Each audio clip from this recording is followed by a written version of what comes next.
Looking good. I see Ken performing a Shoryuken on Makoto. There's a calm Makoto. That means this is the gold Ken, which means he's good. That was fast. I barely started. Normally it takes a little while for someone to come in. Chun-Li, huh? The dark blue Chun-Li. My personal favorite. I like the black Chun-Li from the console version. Oh baby, what an anti-air. What a parry. Who's ready for that? That's such an unusual thing to pull out. Chun-Li's playing well. Oh, that's the red, I think. We didn't see the frame though. Very tricky. I can't believe that came out as close roundhouse. I guess I can. Chun-Li faked a Kara throw there. And just blocked on Ken's wake up. Just got at the range where Kara throw was in range and waited patiently. Jumping out of the corner, very obnoxious. Just play it nice and slow and safe. Uh-oh.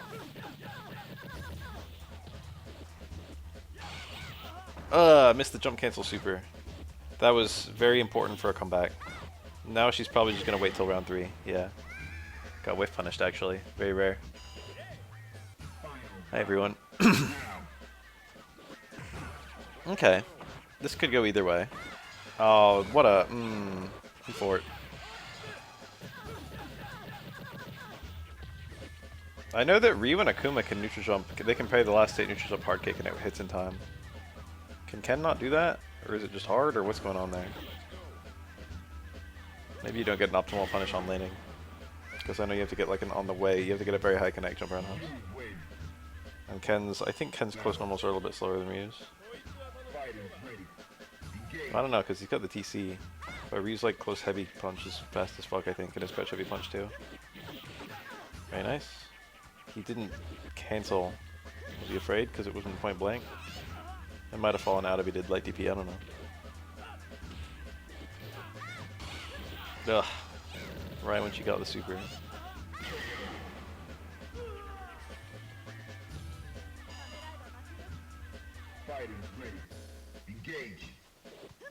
You gotta rush Chun-Li down in scenarios like this where she's got no meter at all.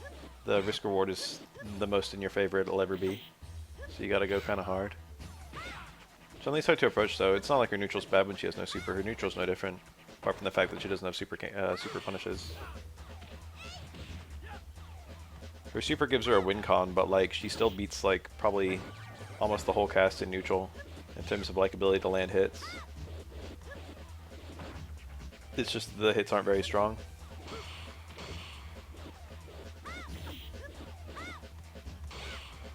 Very cool. Jump away into parry into jump off the wall. When you really don't want to be in the corner.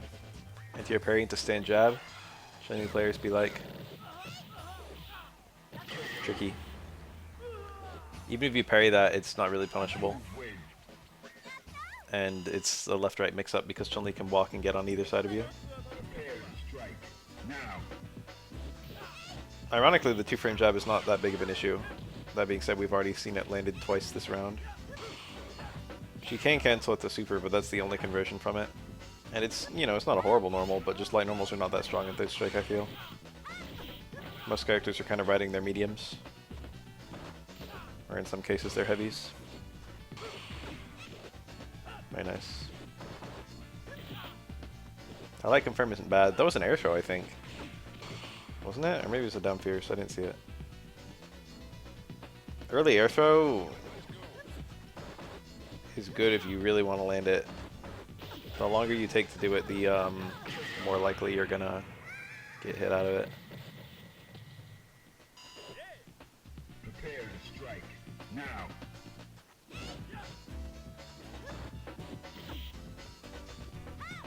Twelve's light normals aren't. Well, I mean, 12's light normals are good from a hitbox perspective. But it's just the reason light normals aren't very good is usually they don't really confirm anything. And if they do confirm something, it's because you're point blank and getting like a few of them. And light normals do very low damage in third strike. And it's not just that they do very low damage, although they do. Most characters don't really have a good conversion from light normals besides super. Like, you know, Yang has EX Rekka, but I'm struggling off the top of my head to think of another good conversion from light normals besides EX Rekka that doesn't use a super. Like, Ken has to do like a fucking really wonky fucking heavier EX DP, and it's not good at all, and it only works on a few characters.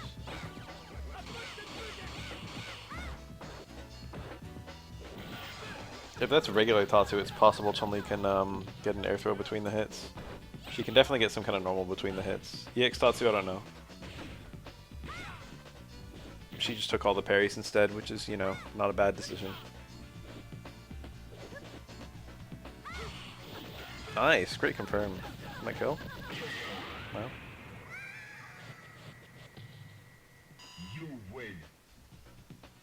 Okay, Ken on the board.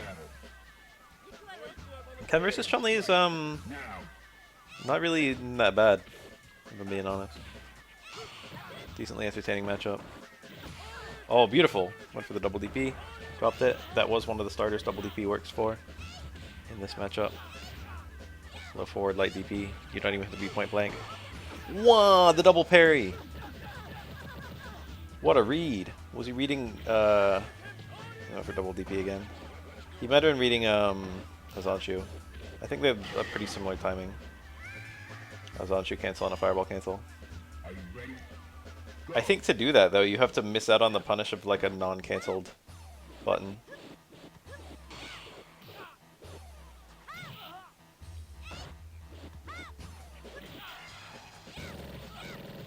I was gonna say Oro has almost no conversion from light normal at all. Nice, good storage. Who knows when she stored that during the super? It's hard to say. I often think about what if it was just a 1-bar super, and then it's kind of still busted, but it's not. She's back to 0 every time she uses it. I think that would probably make it all right. I don't think Chun-Li players would like that though. I think there's a more elegant solution. You probably lower the damage of the super, and I think that would probably not piss anyone off. It is quite a strong super. It's not that strong, but it could be a bit weaker. I'd make it so Q didn't have to red parry the last hit, and I'd probably make the last hit a bit weaker, because it's kind of bullshit when you miss the parry on the last hit and it does all that fucking damage. The last hit does massive damage because it's usually heavily scaled.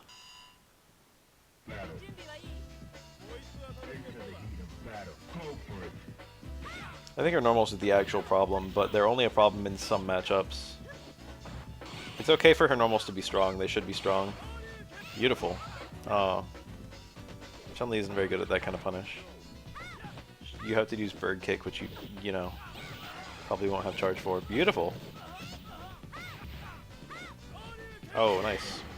Chun-Li's bird kick punishes are actually pretty strong, but you just rarely have charge as Chun-Li. Chun-Li doesn't really sit there. Well, she can, especially if she's got super. If she doesn't have super, she's kind of active.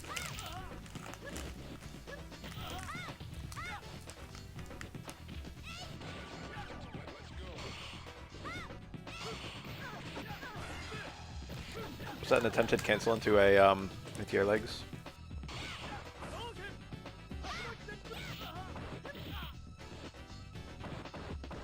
Legs has a bit of randomness to how difficult it is, because you can do some leg inputs and then have the leg timer reset.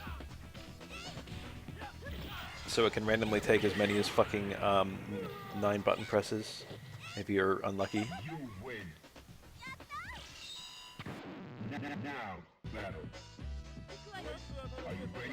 That would make it a lot worse.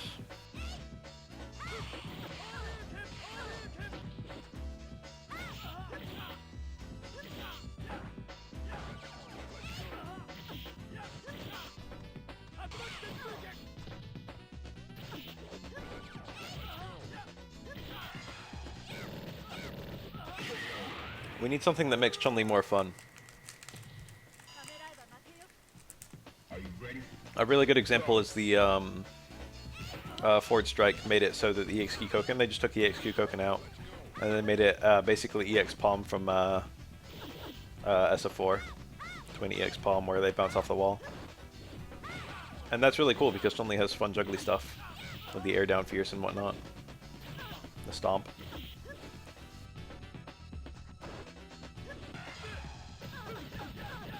Plus having a launch and a good EX both make SF3 a bit more enticing.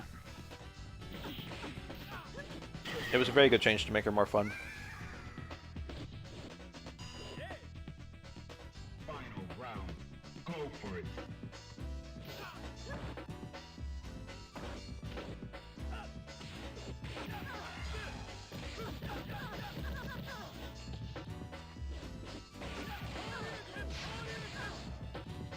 Regular into EXTP. I think it'd probably be okay if his launcher was a bit better on hit. You can react to it. It's kind of on you if it hits you.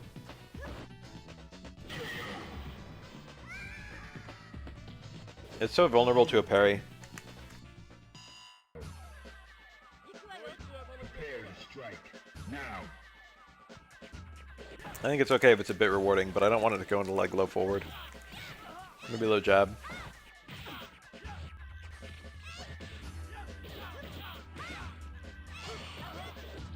Or a raw super.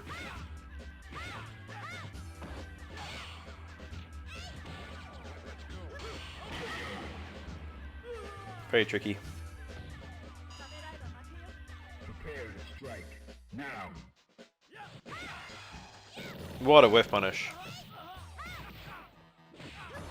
Very nice meaty.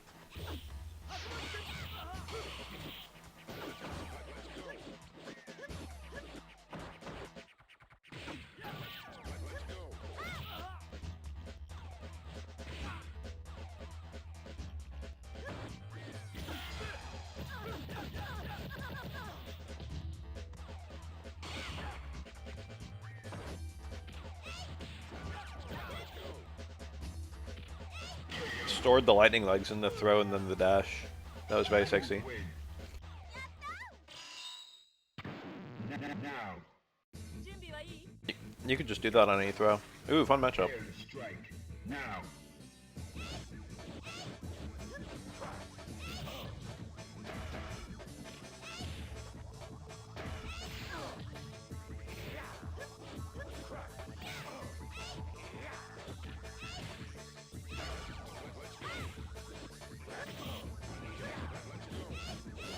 Both these characters are goofy goobers who turn into nukes once they get a super. Wow, Chun-Li saved it. Shameless. She had super for the kill there. Very easy confirm. She was like, nah. Looks like she regrets it. Don't let Urien get anything going. You eat that crutch fierce, you can die. All depends on his meter. Huh. He did dash and parry, I'm pretty sure. Man after my own heart. Ah. It wasn't a combo. I thought it was. She had super, she could have confirmed. But again, I think she saved it on purpose. I think it was like, I'll just win without the super. Alright, back face is a good button. Does not trade with mediums. Honestly, it beats a lot of heavies. Final round. Go. Very nice car throw. Didn't super confirm worked there, but not doing it ended up being good because it was a mid-air hit. It would have been a bad confirm. That was super nice by the Chun-Li. Chun-Li super always punishes block tackle, I'm pretty sure. She had a guaranteed tackle there. I mean, a guaranteed super. Oh, that was it too. Alright, this Chun-Li's confirms are maybe just a bit iffy. I think the ones where she didn't super confirm earlier were just legitimately choosing not to, though. Because there were times where you wouldn't really super. Well, I mean, you could. It's always good to win a round. But Chun-Li's super meter is very precious. It's how she wins. So if you can save it, you should.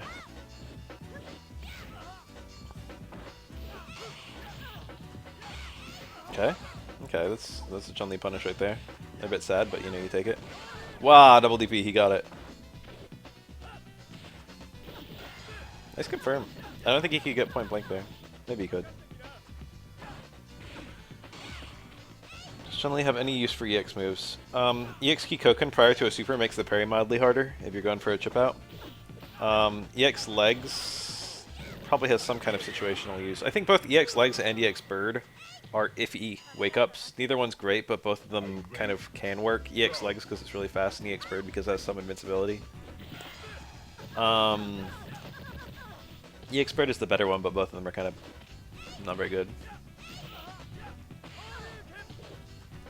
I don't even... EX Zanchu's like a joke.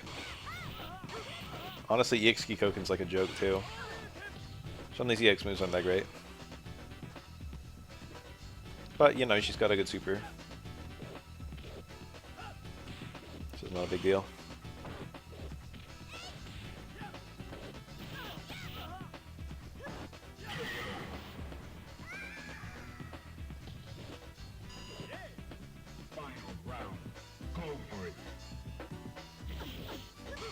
If I rebalance Chun-Li, I'd probably raise the damage to Kikoken. I'm okay with her punishes being bad, but, you know. There may be more bad than I like. I'd nerf her in some way too, don't get me wrong. I want to make a less of a gap between how good Chun-Li is with super and how bad she is without. Not that she's bad. Oh yeah, EX legs. Well, you can use regular legs for chip stuff. You don't need the EX for it. Here's the dark gray, the ashy, the black Chun-Li. The one I was thinking of earlier with the console versions was there's like a black and red one, I'm pretty sure.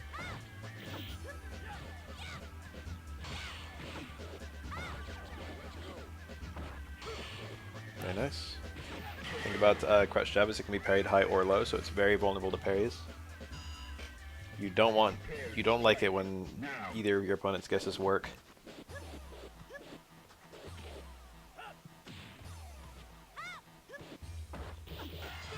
Great confirms. I don't know EX legs hit count either, but you get so many fucking hits off of regular legs. Oh my god, this can. Yo. There's a not quite point blank close fierce. Probably trying to be safe against a reversal throw. Ken's taunt raises the damage of his next combo, I'm pretty sure.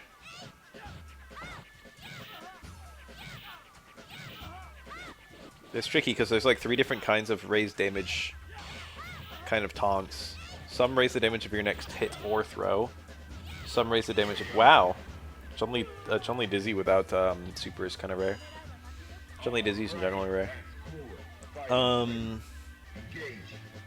Sometimes the taunt will do like powers up your next combo versus powers up your next hit. It's kind of annoying. I'm pretty sure Ken's is powers up next combo or something. Someone once came in and said who this was, but I don't remember who it was. Could be anyone. No idea. Ken's taunt is, it's pretty fast, but it's not so fast that you can... I mean, you can do it on any knockdown, but you lose Oki. So you'd rather have the Oki, usually. So what people usually do is they only use the taunt on super knockdown. And usually only in the corner.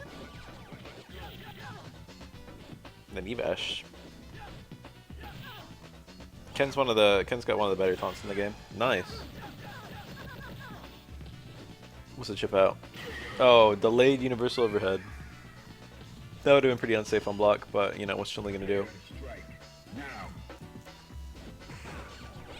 She would have had fucking crush jab super, maybe even low forward super. But Chun-Li doesn't want to land that if she can't win. She wants it to be the thing that kills the opponent. So realistically, it probably would have been block into throw.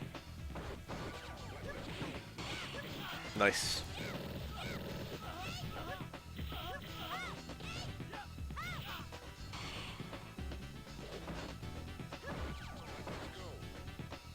Very dangerous for both players right now. Oh, that was a super confirmed to kill. Close round has rock confirmed super and it's not even that hard. The thing is, super jump cancels for a long portion of its animation. And with a super jump cancel, the cancel window to super is quite long. Super jumps take, like, the startup of a super jump is like 9 frames or some bullshit. I think it's less than that for Chun-Li, but I don't know the number. Like 7 or something, I don't know. And then if you do a super during any of those frames, you get a super cancel. Oro has those same things, so I'm decent at Chun-Li ones. Oh, super would have punished that Hadouken, I'm pretty sure. Hard to spot though. Nice. You really have to be on the ball to get like random super punishes and fucking neutral. Chun-Li's face during the freeze frame of that super was kind of cute. Not so cute. Could go either way still. Oh, that was beautiful. That was standing Chun-Li too. That naturally combos on crouching Chun-Li, but on standing Chun-Li it's very spacing dependent. But he was at a very good spacing. Are you ready? Go.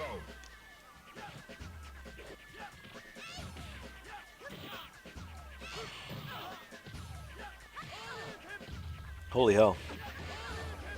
He's light DP Chun-Li's far roundhouse. Ken's light DP is really good at that kind of thing. Ugh! Walking into these hits. Oh, super, yep. GG.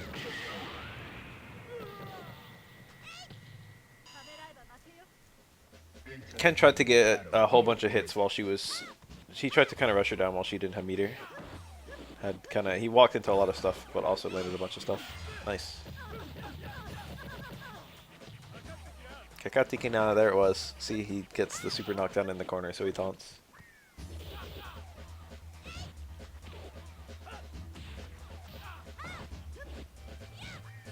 Both characters very deadly right now. Keep her in the corner. Ken doesn't get any kind of extra combo in the corner besides easier double DPs. But the corner is just a super advantageous place to have the opponent.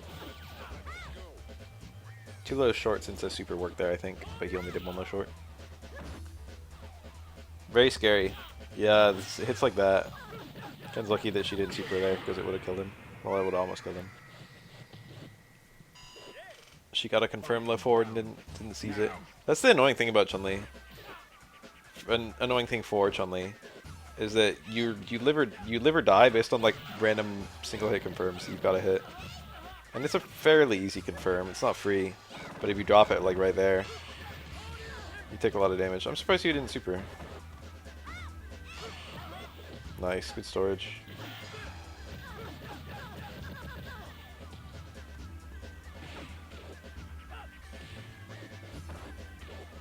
Three close medium punches. Oh, she didn't have anything to confirm with you though. EX Sudoken, very understandable there. He's trying to get some chip. Ah, beautiful cancel. The parry and counter poke, and she cancels the Hazanchu to dodge. The Hazanchu will dodge a lot of things that Ken would typically do there. He had probably a guaranteed kill, but it was something weird. It was like parry into DP or something like that.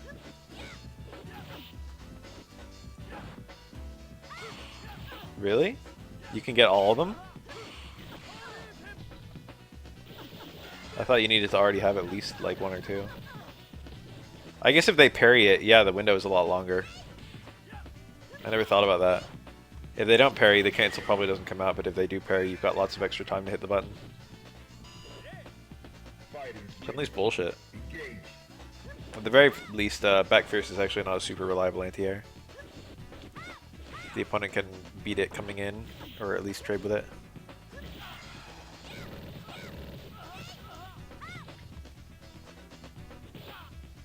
Chun-Li can always do an OS parry and then do that back fierce though. Very nice. I think he was too far away for a double DP, he didn't even try for one.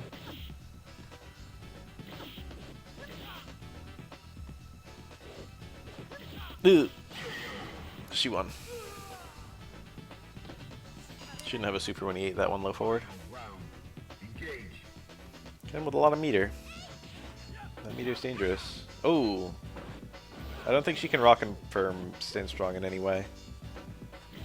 I don't think Stand Strong Kikoken super works. Maybe it does. Then Stand Strong has a normal cancel window and doesn't cancel late like low forward.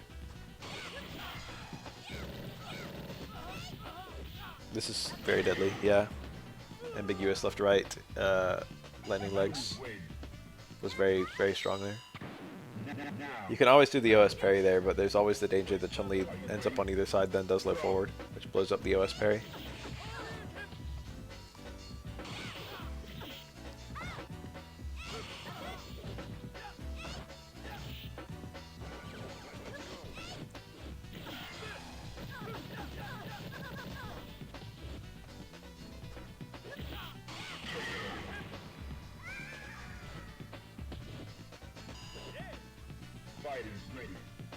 Engage.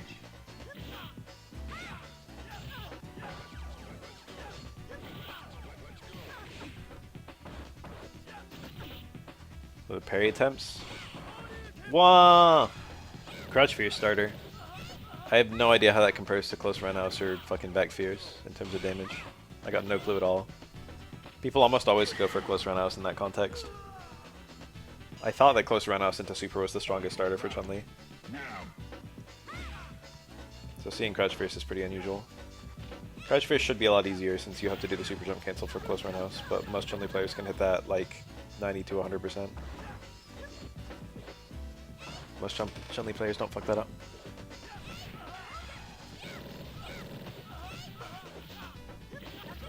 There you go. See, that was to blow up the, that's exactly what you do to blow up the OS parry. You do a walk to either side, then do low forward into the leg storage. You win. This Chun-Li player is playing real strong. Battle. Into the heat of battle. Go for it. Oh, that back fierce.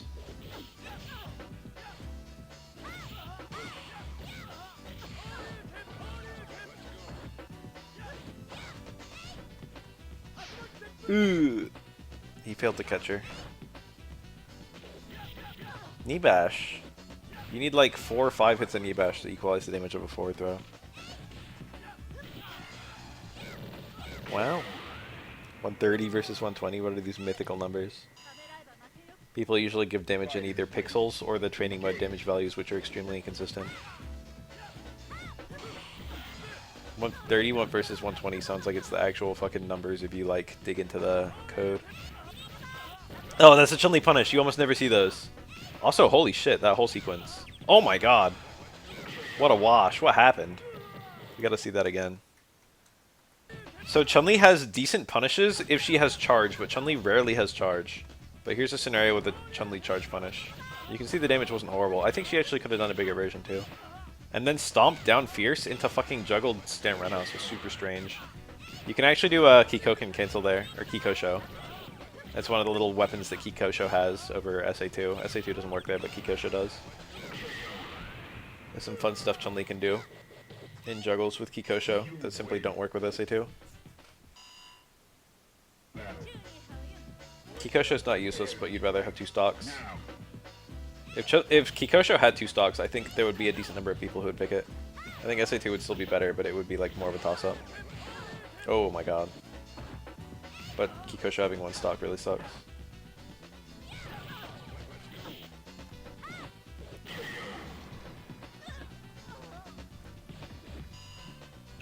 Fighters ready. Engage.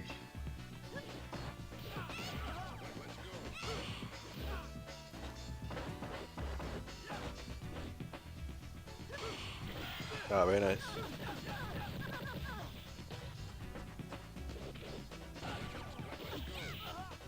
Close roundhouse, no confirm.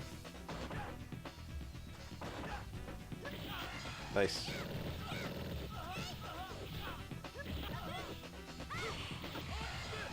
I think in very specific parry scenarios, Chun-Li can punish with down towards roundhouse into low forward into super. That's pretty funny as a punish route. Final round. Engage.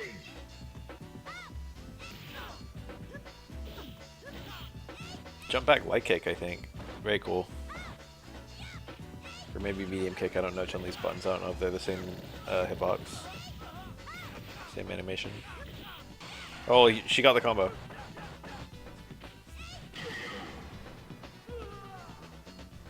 You win. What the fuck? Cursed. Fighters ready. People love to point out, like, there are literally, I can go myself into Third Strike's training mode with Oro, and do a combo, do 2 different combos, one of which will show a higher damage value, but also fail to kill, while another combo shows a lower damage value and kills.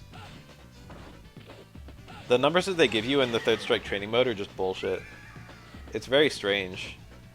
It's because it uses rounding. Into the heat of battle. Go for it.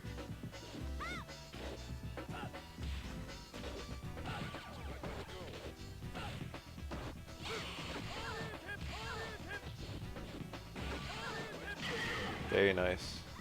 Ken's brutal when he corners you and gets a couple punishes. Win. Just shaved off half her health in 2 combos. Ora! Fighters ready. Engage. There's Guts.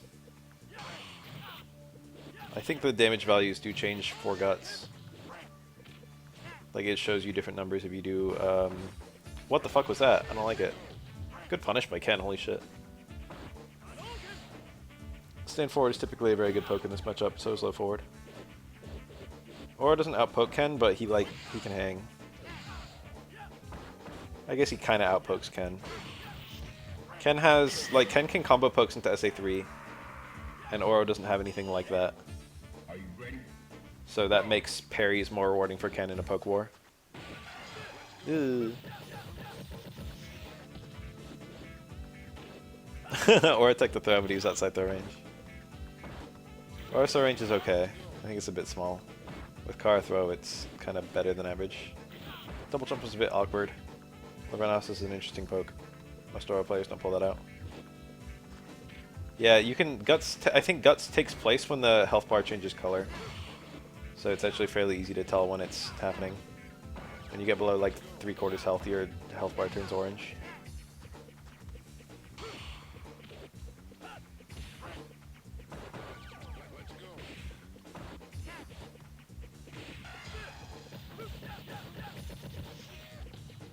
That's not very significant though.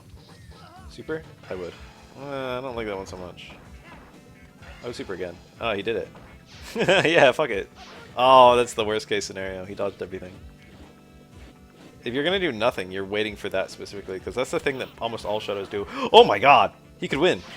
Oh my god! That was a balls out EX uppercut. Final round. Go for it. What happened? He did like a fucking block jump in into, just over point blank overhead. Very unusual. Unusual can be really good. Whew! He got snatched before he could snatch. Aura's whole objective in this matchup is to land a close strong. Oh wait, that's every matchup. Ah, that's a kill.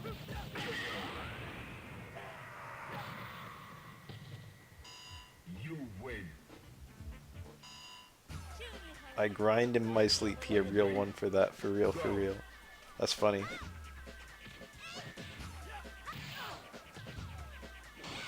Always on that grind. I think my nan grinded her teeth in her sleep and had to eventually wear a special, thicker tooth guard.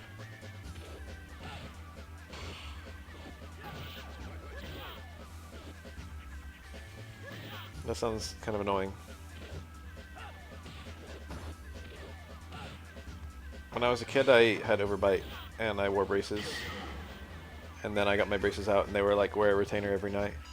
And I was like, okay. Are you ready? And then I wore the retainer for like 2 months, and then I never wore it again.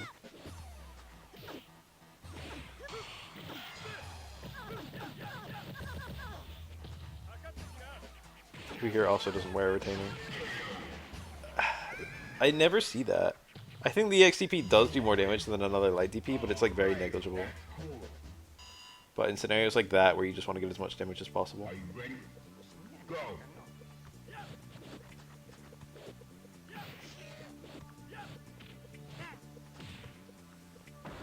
Ah. So that's actually a little tricky scenario Oro has. I think probably a lot of people wouldn't fall for it. But if Oro back throws you into the corner and you're a Shoto, normally Oro can't jump over the Shotos in the corner, but if he jumps over them after a back throw, he actually can jump over them in a corner. And it's only in that scenario. So this is always a cross-up, and normally you can't cross-Ken up in the corner. I think he was anticipating, based on this timing, he was anticipating Ken to quick stand. He was going to try and get a sneaky, like, you know, surprise cross-up. Whether it would have worked, who knows, but Ken didn't quick stand, so it just ended up being really awkward. And not only did I have braces for like 2 or 3 years, but I had rubber bands in my mouth, and I had to take them off and put them back on between meals. I had 8, I think. And thinking back, that was pretty obnoxious. You really gotta, you can't even really confirm that, you just gotta YOLO it. Just empty jump, low short, instant stand strong. Nice parry. Into the heat of battle. battle. Go for It's it. quite obnoxious. It's actually very strong to jump there because you can either do the stomp, which is the delayed overhead, and the low short, which is the delayed low, and they hit at like about the same timing, and it's hard to react, if not impossible. Nice air throw. Even if the opponent air parries. I don't dislike supers like that. Ken got out not too badly. Or I had super jump there to stay safe. But he might have had to do it on the first hit. Or I can super jump cancel either hit if stand strong, but if you get parried, there's a little window that you've got to wait before you can do it. You win. Enter the heat of battle. Go for it.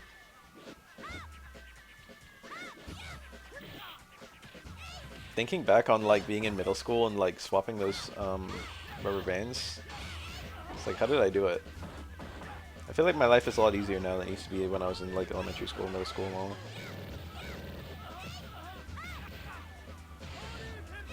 Like, imagine if someone today walked up to you and was just like, "Hey, write like a fucking 5-page paper on hermit crabs." Now. Could you do that? Elementary school me did that.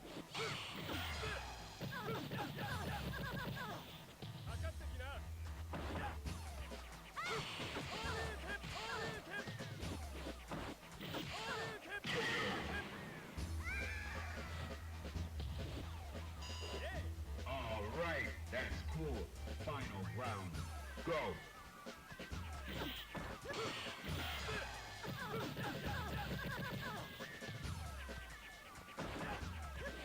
I would wish I was a kid again if I didn't have to do all this bullshit when I was a kid.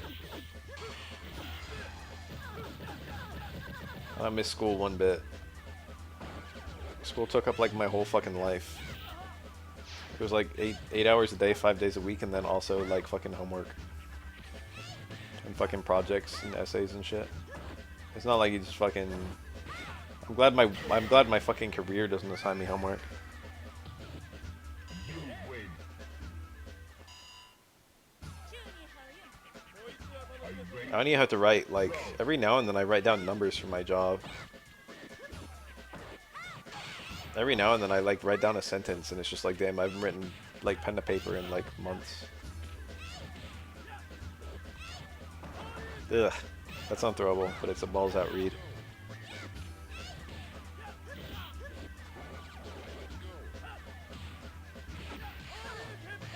Nice.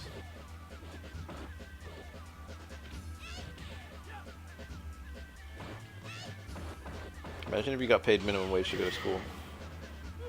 I would have had so many fucking video games. Fighters ready.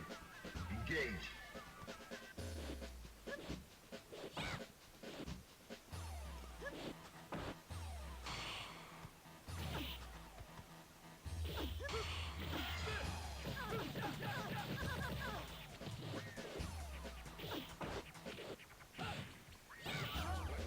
No confirm. Would have been good there, I think.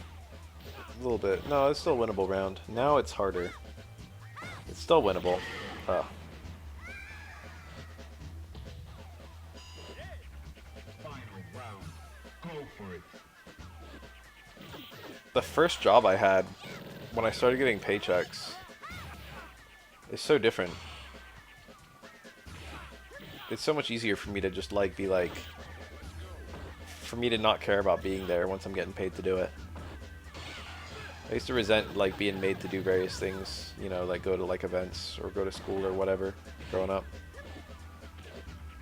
But when you choose to be there and you get paid to be there, it's so much easier. My life got steadily better as I got more control over it.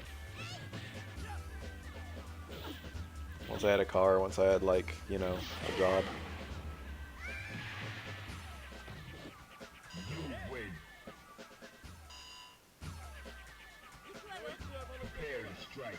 Now.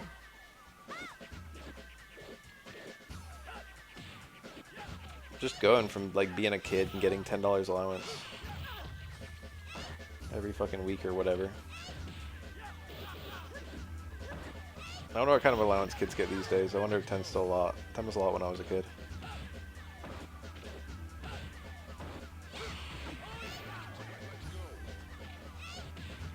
Anyway, going from that to like, you know, so-and-so 100. 800 every 2 weeks or whatever. Prepare to strike. Now.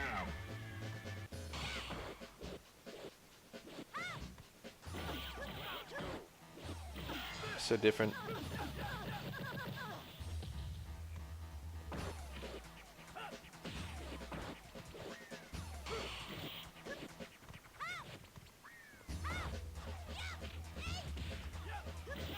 Good thing the price of video games has only very slightly gone up.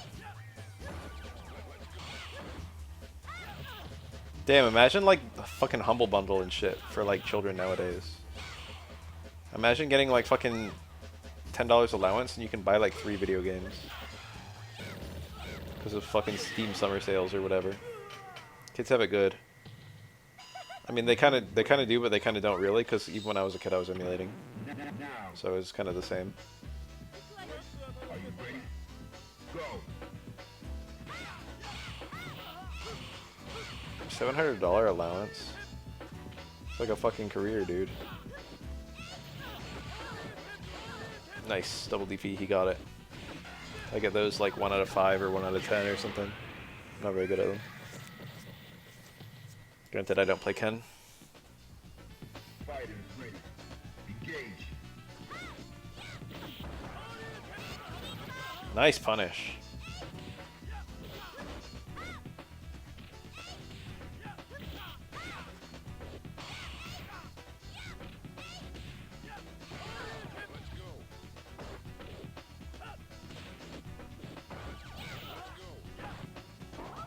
Oh, the Kiko again. Ken spent the meter. Oh, that was a failed super. He did not want Thunder Kick there, he wanted super. Unfortunately, Chun-Li only gives you 1 hit of reaction time. Go for it. If she's crouching, the first hit of Ken's back medium kick whiffs on her. Which means you have to react really fast.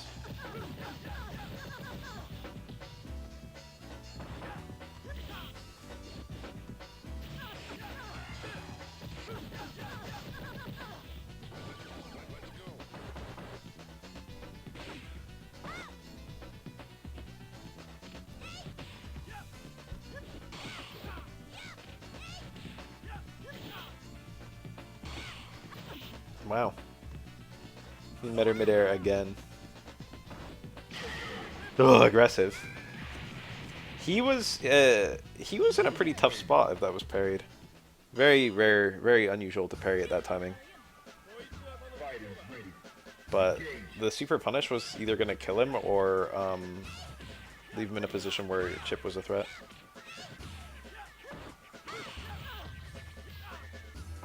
For this video, being just all Ken and Chun-Li is not being too bad.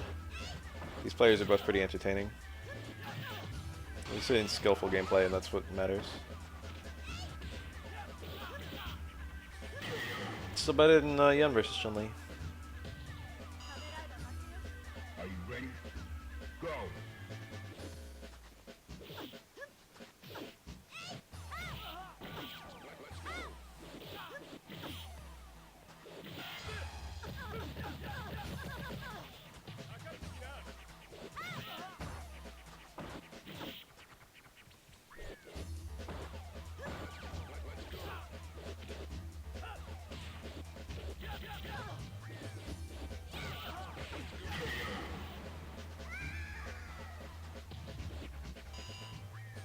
Final round. Engage. Night.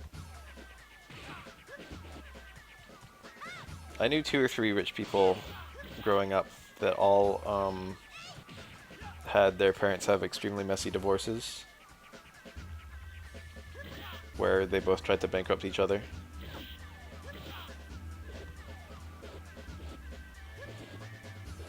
Imagine you're fucking rich and then that happens.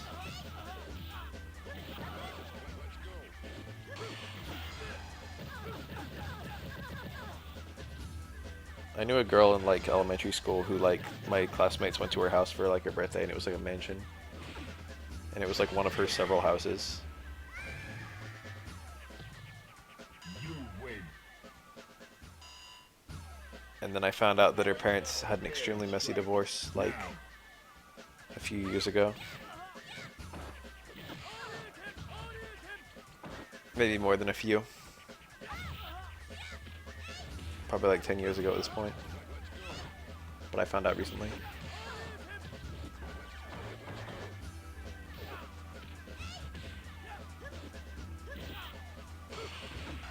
Nice. Good parry, good punish, good confirm. Are you ready? Go. What I always love is when the Ken players do parry into low strong and then they still link the super.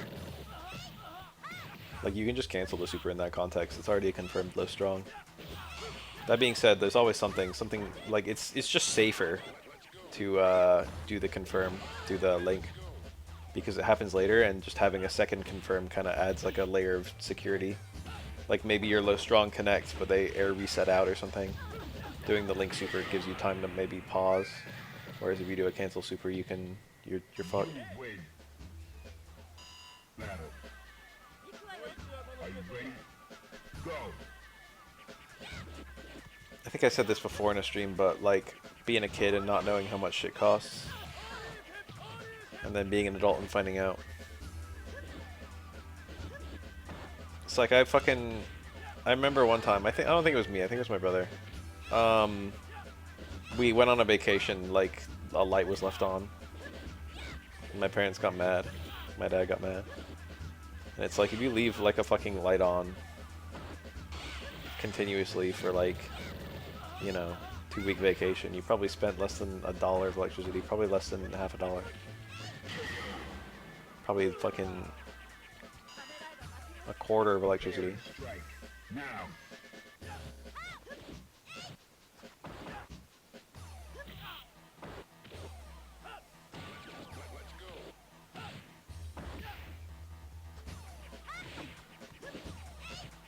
I don't know anyone who only does stuff especially with negative edge. That's weird.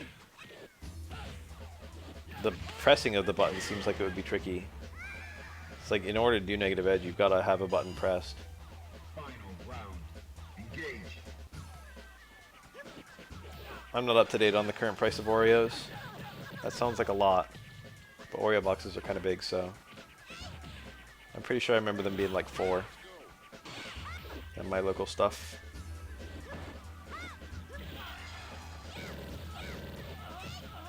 I saw a new Oreo product and I almost bought it. It was like the max stuff one they made recently, where it's even more stuff than a mega stuff.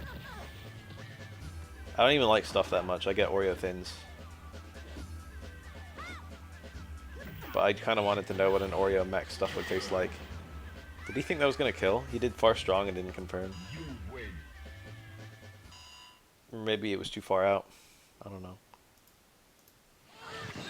Now, find a new rival. Welcome to the world of Street Fighter. Yeah. I'm prepared for battle. Enter the heat of battle. Go for it.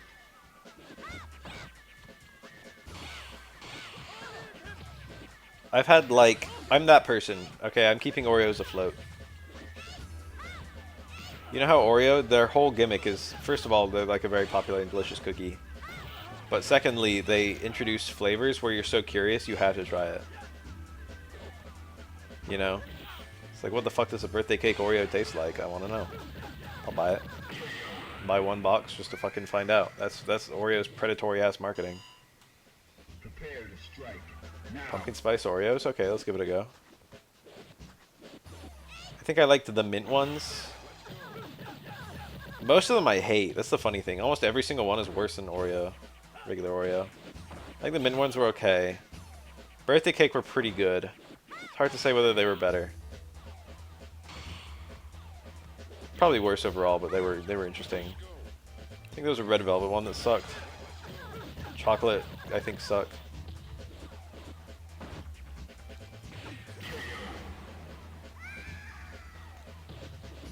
You win.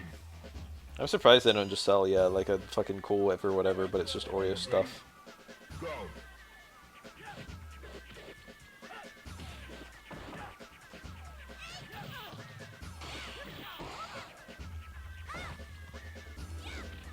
Oreo cereal exists, I'm pretty sure. You can just go buy it. Pretty sure they just like, there's no cream, I don't think. I think it's just the cookie.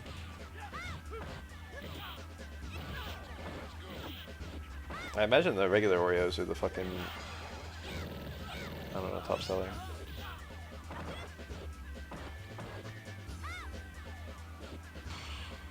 I'm sure there are a lot of people who religiously buy regular Oreos. And then there's all the people who don't buy Oreos but do just have to try the fucking pumpkin spice Oreos. Go for it.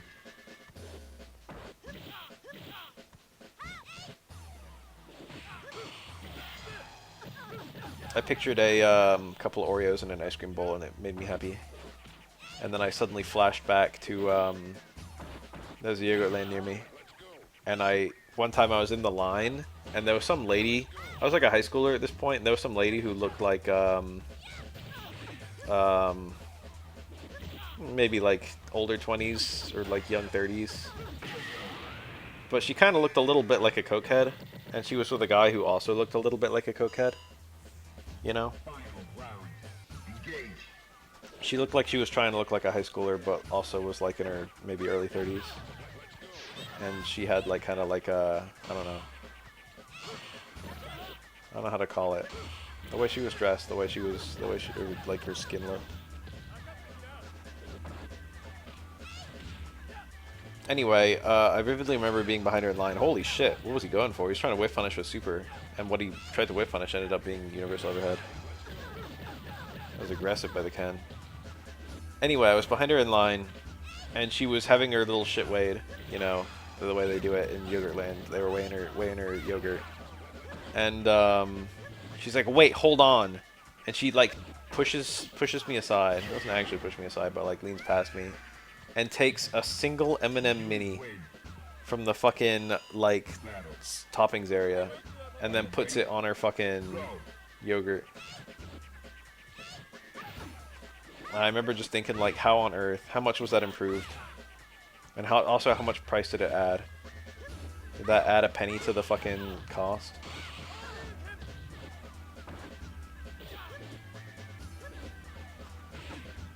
Oh, this is a good yogurt, but it would be a truly great yogurt if it had one M&M mini on it. It's like, why one? Why not like 100?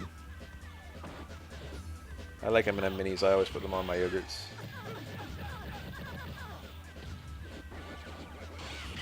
Nice. I always parry a bunch of times there, just because I want to get that parry. I had a customer recently who looked like a pretty ordinary guy. But he had the giant, like, pinky fingernail. Which I think is something drug-related, but I forget what. Like, all of his nails were just, like, normally cut, except the fucking pinky one was super fucking long. It was like an inch out of his pinky. He was Asian, yeah.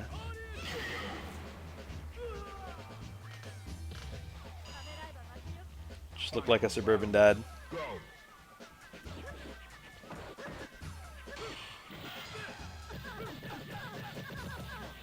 An Asian thing. Damn.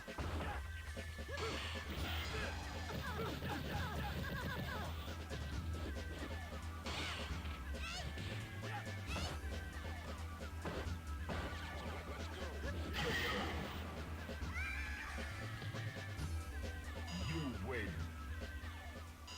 The battle. Fighters ready. Engage.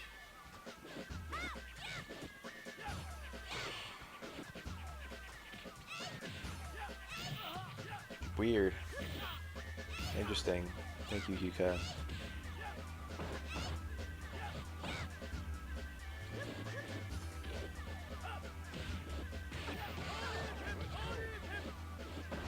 Missed double DP. I don't think it required car there, but it might have. I think he was sufficiently close to the corner.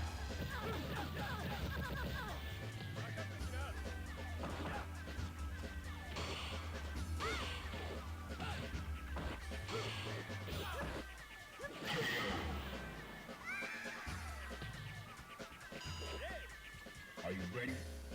Go!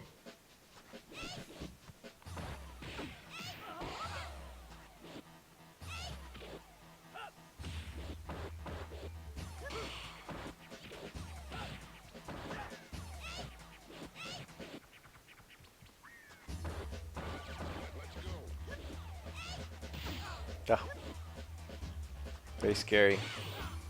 You want to hang outside Chun-Li's low forward range and then be able to dash in, I guess.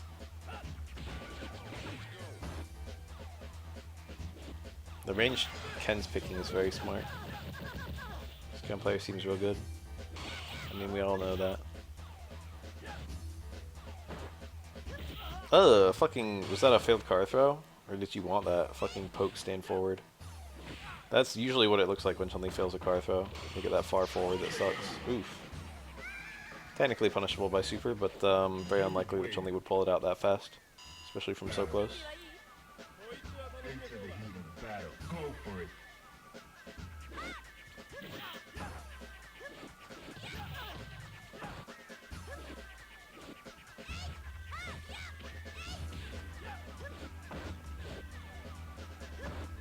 I think so, yeah. I think it's always the same guy.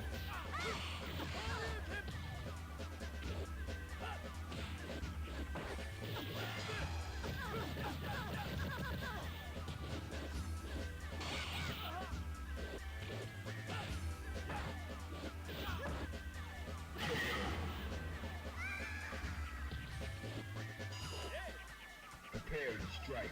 Now.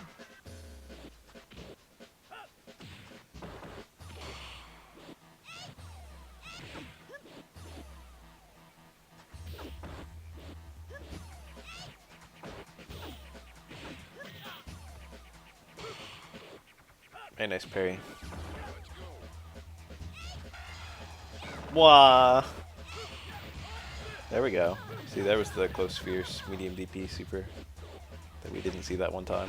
I think super confirm worked there on that overhead, but he didn't confirm it.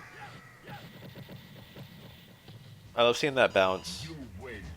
It frequently gets that every kill with super on certain hits, Now. but there's scenarios where you can get that bounce in neutral, Go. and you can combo out of it. And they're all very specific, and you never see them in real matches, but they're funny.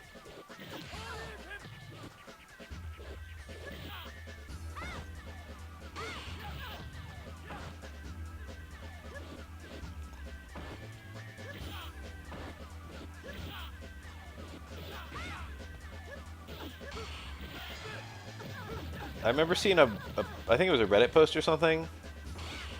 I forget what it was, but it was like a guy who like was in high school and had like a fucking scale and a knife in his car. And he had his car searched, and they like wanted to get him for like drug paraphernalia. Into the heat of battle. And he was like, I'm diabetic and I use the scale to weigh my sandwiches. And they let him off, and everyone was like, damn, that's like the fucking, you're like a wizard for coming up with an excuse like that. Anyone else would have fucking gotten charged.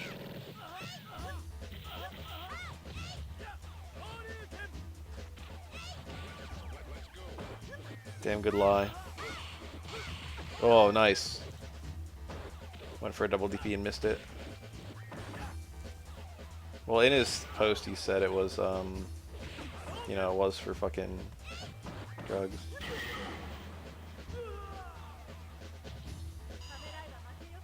Final round. Engage. I think there were sandwich baggies too, which makes it extra funny, because that still works for sandwiches.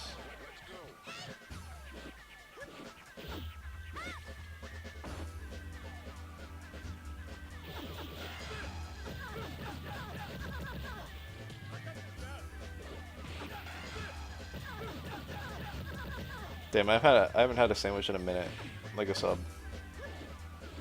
I'm gonna go out and buy some French bread tomorrow. Ugh. The move is pretty unsafe in most matchups. It's actually a very hilarious gimmick in certain matchups. There are a few characters who can't duck Chun-Li's spinning bird. And against those characters, it actually has quite a lot of pushback. So by using the right versions at the right ranges, you can have it be safe. And it just, like, spinning bird as a poke is just so unusual. Oh, huge. Crota might have been good there. Oh yeah, Crota.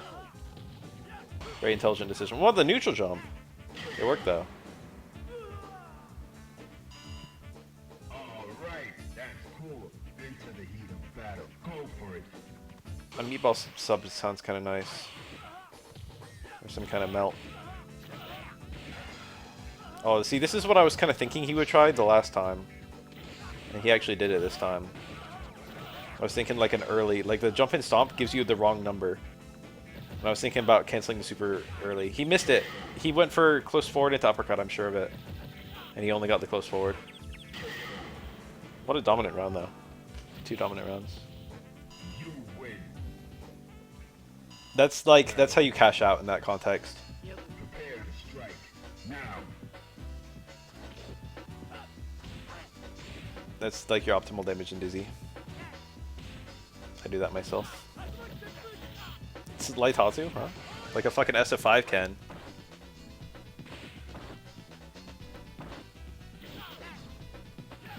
Light Tatsu is a poke is cursed as hell in this game. Okay. I could play some KF with you. Go for it. I haven't played it in a little minute, but I'd be willing to play it some more. I'm, you know, I like KF a lot. It's very fun to play. Ugh. That was good punish. Optimal. That reminds me I was meaning to make a KF video for Rock.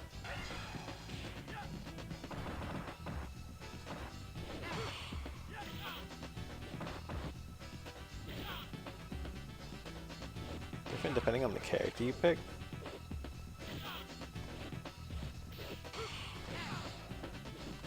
Just play Kyo Iori and then whatever character is currently top tier.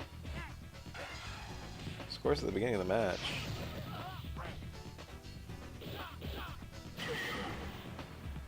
I don't know what you're talking about for which character you pick. Are you talking about like the 49 versus the 5? Because it just starts at 0 versus 0 apart from those, I think.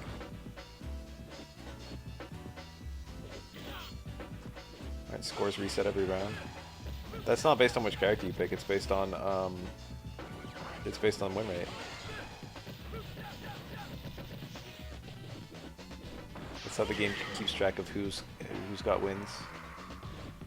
Right now, left side has lost 49 times without having the timer run out. It resets back to 0 if the timer ever goes to, like, you know, like put in a coin. If the timer ever goes all the way to 0. Pick Iori, pick a top tier, pick your favorite. That sounds right.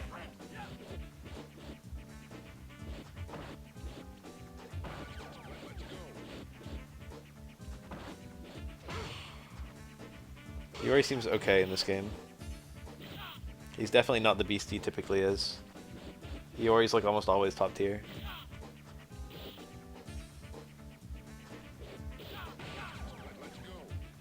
Far Strong is not a bad poke, thankfully. Wah! That's safe on block though. I don't even think Ken can reversal super it. Or his Fireball has a lot of pushback too. Holy shit! Quite risky.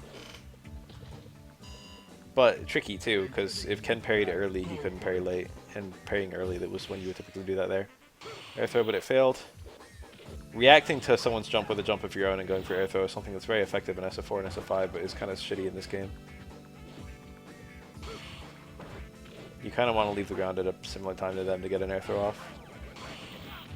Nice. Backdash into super. Did not push him in time. Nice. This doesn't hit.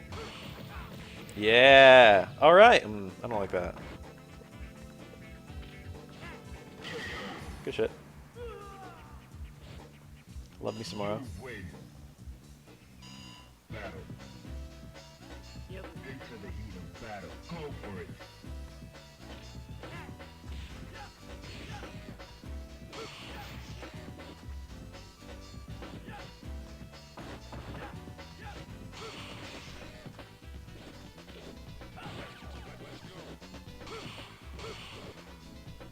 I never do that, then you should jump into strong on the way down.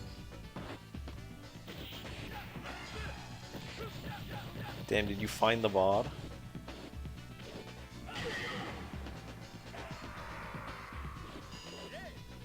Are you ready?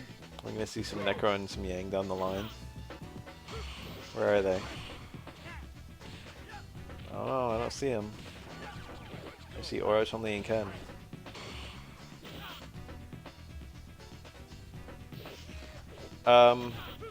EX Fireball as a meaty can give you left-right unblockables, but only if the opponent doesn't quick stand. And Ken actually didn't quick stand there, but he missed the unblockable. And also it's fairly easy to parry out of. At least compared to a booger setup. Or it doesn't have enough time to kind of schmicks you either. Good car throw, super. He saved it. With the health, saving it was the right call.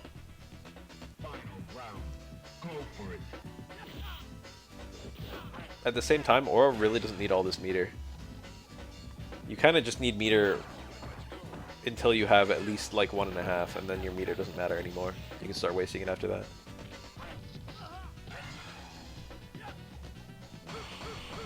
That's kind of tricky. He tried to jump out of range, but Aura backed up to prevent the screen from scrolling, forcing Ken to deal with the fireball. That's kind of, it's good and bad. Oh, Stand Strong would have punished there, I'm pretty sure. Ken probably could be dead. Ah, a booger hit. This kills, I think? Yeah. Very sexy. The medium uppercut was especially nice. The turtle!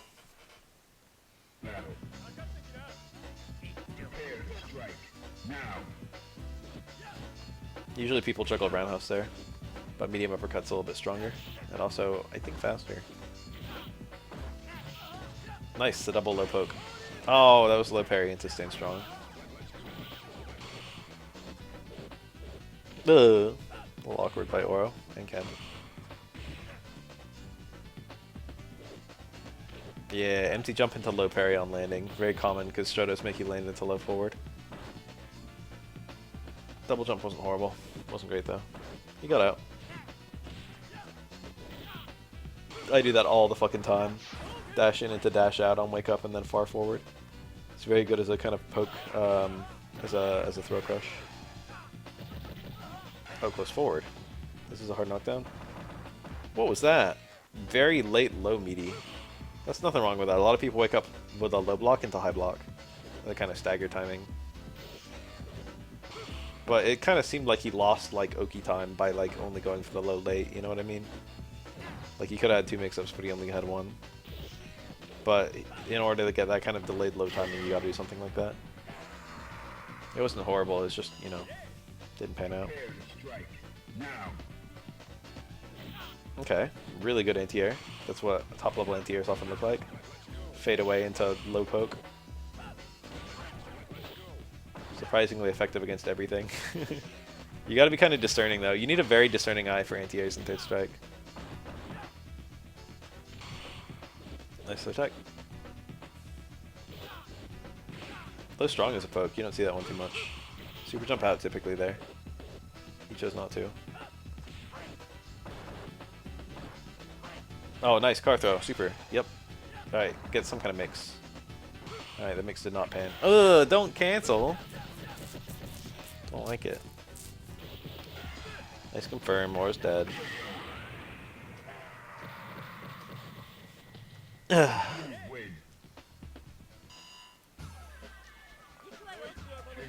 glad we haven't seen the Aura versus the Chun-Li yet, but also I kind of want to see the Aura versus the Chun-Li. I'll always take extra info in that matchup, waiting for the fucking Aura that figures it out, so that I can steal. It's Aura's worst matchup by a country mile.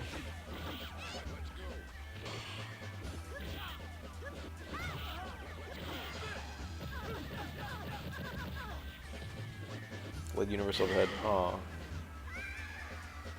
Thought I had the read. Instead it was fucking immediate close strong. One of the big weapons you have versus Chun-Li is that she doesn't want to spend the meter until it kills. Very nice.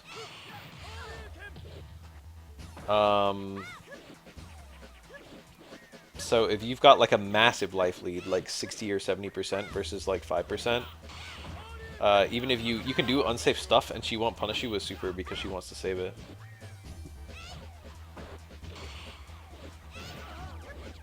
It's like, I don't want to burn the super and then die. Nice. Stuff like that's hard to get good at. Oof, that did a lot. Final round. Now. Cursed neutral super jump.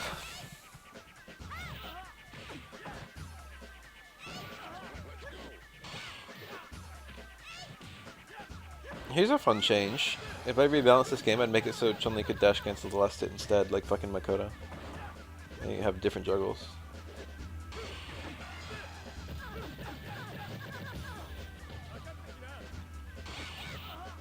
No super? Super was definitely good there. Probably a drop. Probably wanted super. You win. Now. Are you ready? Go.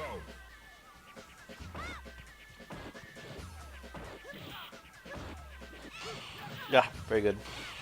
Ooh. He's like, you parry me? Nope. Parry this light DP too.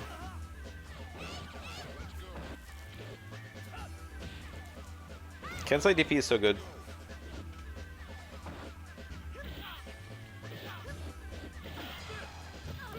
Mid-air spinning bird kick. That was in a game. Which game was that in? Was that an HD remix?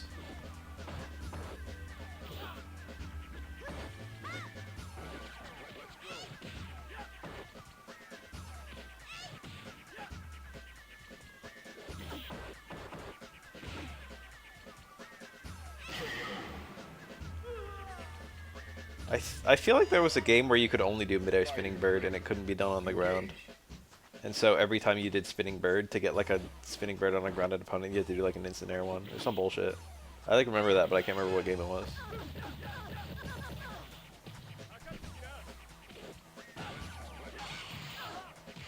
What a fucking conversion. He traded a light DP with a close roundhouse from Chun-Li, and then he still walked in and got the juggle. Did another light DP. Probably been in that scenario before. Go for it.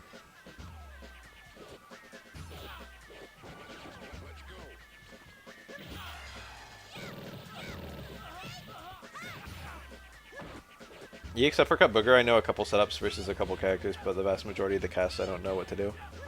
I've seen some cool stuff. I've seen like EX Uppercut Booger and then like dash, jump, air light normal, and they get air reset, then you dash under them and they land into the booger and you're on the other side. But I think there's only 2 hits of the booger left or something. There's some shenanigans.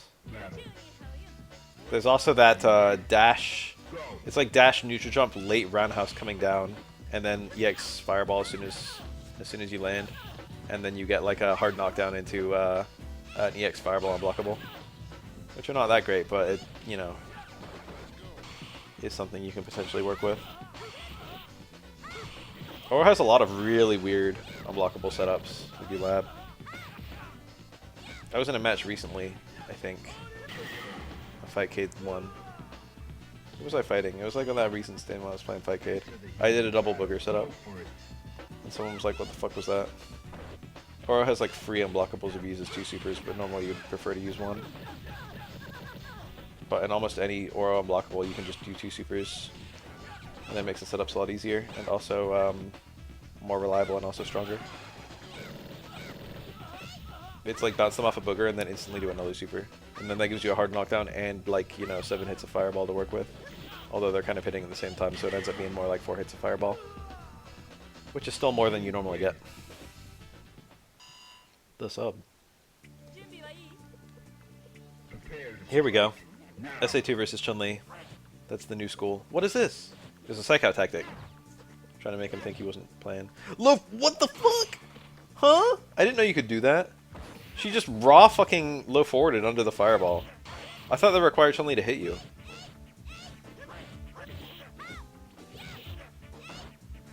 It's a fucking cursed moment. This matchup becomes nigh unwinnable once Chun-Li gets super, which is now. I don't like that button.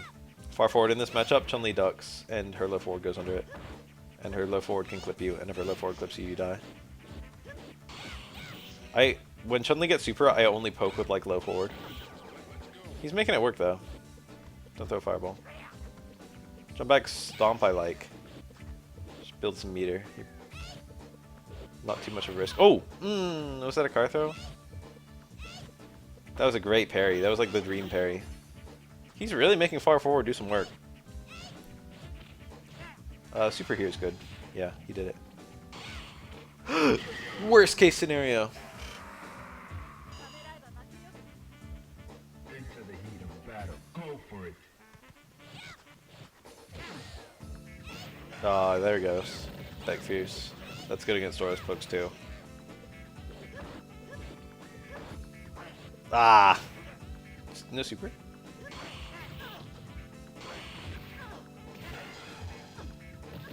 Okay. Oh, he wanted that to hit. Now this setup is kind of fucked. Still got it. He was too slow, I think.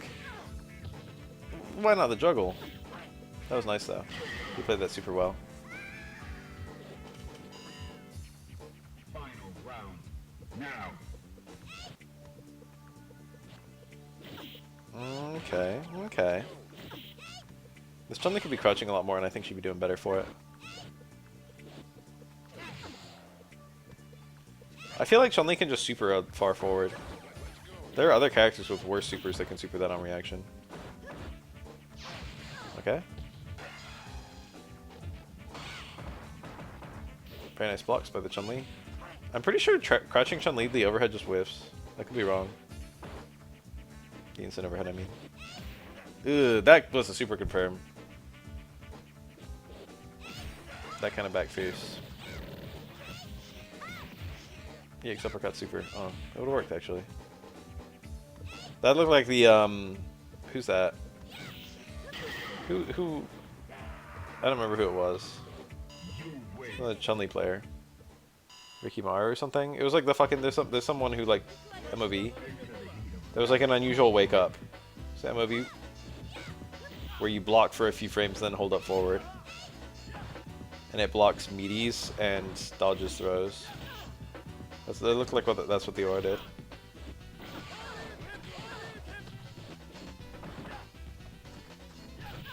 It exploits the fact that you're briefly thrown invincible and wake up.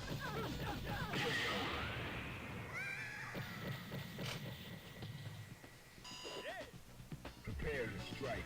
Now.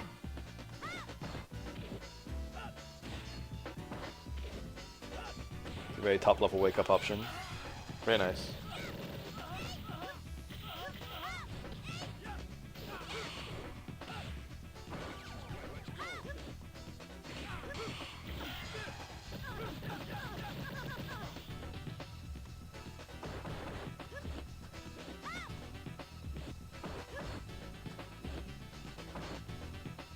I feel like you can kind of get away with doing double quarter circles in neutral versus aura. Nice. Love that juggle. But honestly, you can just be holding down back. Poking with back fierce. Poking with low forward.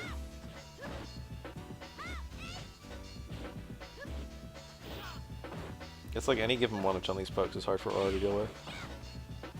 The neutral jump cancel.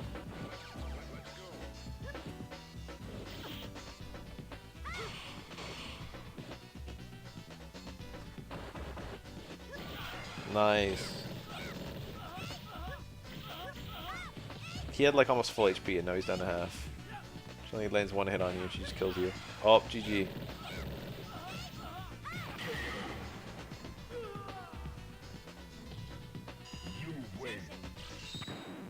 Now, battle. Prepare to strike. Now.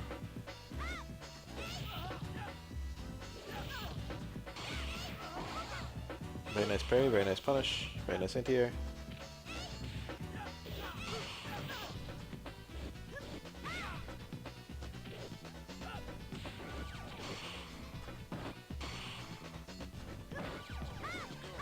Whoa! 10 dashed in as Chun-Li was far roundhousing the wrong way. Goofy looking. Oh, the down fierce miss.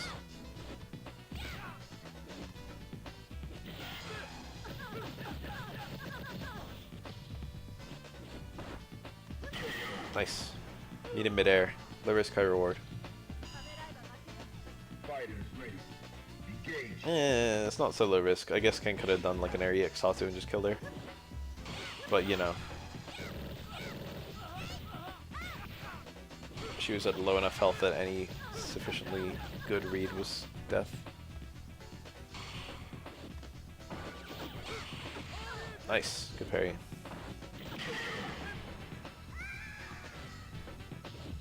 I always like when it's like get the opponent to block close normal with not much pushback, like Ken's close strong or something like that, and then just aggressive parry.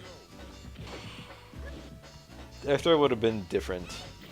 She did it on a jump back, so air throw might not have snatched. It doesn't have great range, and air throws are not super fast in this game. If you're used to SF4 and SF5, air throws are really fast in both games, but in SF3 they're quite slow. They're not like that slow. Honestly, they're probably like the same speed as air heavies. You win. Are you ready? I know Oro's got the slowest air throw in the game. Chun-Li's probably the fastest, I don't know. There's only 3. It's Chun-Li, Ibuki, and Oro. Air throws are mostly good air-to-air because they're unparryable. But in most other context, and they do good damage, but in most other contexts they're bad air-to-air. They're good if the opponent would be going for an air parry, and they're good because they're rewarding. But they're not good because they have super good hitboxes or super good speed or anything like that.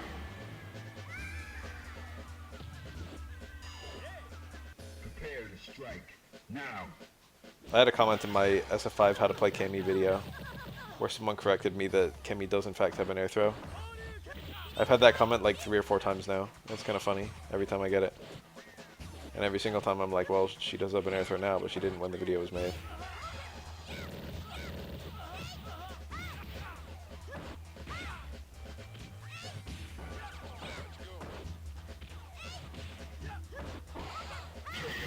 SF5 has been pretty good about a lot of the character's core traits not being changed in the whole lifespan of the game. I've never, like, there have been new combos that have been added, but there's only been a couple combos ever that have been taken out. Almost always when they want to take out a combo, they just make it not as rewarding. Like they add scaling or some bullshit like that.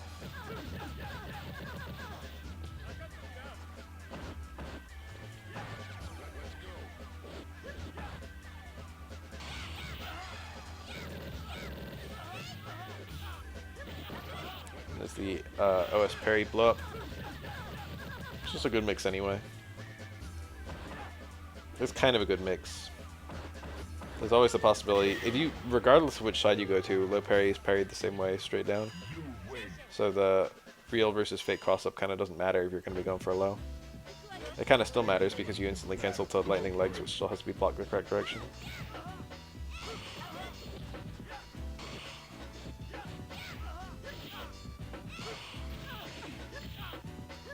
It's very rare that Chun-Li's players go for the chip super. It's quite effective, but it's often seen as a little cursed ever since the Evo moment.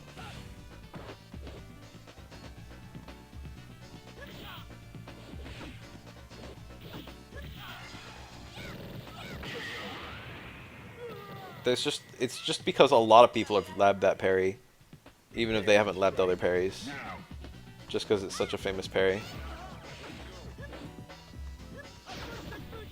Like, I'd probably be better parrying Chun-Li super than almost any other fucking super parry in the game.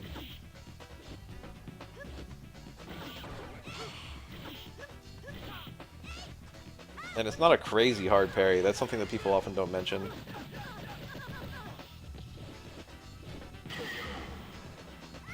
The thing about that is that you have an extra frame compared to a lot of other supers to get the first parry. It's a 3-frame super. Or rather, it hits on the 3rd frame, I think.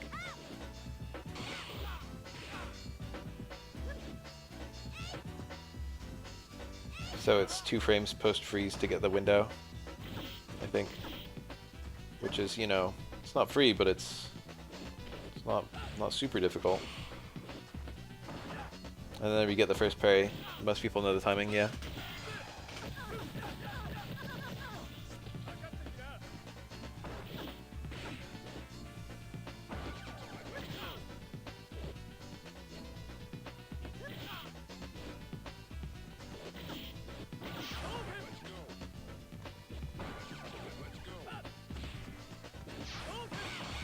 Very nice. Ugh, the far strong that whiffed. That was so vulnerable to a whiff punish, and Ken did nothing. Oh my god, what a choke. You win. The battle. Are you ready? Can I say 3? Go. Why learn a Ken SA2 parry timing if Ken never does SA2? Nice. Can I say 3 is one of the supers where the punish damage actually goes way up if you red parry compared to block. So yeah, that's a really good one, the red parry. I did that. I made a bunch of videos for it just recently. I think I covered every character in the game. Prepare to strike. Now. Almost everyone gets significantly higher damage by red parrying. In fact, I'm not sure if there's a single character who doesn't. I think literally every character in the game, their damage goes up.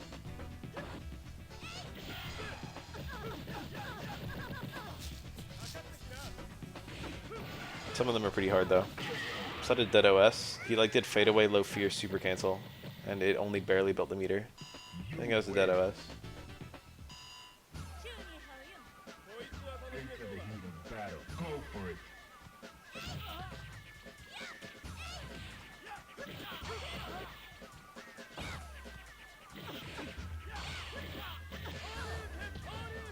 Spirit Bomb, like 2/3 of the time I get the parry perfectly, and then like 1/3 just something goes wrong, and I just eat a bunch of hits. Get lower damage for parrying. I cannot think of anything.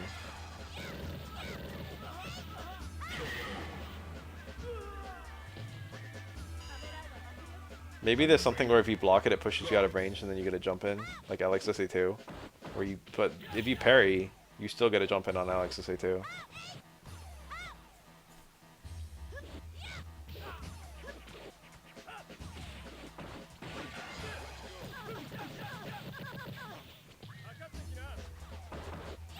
Oh, certain EX fireballs and stuff.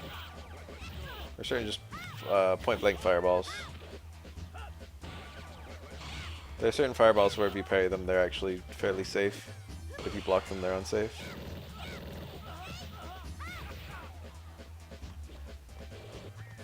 Level 3 Denjin, right? That's a good example. Level 3 Denjin, if it hits you point blank, if you don't get dizzy, you get the punish on Ryu.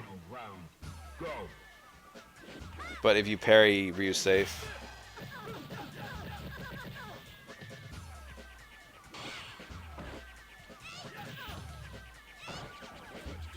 Yeah, Kuma Super 1 and Ryu Super 1, I suppose.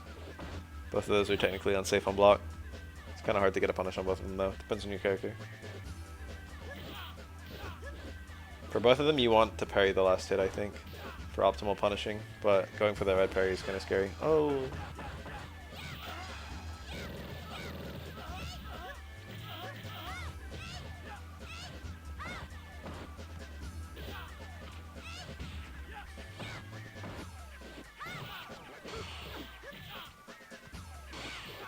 Cool. Wasn't there down fierce there, though?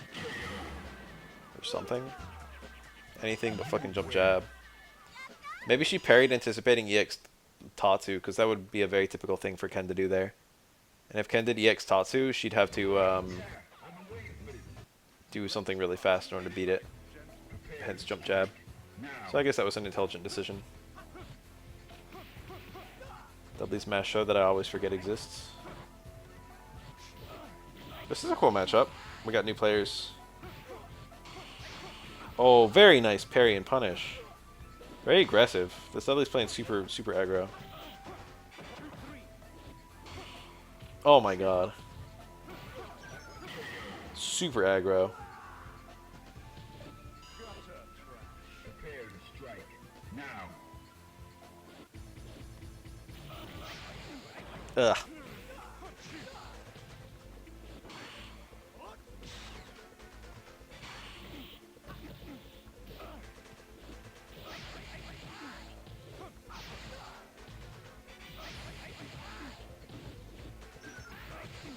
Okay.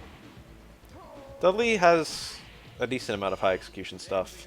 Dudley's execution ceiling is crazy high, but in order to just do basic stuff, it depends on what you're trying to do. You can play a top tier Dudley without doing anything super hard. But I guess technically speaking, in terms of most characters, he's quite difficult. Nice. That was a really fast round. If Yang gets a few EX Rekkas in a row, he can just kind of kill you. Okay. Good matchup. Ah, where's the cancel? Imagine getting jump roundhouse into fucking low forward and not going for anything. Oof. Doesn't matter.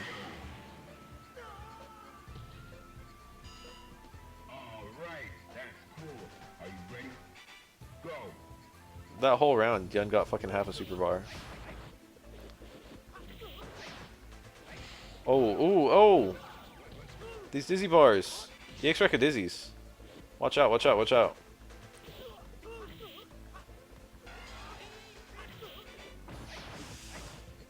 Scary. Damn, he really weathered the storm on that Gene. He didn't take a fucking hit of damage.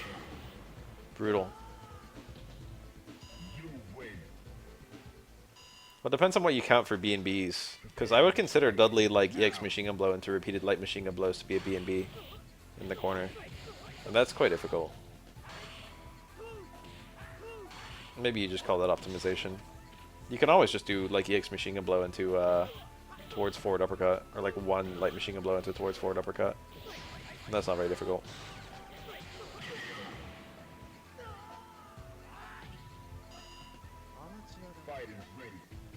Repeated low roundhouses isn't that hard. It's like kind of weird to learn the timing, but once you know it, it's actually pretty reliable.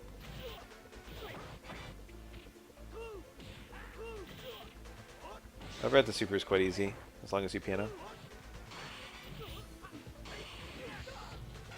Lurkin' and jerkin'. Nice, another dizzy.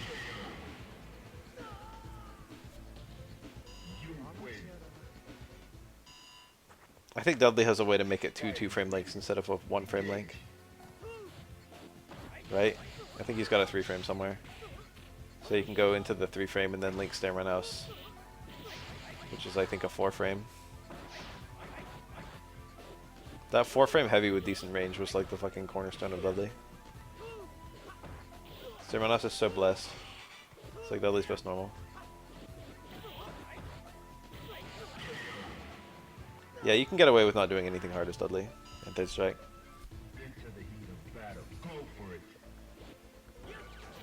Nice.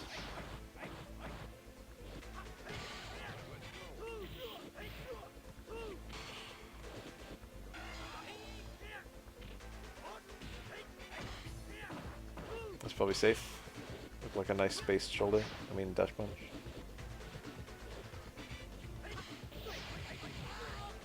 Sesho ho ho. Ho ho. I would have parried that. If it was me, I would have hit that with a big old parry. I'm pretty good about parrying shoulder.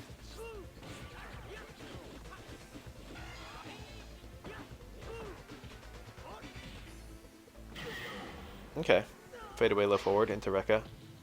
Very difficult situation for Yun there. He had to guess.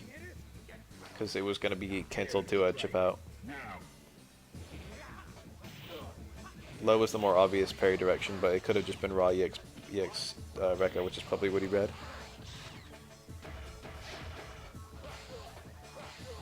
Yang can probably EX Rekka tackle on block, I would think. I actually don't know though. EX Rekka's really fast though. That dizzy bar, actually he's probably just dead at this point. Nice. Close Fierce Anti-Air is kind of good. It's not great. It's not bad though. Depends on how close you are. It was a pretty ugly Urien, yeah. I maintain that Oro has the ugliest colors in the whole game. There's like 2 that are okay and then 5 that are bad. Red.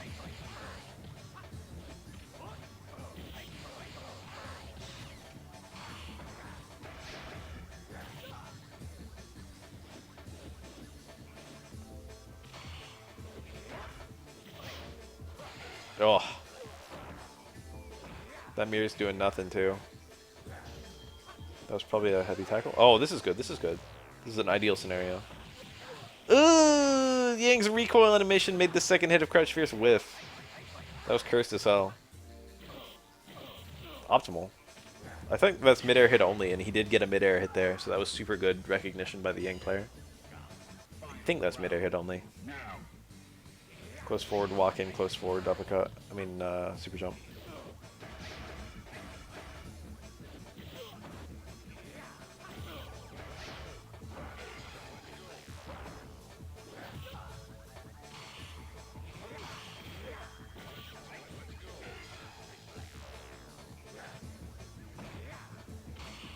Good tech. It wasn't a super great mirror. It was kind of too far away. But you kind of put up what you can put up. See what you can get. Oh, very nice. He did that twice. That was a failed headbutt, I think. The dash into neutral jump is very telling. I think it was a failed partition.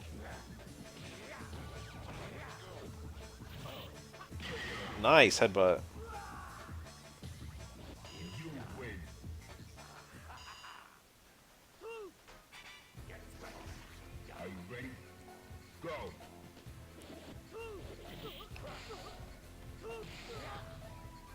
Headbutts like that are surprisingly effective and also pretty low risk.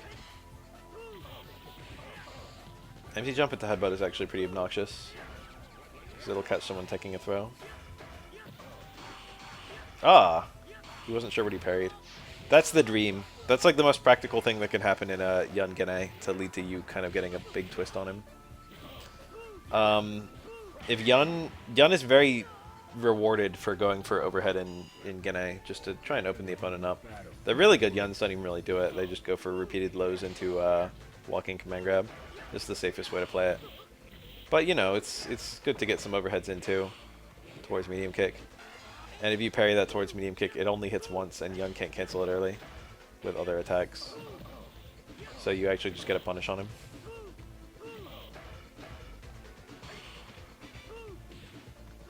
It's very feasible to get that parry too. It's not a red parry. It's only a single parry, and there's nothing Yun can do to mix it up. Love this combo. Oh, that didn't seem quite right. Normally you wait for the opponent to bounce off the mirror and then tackle them, and then they get into the mirror again. Alright, he's just taking the corner. Nice. Halted the approach.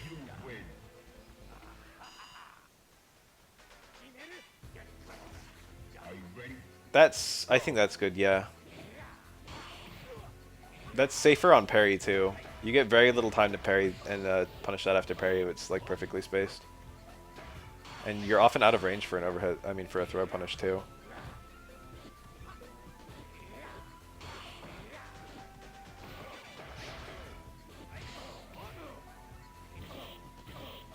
Oh, I missed it. You got very little time to do that because the opponent actually gets the JP6 from the second close medium kick. So you gotta hit them kind of on the way up. Mirror on response to Gene activate is actually feasible. It's not great though because your meter is more precious than Yun's. Yun will build Genes faster than you build mirrors.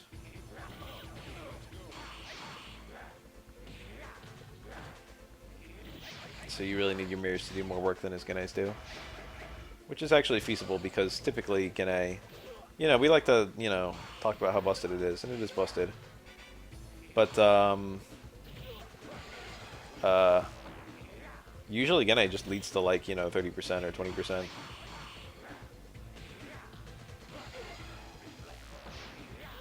You don't usually lose.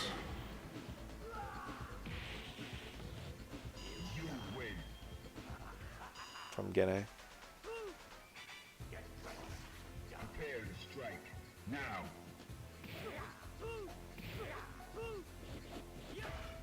That's 2 Stand Fierces. I did so much damage.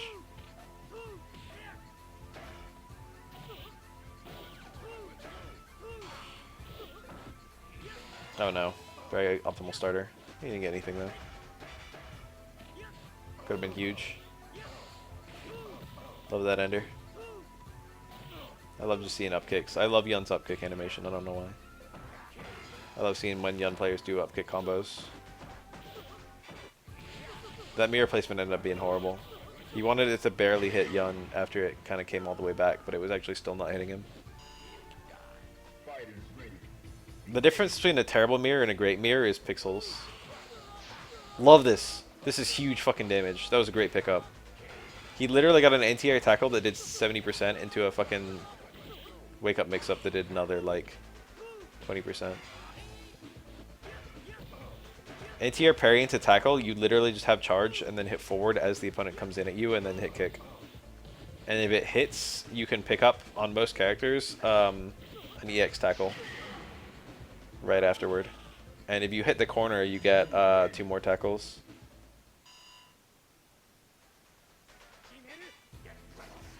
And then like a fierce or something. It's very rewarding. It's one of Urien's most practical, like, rewarding combos. You can get something similar after anti-air fireball. Anti-air fireball tackle, EX tackle. If Urien ever gets that bullshit, he gets so much fucking damage.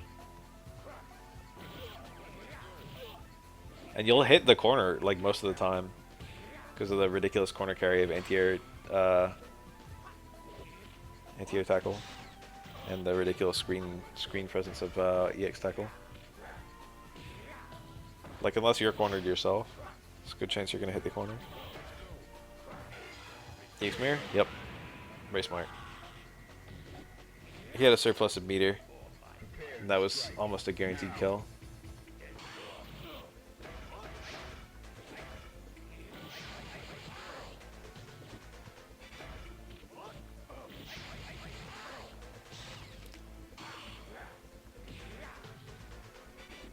Wow, aggressive. Screen position's great. Oh, nice. Tackle, tackle, fierce? Nothing. Screen position's great. He should win now, I think. Yeah. Good comeback. In terms of actual, like, viability, Aegis nullifies the other 2 supers. They are viable. It's just that Urien picking SA1 is like a low mid tier. Like, you can make him work. He's not the worst character in the game. He's still better than, like, Sean. Honestly, he's still better than fucking, like, Q or something.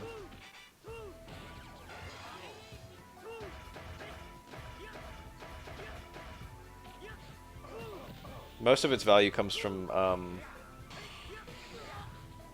it gives Urien kind of damage where he doesn't typically get it. Like, usually, if you get, like, a mid-range punish as Urien, you don't really get anything. You get, like, a poke. You get, like, a low forward or something like that. But if you have SA1, you can do a mid-range parry into, like... Whoa, huge. This kills the whole Gane bar. Oh, a little bit less if you drop the combo. That's a huge red parry. Being able to do that red parry changes the whole matchup. Nice. Oh, he missed the mirror. Too high? I don't know. Nice punish! I dropped the combo, that one's hard.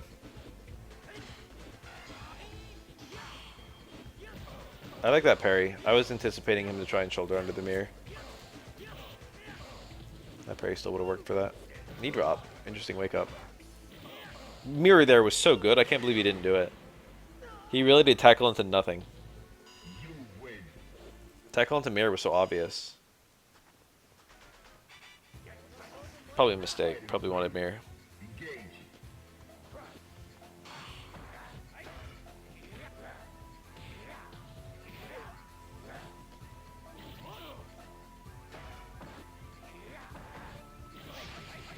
Keep trying.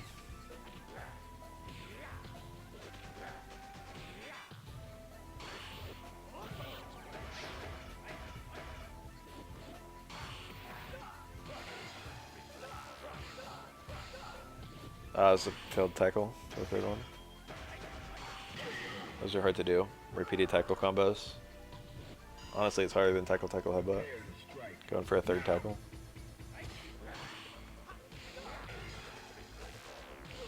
You should jump. Accident?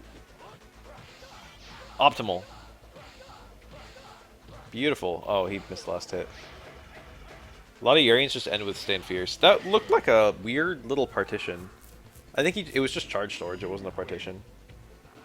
That's funny though, he got down charged and walked forward a little bit and then did the charge move.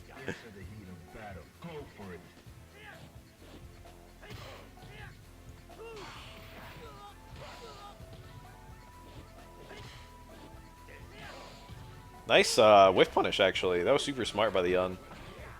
Dash punching right there. Oh, big. You hate to see it.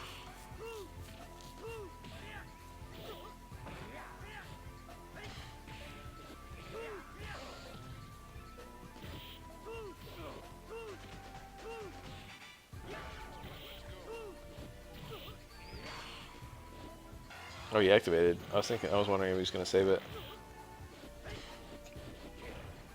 He did a palm like he was trying to build meter. Oh, that was a whiff punish, I think. He could have just canceled it in one. That could have been death. He could have actually died right there if that was Crutch, Fierce, and TX headbutt. Oh, he still dies. That was supposed to be a medium tackle.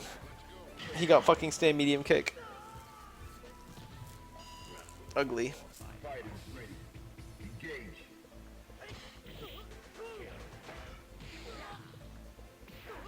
Okay. Oh, beautiful. Pretty optimal. Oh, he had a mid-air connect, so it was easier, and he still dropped it. Those combos are hard. Urian's a hard character. There's like little baby mode versions of most of these combos, but you lose damage. Like anyone can do Crouch Fierce into tackle into Stand Fierce. But you got better stuff you can do there. You can get more damage going for tackle headbutt. Or, you know, whatever else. Tackle Fierce. Okay. This Urian's playing pretty well. It doesn't feel like he's being super dominant, but he's got 8 wins. No joke. Urian's, I mean, every character in this game is a decision-making character, but it really feels like Urien. You gotta make a lot of clutch decision-making.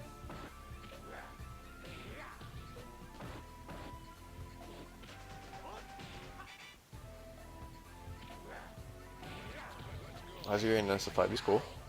Very popular. I think people like Urien's gameplay design. I can see him coming back a lot.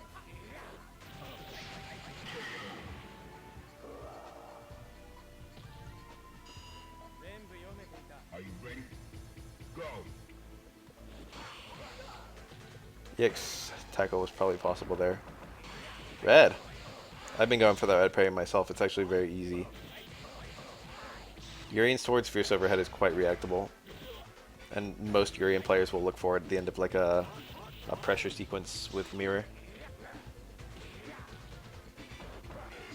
In the corner.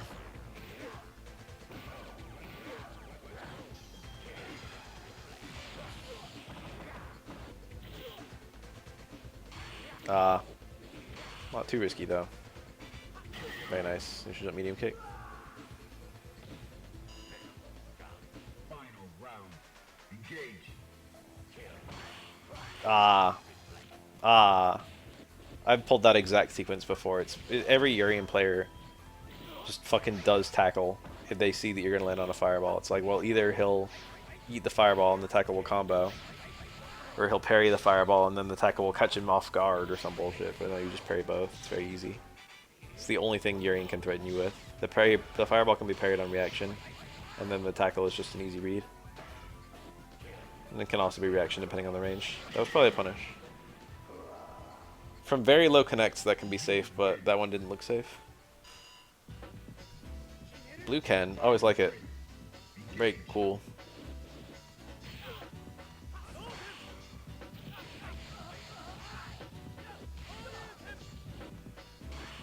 There are certain characters where I wish they'd just come back every time. Just become a staple. Urien's one of them. Like, who are the true staples? It's Shadows plus Chun-Li supposedly, right? And that's it. According to Capcom, it's like these characters you can just you can count that they'll come back in every game.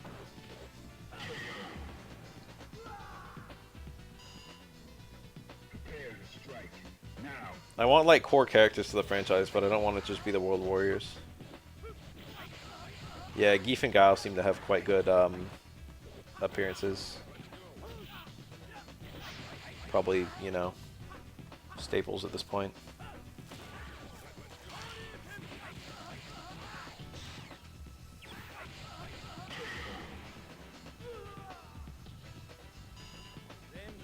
Final round. Go.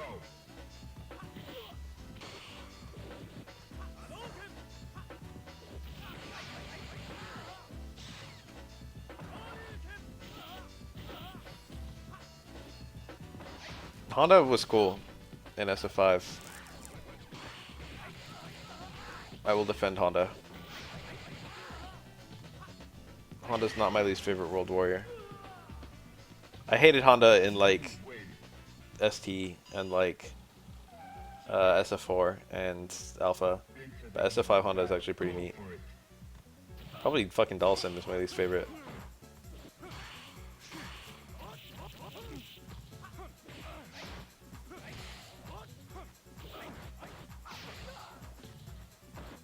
Probably Blanca next though.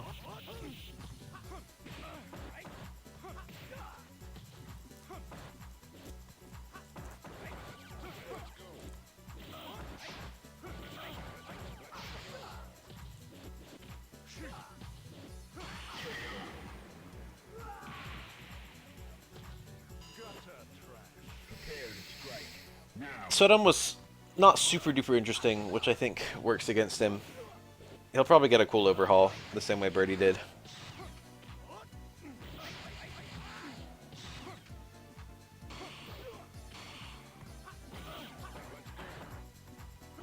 There were some really neat things about Sodom.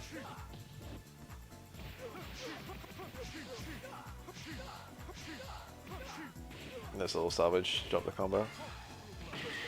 That's a fairly easy parry, but if you didn't parry pre-freeze, it's hard.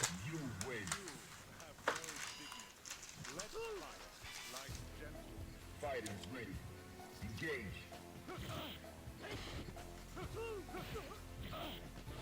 I think Sodom probably is getting in, if I'm being honest.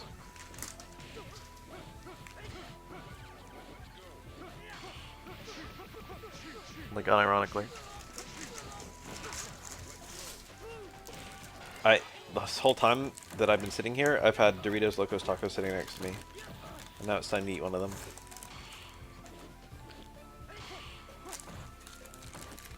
Loudly. Mukbang stream, but no camera. Gutter trash. Prepare to strike. Now.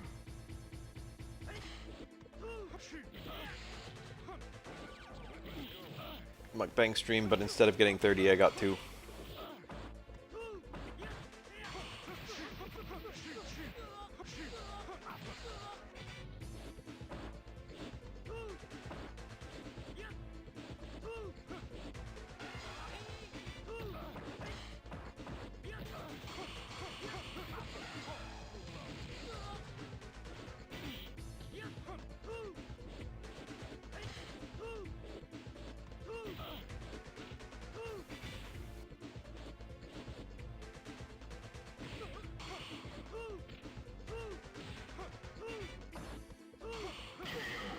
It's the Taco Bell Doritos tacos.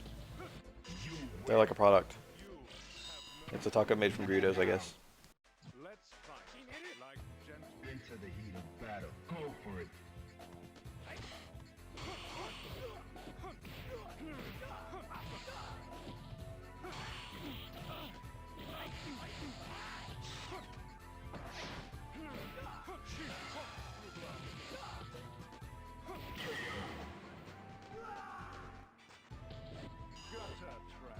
Are you ready?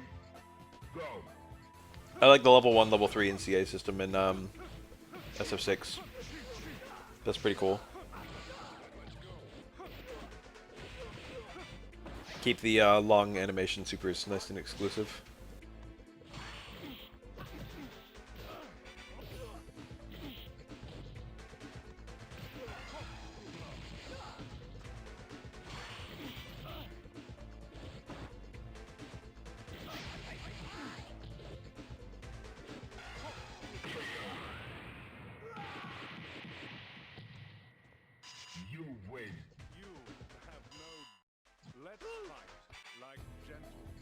Into the heat of battle. Go for it.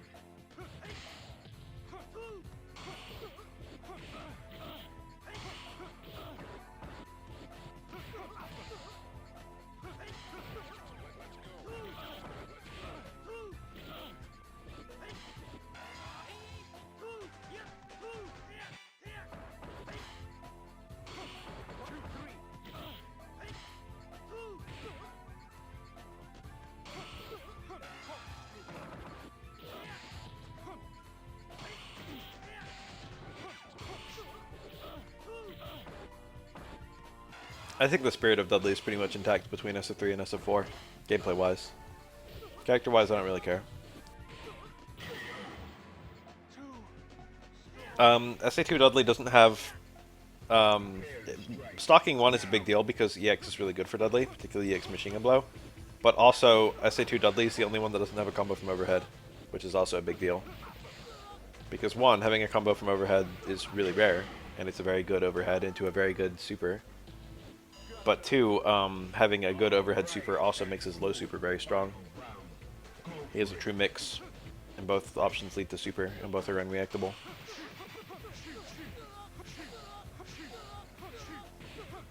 Yeah. The fact that it doesn't work in juggles almost doesn't matter though, because you also have like very little in the way to launch. You got down roundhouse. EX Machine Gun Blow SA2 wouldn't work anyway.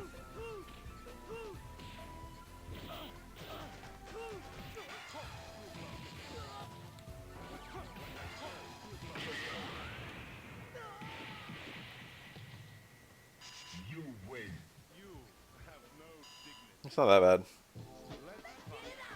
bad. In certain matchups it was very nice. It was really fast.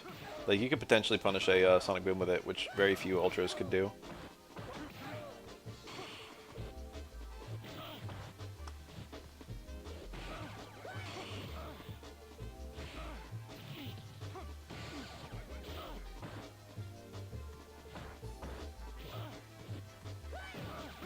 Even among Ultras that punished Fireballs, punishing a Sonic Boom was a feat.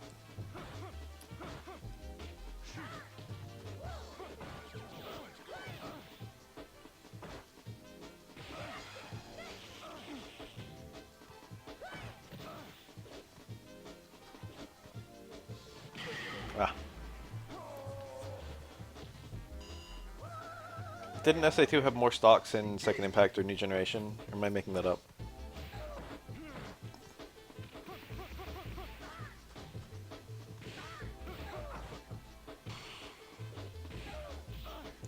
I'm pretty sure that Dudley SA2 actually has the highest damage potential of his 3 supers, amusingly.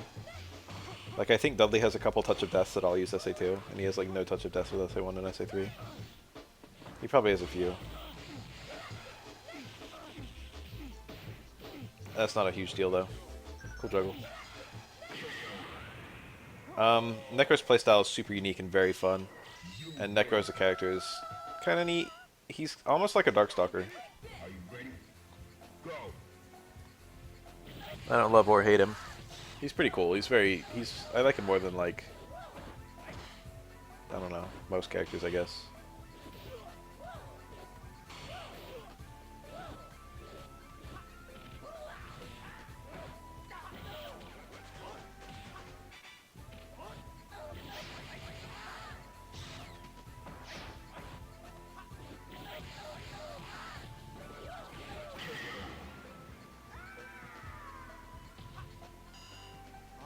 Fighters ready.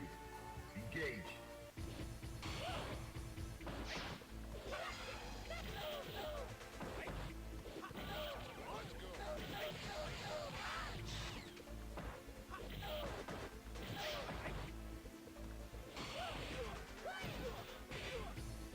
The overhead. You can parry that on reaction, but, you know, most Necro players don't pull it out very often.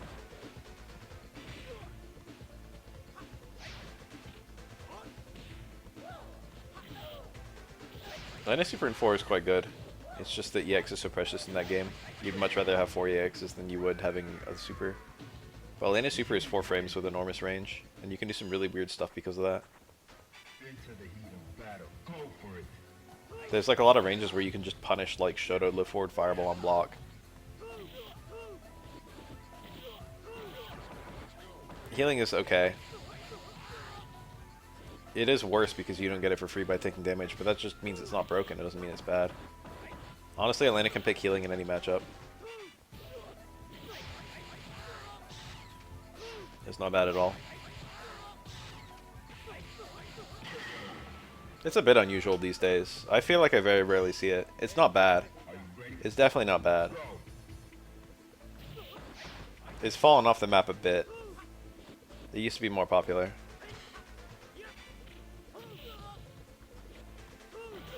But it's not really worse than her other supers. If anything, it might be her best one. It's just like you can't really like use it like. The thing is, the thing that makes a lot of good players good is their ability to find parries out of nothing, and healing doesn't work with parries. If you can get like errant parries, you'd much rather pick SA2 and just get parry low strong SA2. Nice.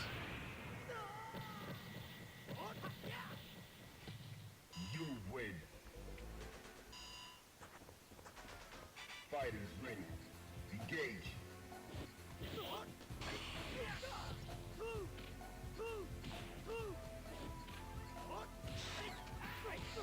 Healing is the most consistent of Elena supers, I think, though. Very reliable. The EX dash punch. Curious. Was that a drop? Was that a Gene? Did he have Gene? If healing had a short super meter, it'd be like the best super in the game.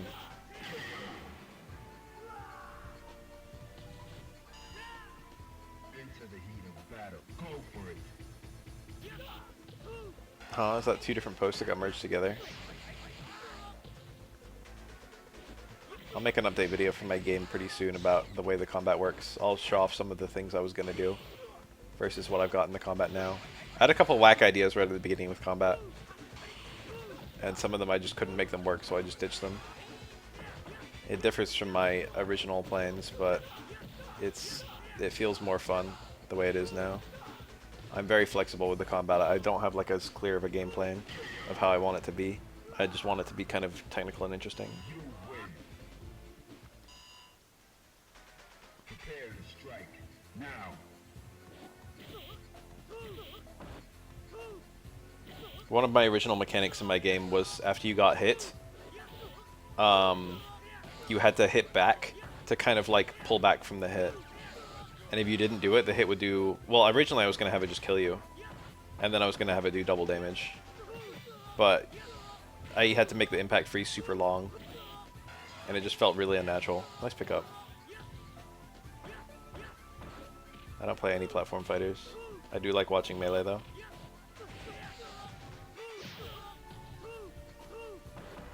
I used to play Melee casually and also Smash Ultimate. Prepare to strike. Now. Anyway, there were a couple of reasons I was going to do it like that. I wanted to have combat feel fundamentally dangerous. So, like, you could accidentally die if you weren't careful, was one of the things I wanted.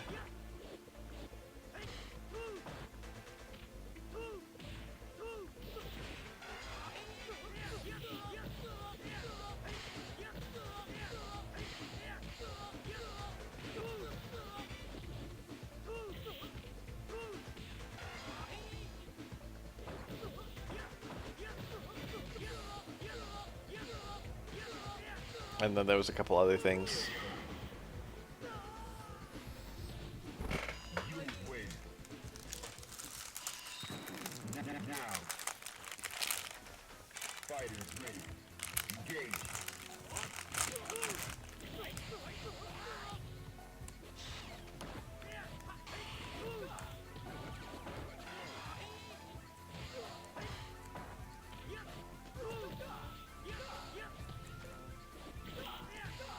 We're watching dive kick right now. Here it is. Dive and kick on the screen.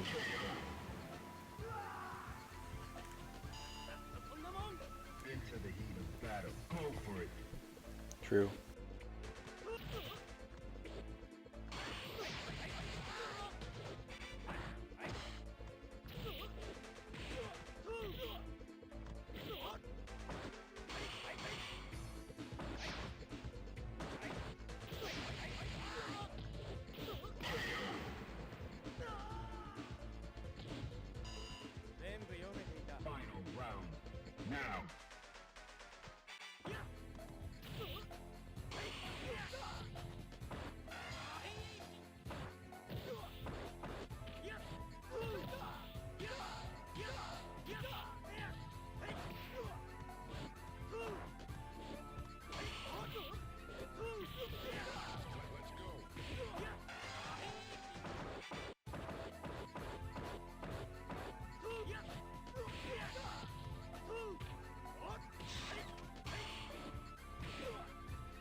Are you ready? Go!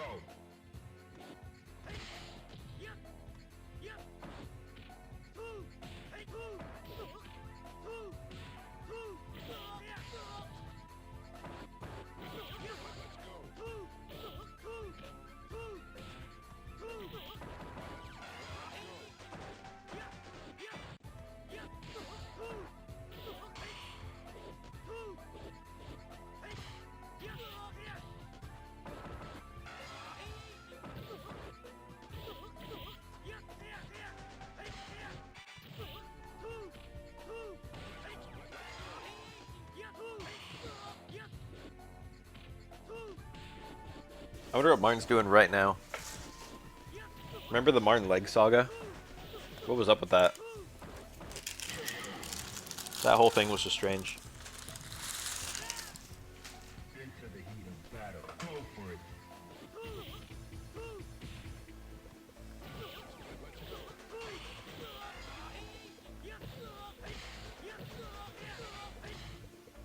Martin went to like fucking Vietnam or someplace and came back with a fucking flesh-eating virus on his fucking leg.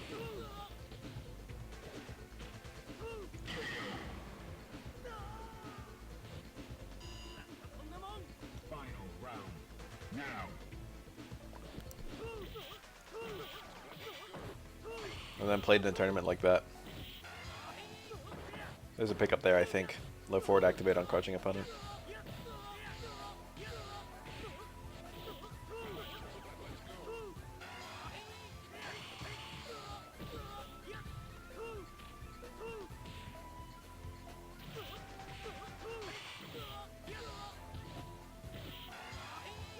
That one was too far away in the conversion, I'm sure.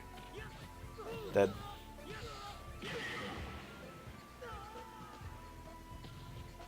You win. Yes, very likely. Now. Are you ready? Go.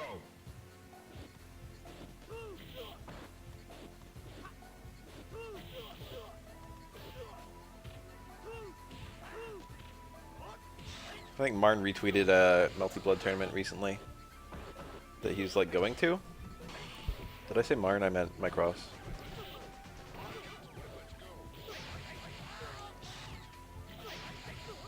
Mycross, from what I can tell, he's living the life low profile, but from what I can tell, he's still playing fighting games, but he's playing a lot more anime shit now, which is super cool because very rarely do people go in that direction. Well, it's very common for people to go in that direction, but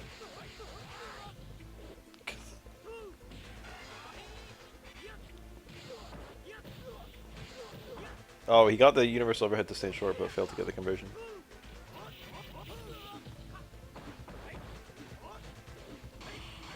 Ah, very cool. Anti-air close forward, and then if it's parried, you super jump parry. It's funny looking.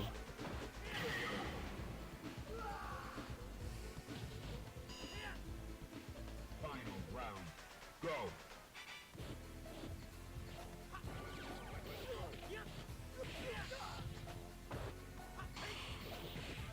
Oh no. Oh, very cool. What was this? He got the reset. That was a ton of damage off of that Gene. He missed his ender though. He loses a lot of meter build from that. And it would have been a pretty high meter build because it was a short Gene combo because it was a reset. Oh, he had just a win. It was actually kind of tricky because he parried and then he did low strong. It's like if he did another button, if he tried to do cancel into Zushoho, he might have got the shoulder. Prepare to strike. Now.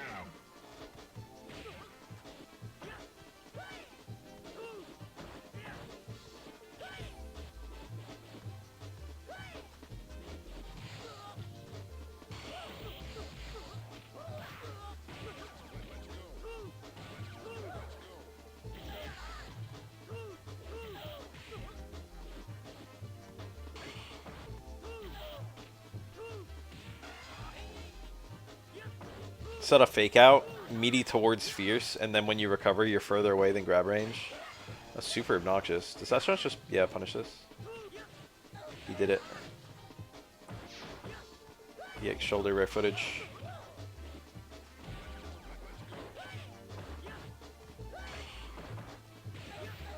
It's also Tekken, I'll have you know. I don't want to see you saying that Tekken is anime, because man, it is not. Prepare to strike. Now.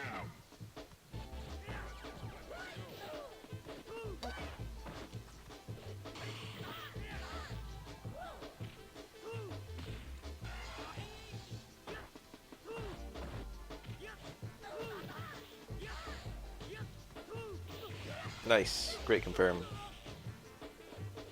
Ah, too early. Every Necro does that sequence. Meaty universal overhead that's too early, deliberately, so that they wake up parrying or something. Blocking, and then meaty grab.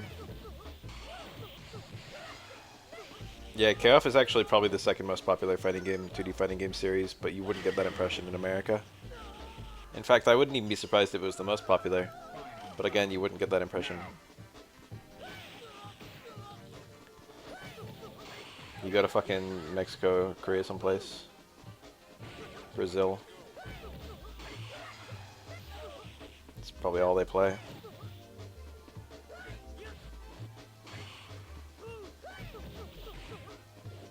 Getting that the combo is so difficult. Comboing out of drill is a nightmare.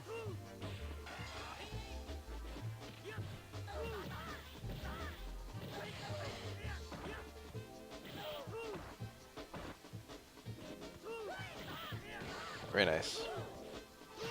Oh, empty jump into... Oh, he dropped it. Just dash punch would have killed.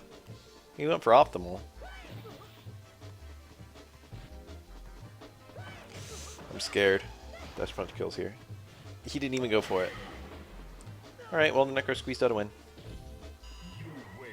Eked out a win. Whatever. Prepare to strike. Now.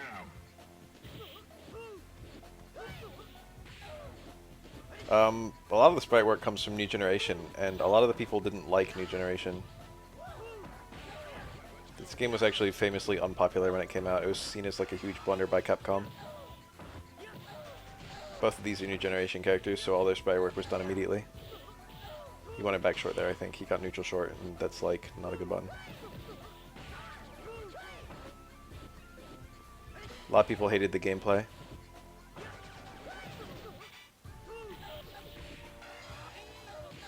And also the roster. They were like, where's Chun-Li? Where's Guile? Chun-Li did eventually make it back. That sounds maybe true. Yan and Yang were the same in New Generation. In Second Impact, they had some moves in common, but some differences.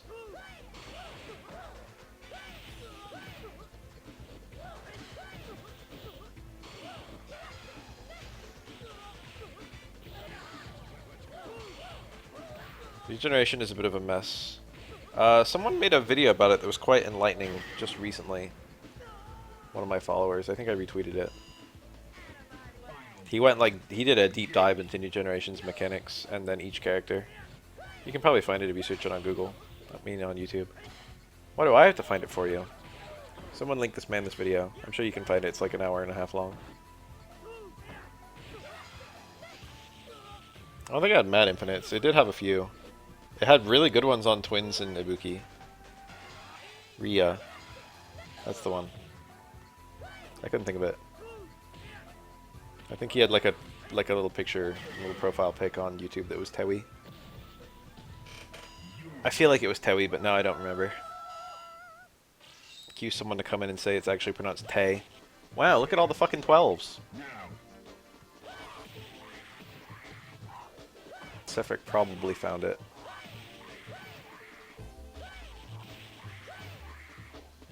Yep, that's it.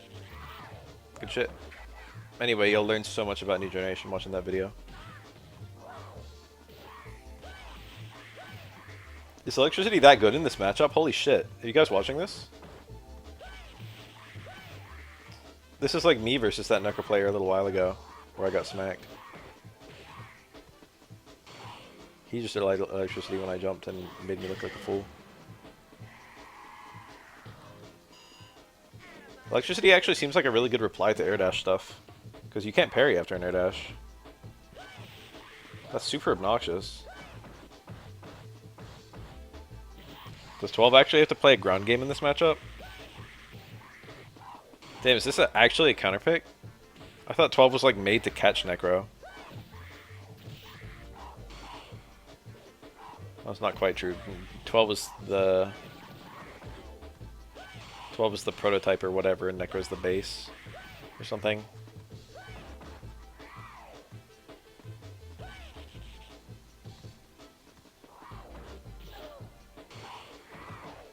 That's a punish.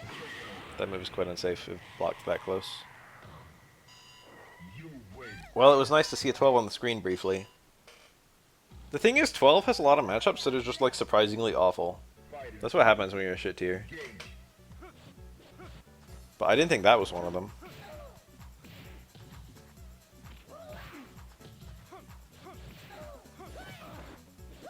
Oh, the overhead. Spaced overhead.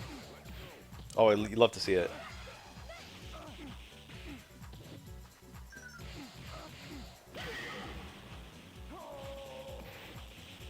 Winning matchups on 12. I think versus Hugo is even. Versus Sean, I could see being in Sean's favor, honestly.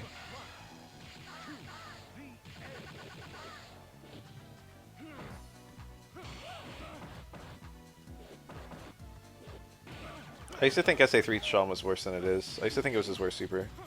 Now I kind of feel like SA2 is his worst super. But I don't think any of Sean's supers are that bad. They're all kind of mediocre. It's mostly just setups that he's missing. But in terms of their damage and whatnot, they're all okay. SA3 has great range and great damage and good startup. No EX kind of sucks, but it doesn't suck that much. I mean, Sean's EX isn't good, but Sean with no EX is even worse.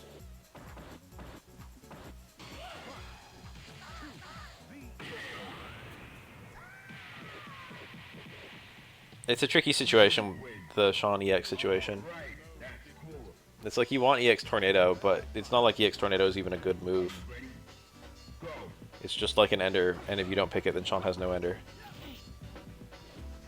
Maybe in very specific scenarios he has Uppercut Ender.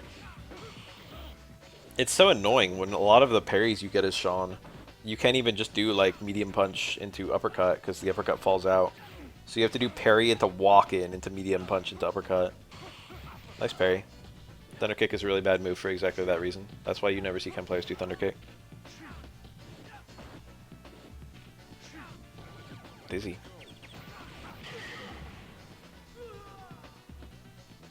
Yeah, they nerfed him too much. The thing is, Sean had a lot of stuff that didn't seem to work even in Second Impact. Like, the wheel kick is still garbage in that game, from what I can tell. And, like, the roll, too. I don't think the roll is garbage, I just think it's, like, it kind of does nothing. It's not scary. It's just kind of passive. The tackle. I think the tackle's not good even in Second Impact. I think in New Generation you could actually combo to the tackle hit, but in Second Impact and Third Strike you can't. Like, all he had... Tornado was a lot better. Tornado got massively nerfed, and then Uppercut got nerfed. But his other special moves are all garbage, even in Second Impact. I don't know how to fix the tackle. I don't like it. I just don't like it as a move. I don't want it to be a grab, but I don't like it as it is. Just remove it. Just give him a Hadoken. Just give him like a fucking Dan Hadoken. I mean, yeah, Dan Hadoken.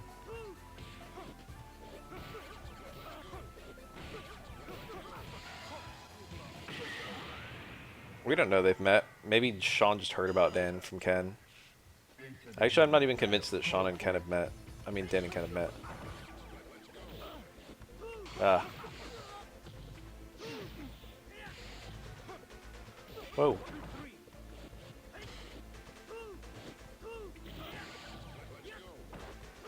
I'm not even convinced Ryu. Oh, oof.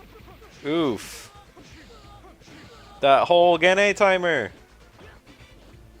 Where did it all go? That was a failed super by Dudley, I think. That was also a failed super by Dudley, I think. Stand strong, ducking super is a combo.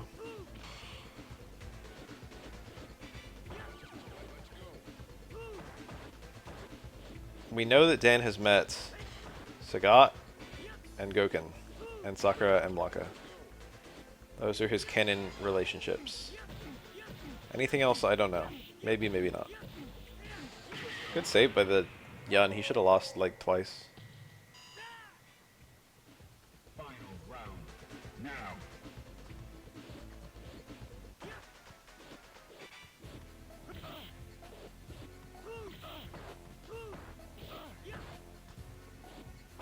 Gunsmoke from Lucia kind of feels like what tackle should have been.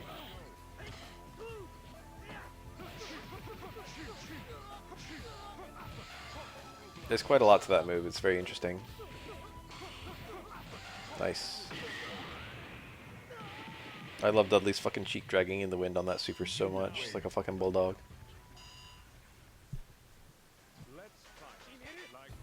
Are you ready? Go.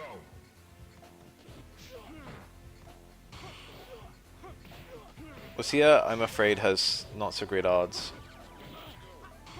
Even Akira has more odds than her, I feel. Imagine if they made a Final Fight fighting game that's just all the Final Fight characters, and then a bunch more. They just get, like, you know, your Cody, your Guy, your Hager from fucking Marvel, your Lucia, and then they add fucking Carlos and, oh, Maki, they bring Maki back. There's, like, enough Final Fight characters, you could just do a whole Final Fight roster of a fighting game at this point. Poison, Hugo, Abigail, Rolento. Maybe they add fucking Damned. And, oh, Sodom. God, there's a lot. You really could just make a fighting game with all of them. I didn't realize there were that many. You win. Now. Yeah, Belger, but he's a zombie. Are you I like that, actually. Go. He was in the background of a stage in SF5. I assume that's just non-canon. But if not, then it's like the fucking, it's like the Geese situation, basically. Where Geese died in one setting, but then just didn't die in the other setting.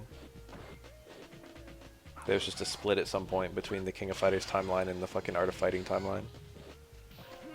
I mean, not Art of Fighting, Fatal Fury.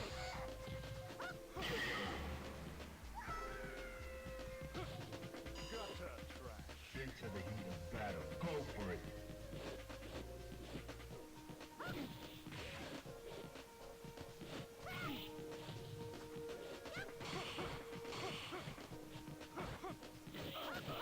Oh yes, Dan has been doing the fucking Raging Demon all this time. Dan actually had a Raging Demon in the Marvel vs. games, and maybe in CBS? I don't know about that one. I know he had it in Marvel, and I feel like he had it somewhere else, but I forget where. The Otoka Michi. You win. I think it was. Are you ready? Go.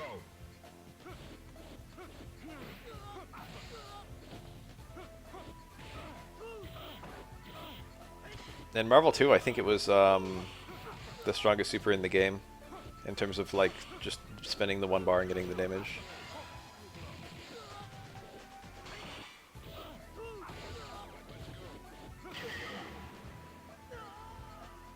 But after it does the damage, it leaves Dan at 1 pixel health. It also doesn't go very far.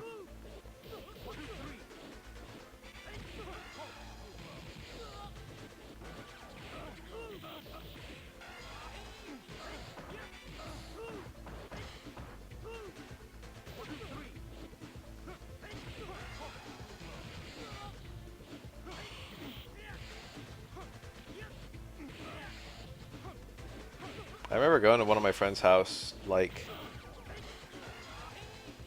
2 years after high school ended, and he just had a couple high school textbooks on his fucking in his bedroom. And I remember just thinking like, damn, like, bro, like, didn't you take those back? He obviously wasn't doing anything with them. He could probably just show up at the fucking high school and be like, hey, I found these.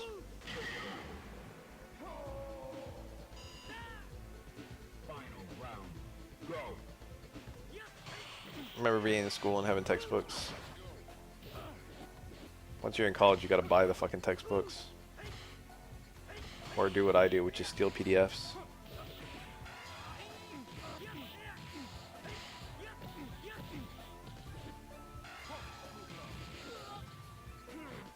Fond memory I forgot about. There was a point in my life where I was just given textbooks. They just hand you your fucking math textbook and they're like, here you go. Return it at the end of the year. So much better. Wish it was like that in college. Wish college wasn't a scam. Wish every fucking class wasn't trying to bleed you dry of money. You win. Now. When I went to law school, I fucking, first semester I had to buy like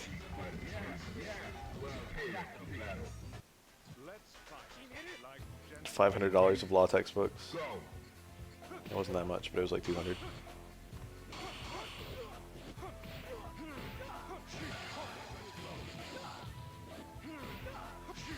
Just learn about fucking dumbass torts. I still got those law textbooks somewhere.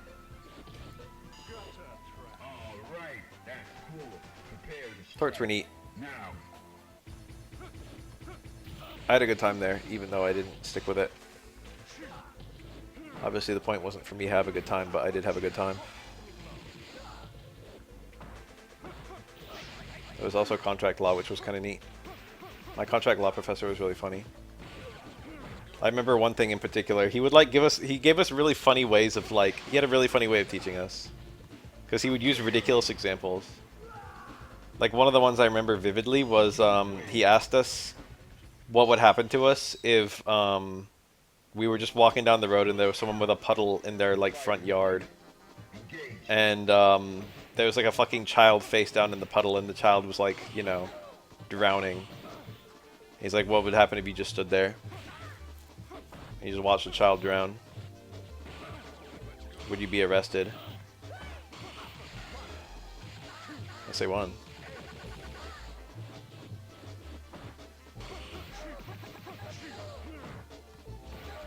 And if you wouldn't be arrested, which I think, spoiler, you wouldn't, why wouldn't you be arrested? Why is it not illegal to watch a child drown when you could easily save them?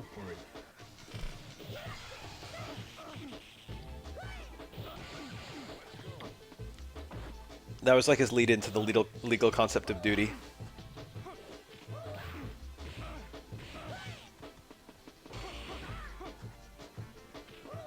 If you're just a random passerby, you have no duty to that child. Yeah, not your puddle, not your child. Exactly.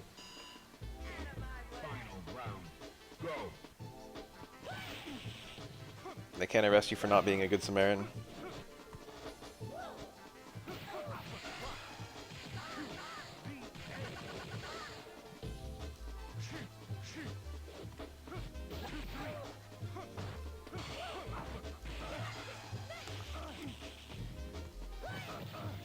A lot of his classes were like that.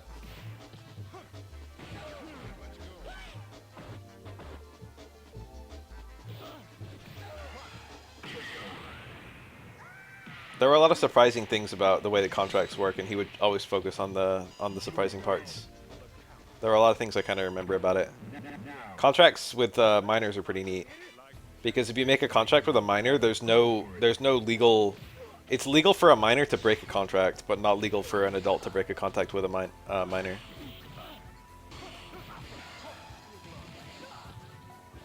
Something like that.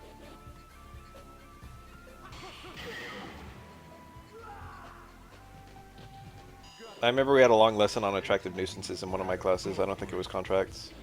I think it was like torts or something.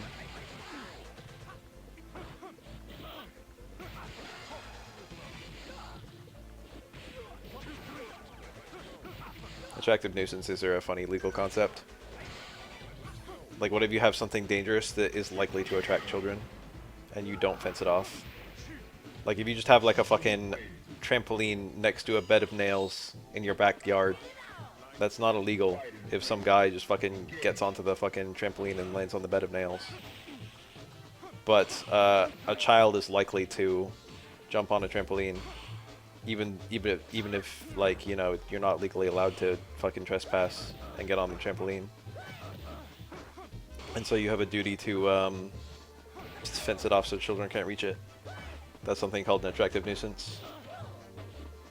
It's not a very realistic example, but like, you know, like a bridge without adequate netting. If like there's a cool bridge the fucking children want to climb on even though it's trespassing, and then they fall off the bridge and fucking die because it's over like fucking frigid water. It's like a 50-foot drop or whatever bullshit. You gotta put netting. Normally you have no kind of moral obligation. Normally you have no obligation to a trespasser.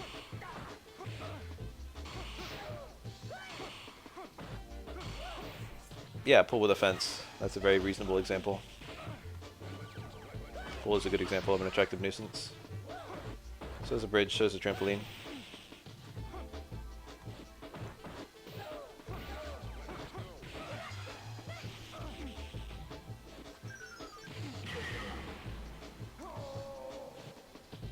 We spent a long time on promissory estoppel.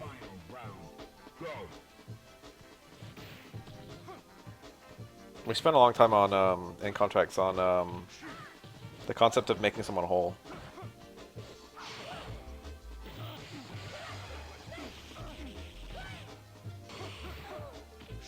What the consequence of breach of contracts would be.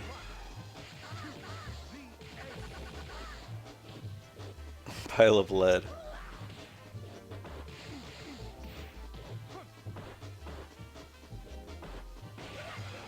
I don't think it was quite at the same time as, oh, was that a super attempt? I don't think it was quite at the same time as the, attractive nuisance, but I think it was close. But we talked about booby trapping too. There are a few famous cases that help decide that. Booby trapping is, most people know it's illegal. And it's because a booby trap can't, distinguish between, like, a criminal and, you know, whatever else. A police officer, a child. I think there was a case of someone who was having his, like, you know, like, it was a building he didn't live in, and it was being robbed. And he,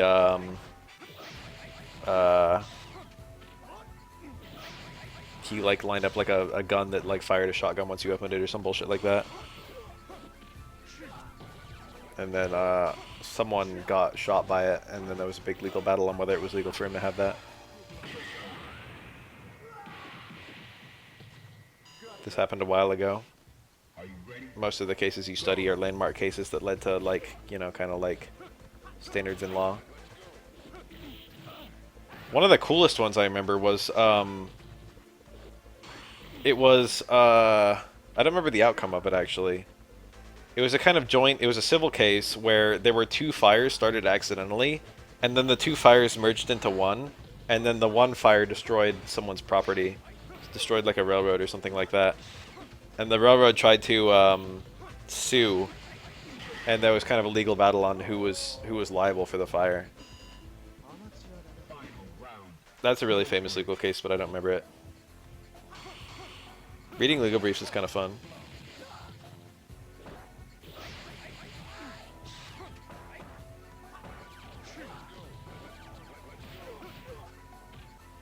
There was one case I very distinctly remember that was really neat, where there was a party, and there was like a woman who went to sit down, and then there was a guy that pulled out the seat while she was right about to sit on it, and she sat down on air and then like fell and broke her tailbone or something like that, and then she tried to sue the guy who pulled the chair, and the big twist of this story is that the person who pulled the chair was like 4 years old, and it's like, can you sue a 4-year-old for breaking your tailbone?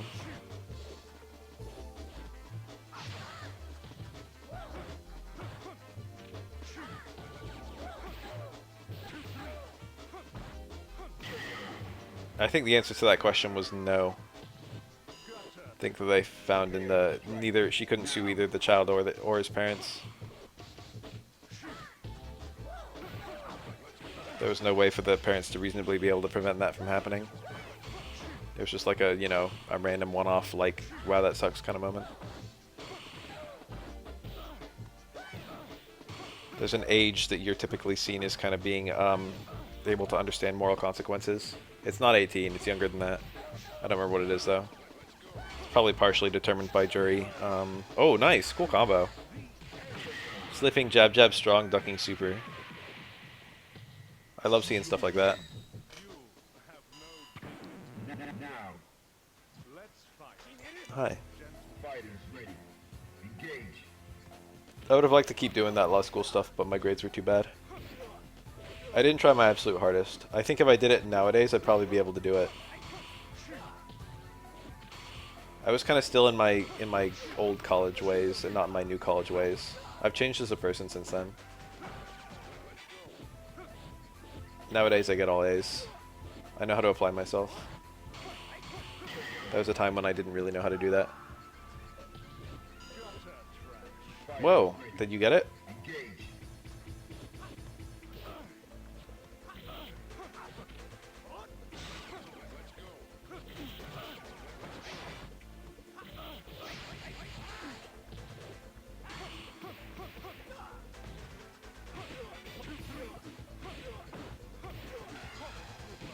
I think dog food in a sandwich is illegal, but I think like hot sauce in a sandwich isn't. You win. Now. Are you ready? Go. Laxatives I think would be illegal.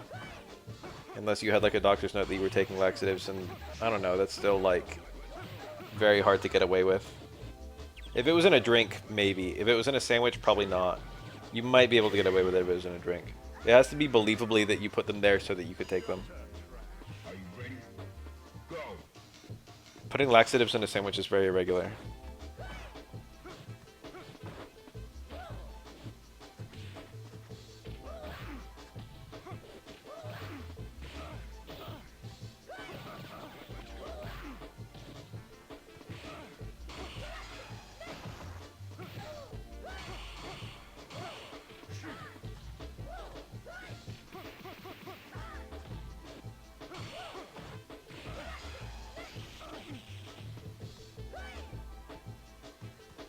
There's, it's believable that you'd just like a really hot sandwich, though. So if you want to put fucking ghost peppers in your sandwich, you'd probably get away with that in the court of law. Probably be like, well, I like my sandwich with ghost peppers. Final round. Now.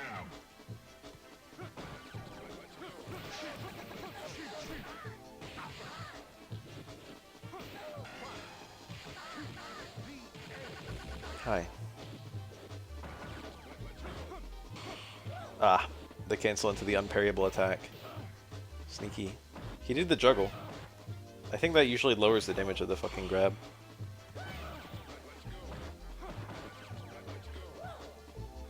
Still winnable. Not easy though. Oh. Blocked. Probably over. I like SA1 Dudley a lot. You don't see it very much anymore. It's very cool though. It's just a stronger Dudley. Now. Are you ready? Go.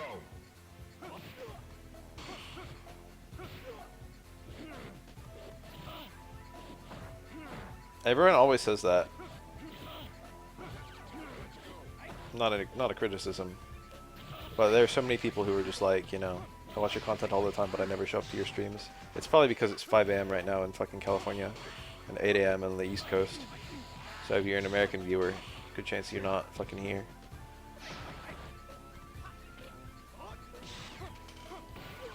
My extremely erratic schedule, where I just pick a random time of day, I throw a fucking dart at a dartboard that has every time of day on it, and then I stream at that time.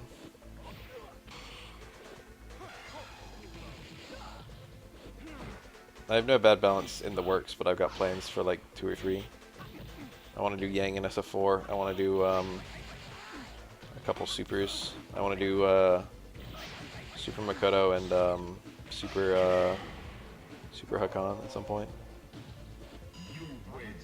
And Super E Honda. There were like 3 characters from Super SF4 that people wanted. Into the heat of battle. Go for it.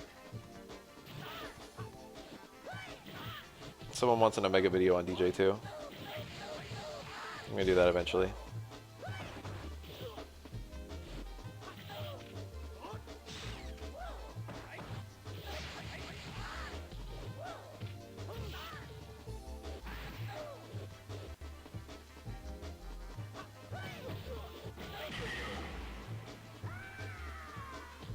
Yeah.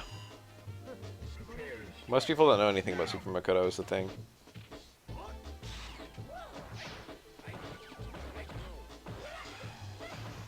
Yuchika? Oh, it wasn't even... He got reversal and it wasn't a punish.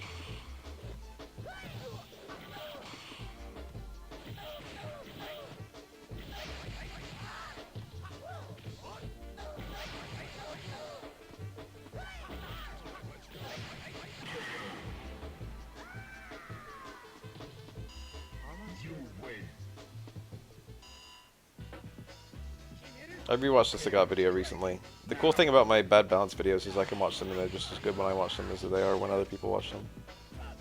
Entertaining for me too. I rewatched the Sagat one, and one thing that it wasn't like dishonest, but maybe it was a little bit deceptive, is I showed Sagat combos that had their damage significantly lowered. And the thing is, Sagat's Tiger Knee, I think either the damage wasn't lowered or it was lowered more insignificantly. So Tiger Uppercut losing 70 damage, fucking, you know, that's a huge amount to lose. But he had like another special move that was like 160 damage. So if you just used Tiger Knee Enders, you didn't lose that much damage overall compared to your vanilla combos. I mean, you still lost a lot. You still lose like 30 to 50 for like basic bnbs. But I showed combos where you lost like 100.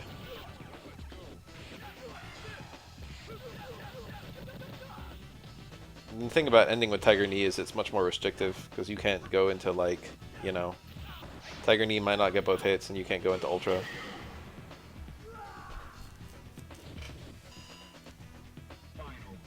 You can still go into Super, I guess. You can do Tiger Knee Super Ultra if you want. That works, technically.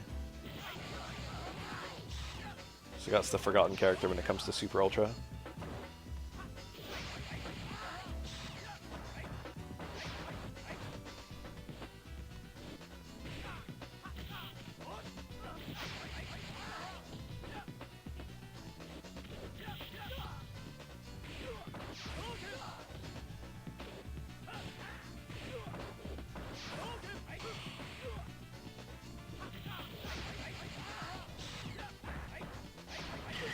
Nice. You win. Are you ready? Go.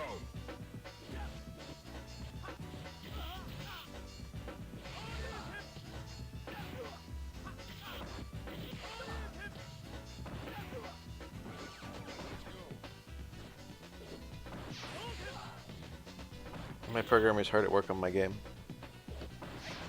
I wonder what he's doing right this second. We're working on new attacks together. Right now, presently, there's the overhead swing and the basic swing. But after today, there will hopefully be the lunge and the stomp. And there will be 4 total attacks. Exciting. Fighters ready. Engage. Oh, heavy DP.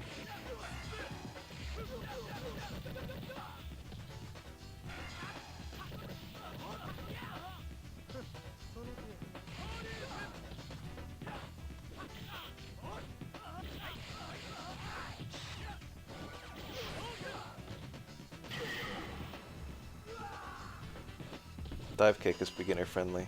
Final round. Now.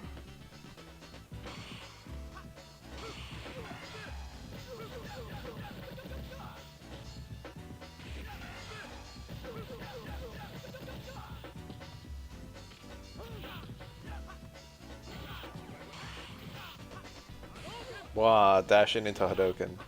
Probably intended to be a DP.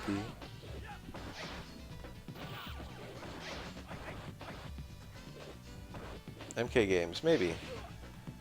They certainly have a lot of, well, Injustice, yeah, I would say. It's fairly easy to just kind of pick up and play. Fighters ready. Engage.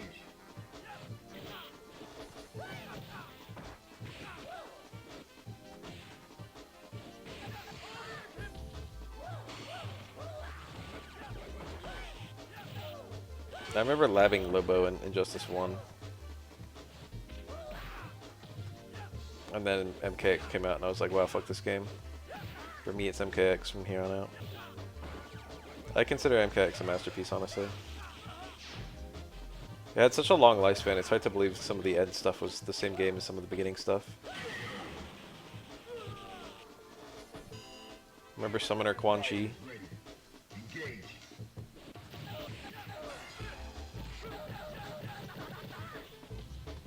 Beginners love Jenkins zoning.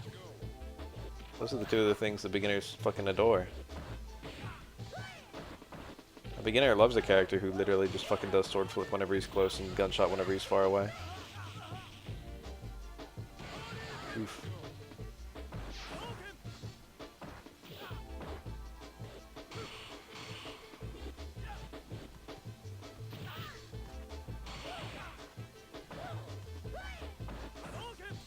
Special moves that create a clear and concise game plan. That's a good sign of a beginner-friendly fighting game. And that was Deathstroke. That was a lot of characters in Injustice 1 in Mortal Kombat.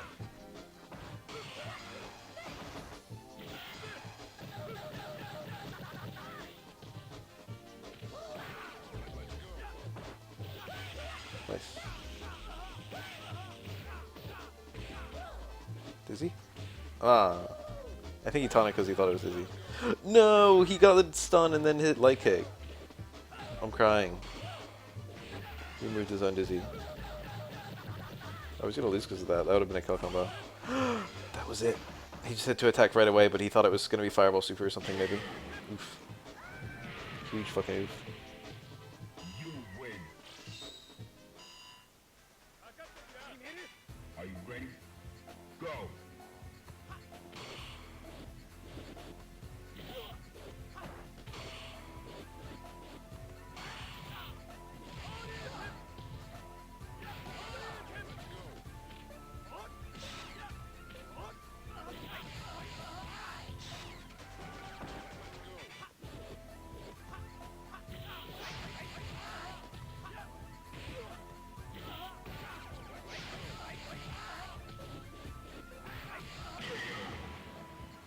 I like the kind of target combo style stuff in NetherRealm games, honestly.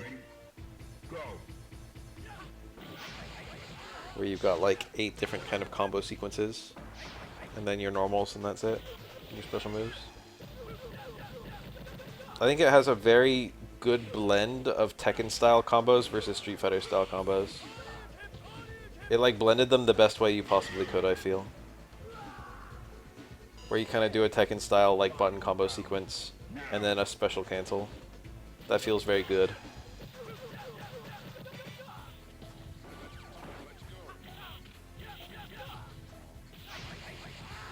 Towards 2-1 spear, some bullshit like that.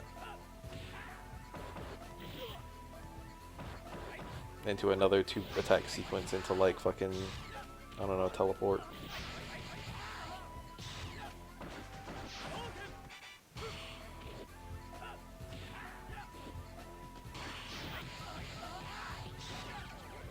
I think the combos are really neat. You win. I played fighting games before SF4, and so many people back then shit on Dead or Alive. The consensus back then, if you went on like Shoryuken forums or whatever, was that it was just a bad version of Virtua Fighter with titties. People would say it was just rock, paper, scissors and shit like that. There was a lot more of that back then than there is now. People used to be very strongly like, this fighting game is legitimate, this fighting game is illegitimate. That still exists, but it's not as bad. Yeah, right?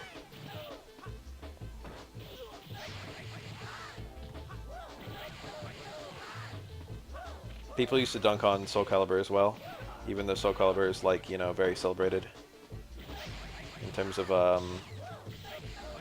how popular it was, how many people played it. People would be like, oh, this is just dumbed down Tekken or bullshit like that. Fighting games that people actually respected back then were like Street Fighter, Tekken, Guilty Gear. It wasn't a huge list. I don't remember people ever talking about King of Fighters back then, honestly. They probably did, I just didn't notice it. I think people usually didn't regard Virtua Fighter as that good of a game either, back then. Generally, people just had nice things about Capcom fighting games and bad things about other fighting games, though. They're like, oh, if it's like got Capcom in the fucking corner, it's a good game. CBS 2, NBC 2, whatever.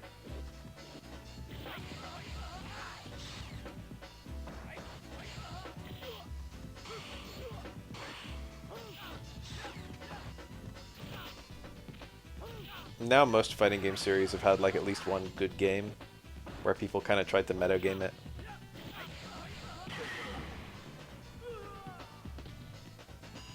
Are you ready? Go.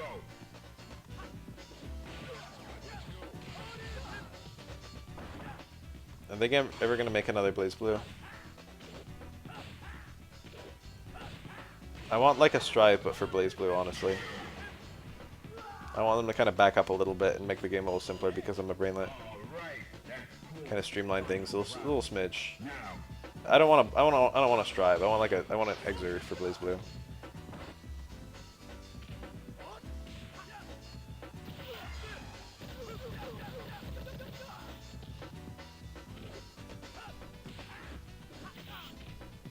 Maybe like cut down the roster a little bit. CF seems like a really good game, don't get me wrong. But I just want something I can kind of easily pick up where everyone else is new to.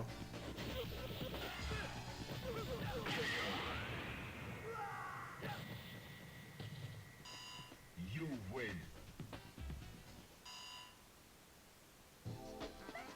Are you ready? Go.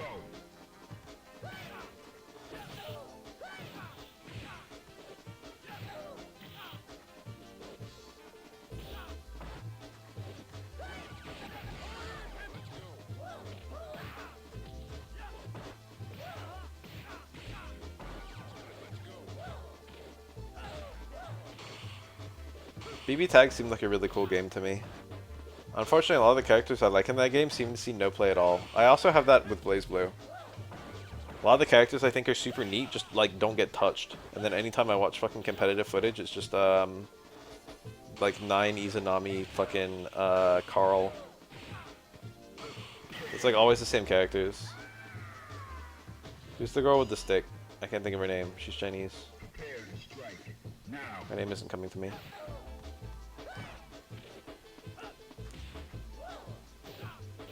Lychee Fei Ling. I see a lot of her. The characters I had fun fucking around with were Tsubaki, Bullet, Hakumen, and Platinum. And I gotta tell you, I rarely see any of those 4 in BlazBlue. It's like they're all unplayed as shit. There's a decent number of Hakumens. Hakumen's not so rare. Hakumen's a fairly common character, even in tournament footage. But there's like 0 Platinums, there's not that many Bullets, and there's not that many Tsubakis.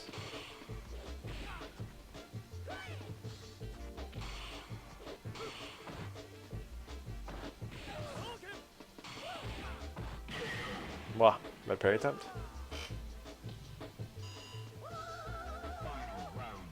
I'd probably play Tsubaki if I played BlazBlue. Or Platinum. Put up bubbles and shit like fucking QB. Hit people with the old mommy circular.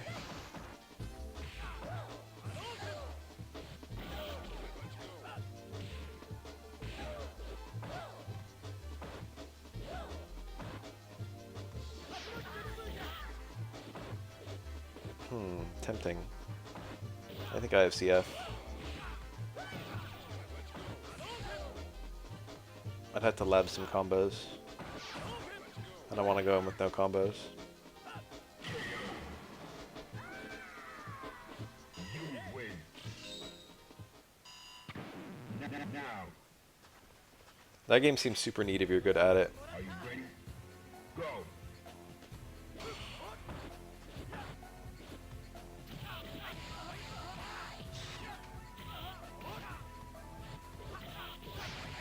Someone give a medal to whoever came up with the idea of a DP Rekka, or whatever it is that Ragna has. It's like you took the two most satisfying kinds of attacks in fucking 2D fighting games and combined them. That's cool. Into the heat of battle. Go for it.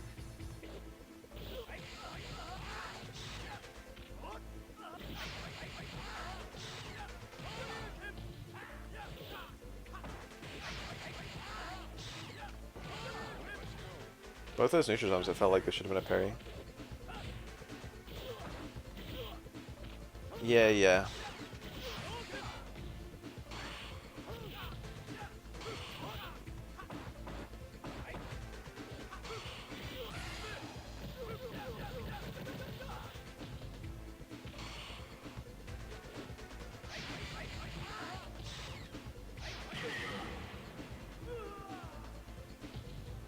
You win. The thing about BlazBlue is that almost every character is kind of like a gimmick character, Prepare. which I think is very interesting. Now. It's like everyone's playing with different mechanics.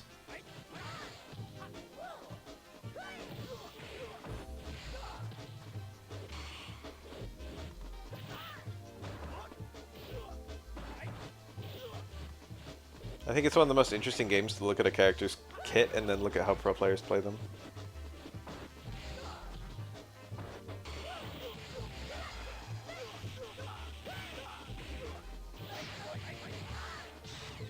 Kai has DP recos? I didn't know that.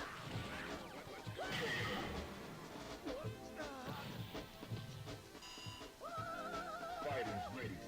Engage.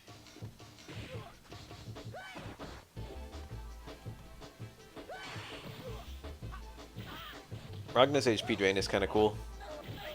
That's like one of the least gimmicky gimmicks in the game, but it's still neat.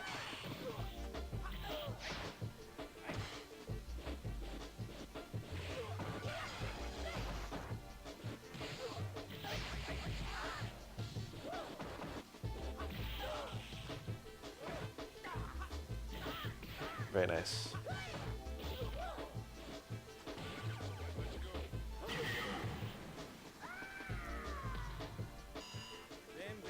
Final round. The bird fighting game is what's missing from the current fighting game market. There are no fighting games where you can play as a penguin. That's probably not even true. Scorpion can turn into a penguin in Mortal Kombat 3. Full frame. It looked like Necro was doing the fucking Dio walk for like a second there. Bloody Roar, that's right, Bloody Roar penguin. Of course, there's a fucking Bloody Roar should have been the first thing I think of. Into the heat of battle. Go for it.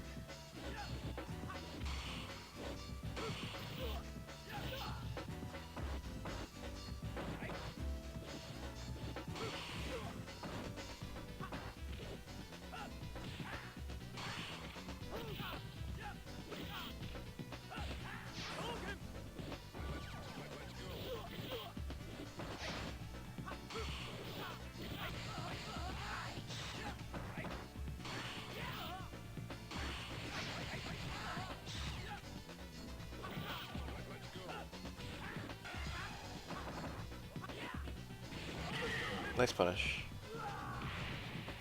Anything would have killed there, really.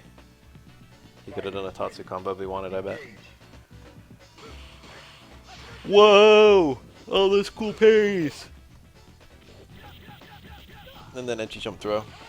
Anticipating a parry, I'm sure.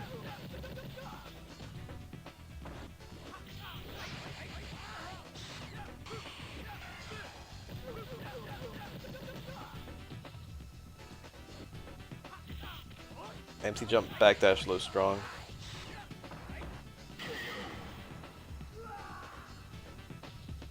You win.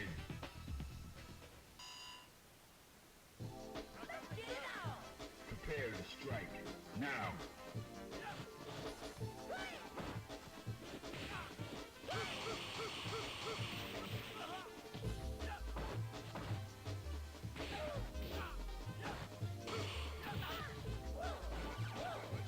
Take on Parry. I do get that question a decent amount, but I don't hate answering it. It's not a third strike parry. It's like Alex's sledgehammer. It's okay to have something like that. It's not gonna like define the neutral or anything like that. It's gonna be better because it's like free, or you know, it's cheap, and it's available on all characters. And they're probably gonna balance the game around it. There's probably gonna be attacks where the counter is parrying it. Yeah, it's focused without the attack. It's very accurate. It's focused with the potential for the attack, I guess.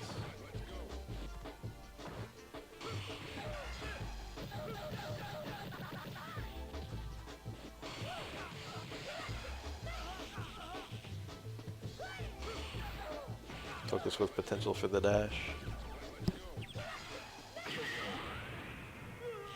Yeah, of course. I like third strike, so I like third strike parry, so they could put them into new stuff and I'd still like it. It's not gonna break the game and it's not gonna be useless. It might not be super useful. It depends on how much they kind of orchestrate the rest of the meta around it. But it's like gonna be as useful as like Ryu's parry in SF5. So like obviously you can use it against some things, but like it's not gonna like, you know, it's not going to be like third strike parry where it's just zero commitment, high reward. It looks like the reward's going to be lower, or at least more expensive, since you might need the dash to get it sometimes.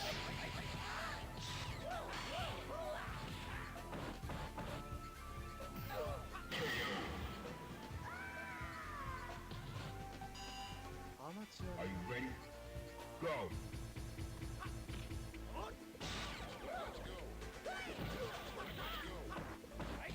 It's probably just going to be a way to potentially dodge mix-ups at a cost. And then like a reaction counter to certain things. I say dodge mix-ups, but it would just be vulnerable to a different component of the mix-up. Ah, it was such a good neutral jump. He had the dive kick, I guess.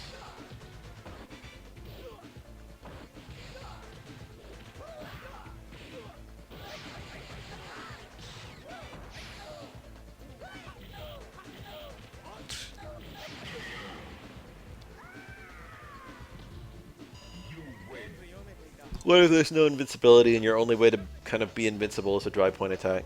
Your only way to do a reversal? Drive impact.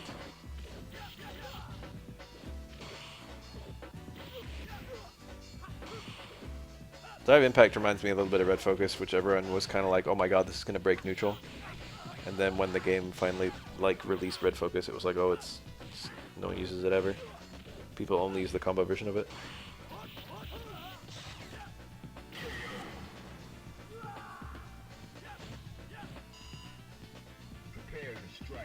Now.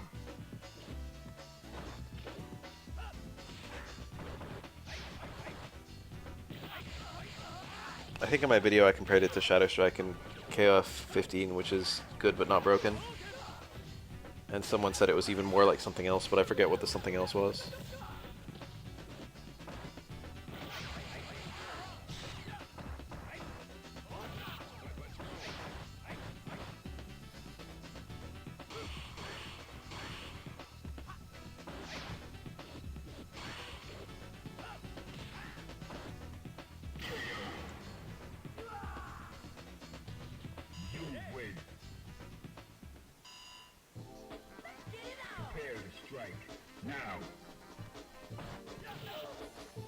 I think red focus cancels in development were 4 bars, which is how much it should logically cost.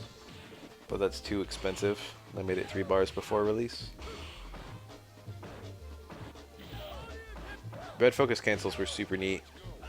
That was my single favorite change of Ultra, and probably my favorite change of the SF4 franchise in general.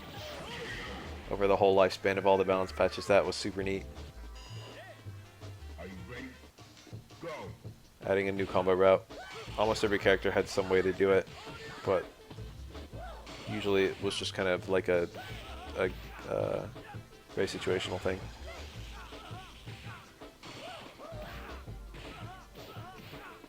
Nice little juggle.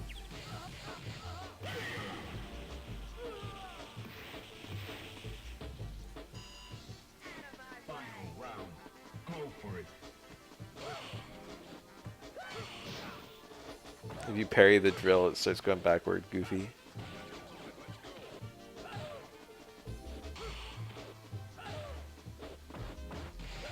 Red parry attempt. And wow, Necro just cancelled, anticipating the failed red parry, I guess.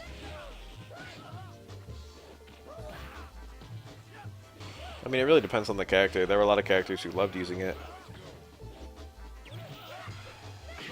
Most notably Zangief, Yun, maybe like Sea Viper. You win. Now. Are you ready? Go. Evil Ryu, saw a decent amount of it. Gave you a conversion from Light Stomp that wasn't horrible.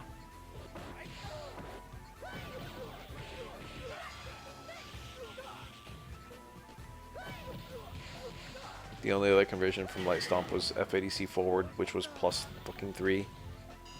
So you then immediately have to get a 1-frame link into close strong.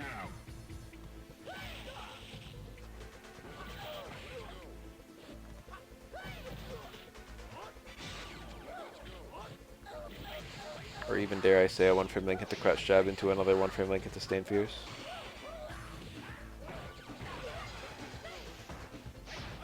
Necro's super cool, yeah.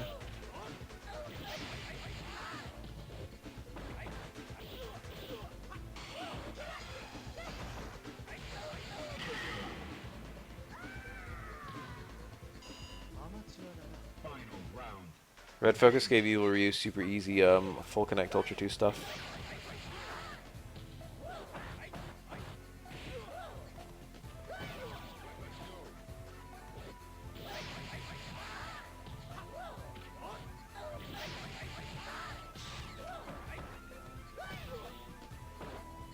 I'm gonna flip if Necro isn't in fucking patch 1 of Street Fighter 6. Fighter Pass 1 better read 6 fucking SF3 characters. Now.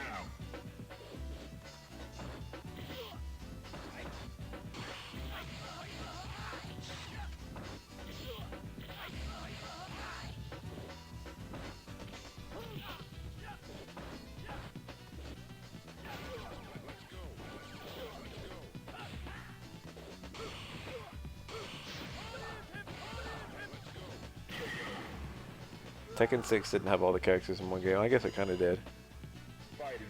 Tekken Tag Tournament 2 would be a better example.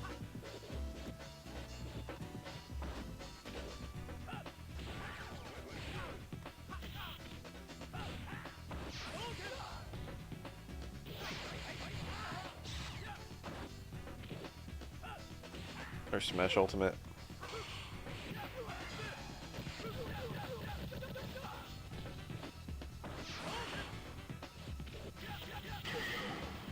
Damn, he should have mashed. He wouldn't have died.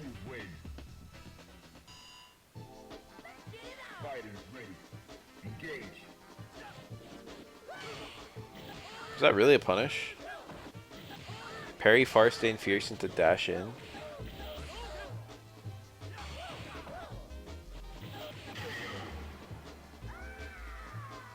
It looked like a punish. He did it so deliberately. What a weird thing to be ready for. Very nice by the Ken. Imagine living that. Excuse me. Imagine living that.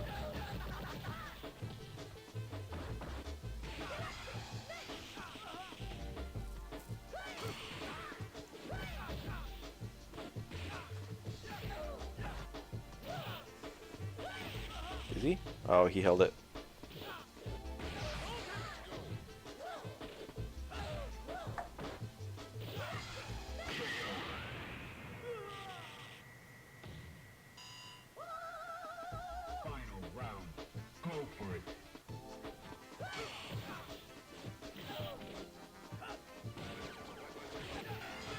Drink water almost sounds like touch grass somehow.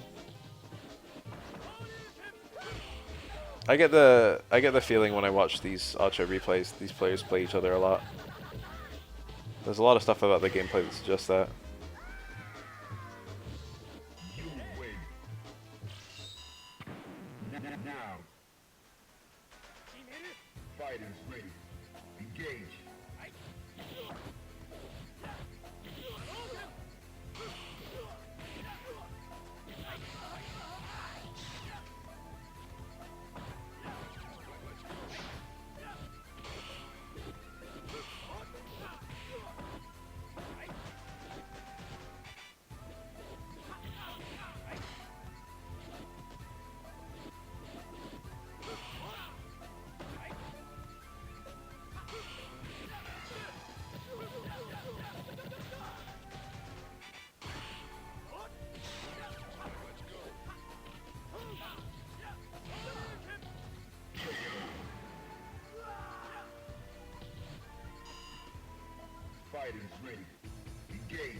X-Rekka kills. I'm scared.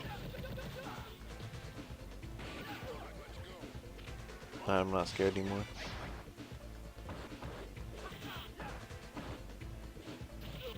Oof. There's A to full jump in. Okay. I would have died there too. I would have parried at a timing to parry the overhead, and then I would have promptly died while taking a throw to the EXTP.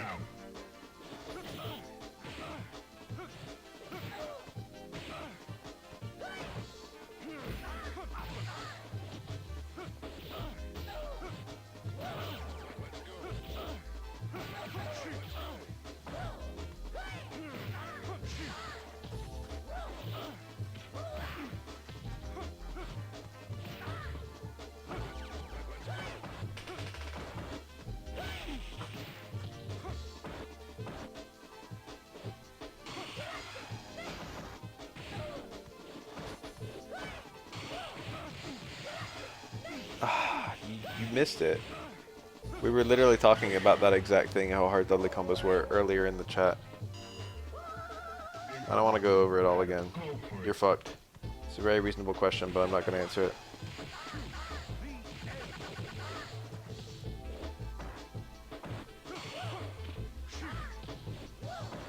Someone summarize. I guess I'll summarize.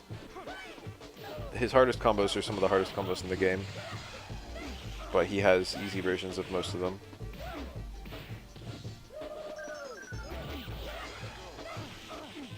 Does that low short even raise the damage? What if you just did background us into super? It feels like that might be stronger.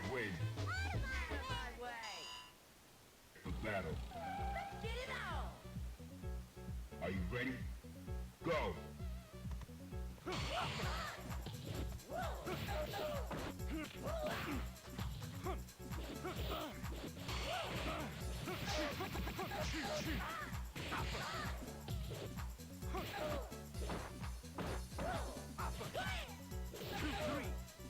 Was Balrog in SF6 leak? I don't think he was, right? I think there was no Shadaloo. Prepare to strike. Now!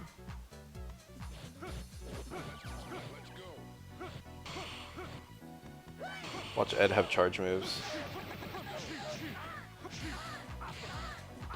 Oh, he went for the double upper. I always see that with the X into regular. Can you really do it with like regular into regular? It looked like it might have worked.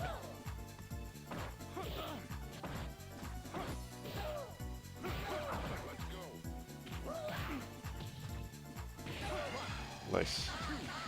Great freeze frame during the super tail. You win.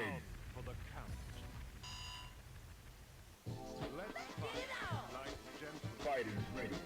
Engage.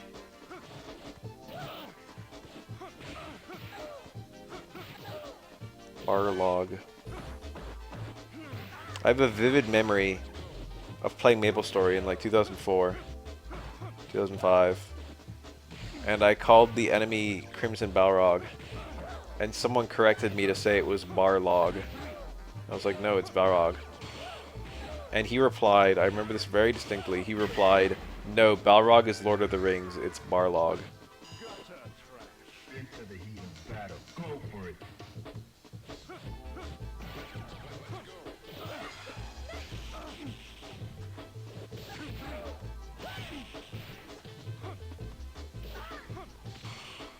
Spoilers, it is Balrog.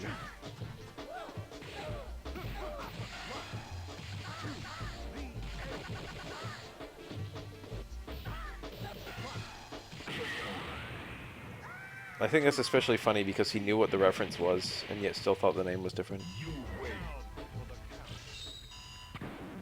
Now for battle. Prepare to strike. Now.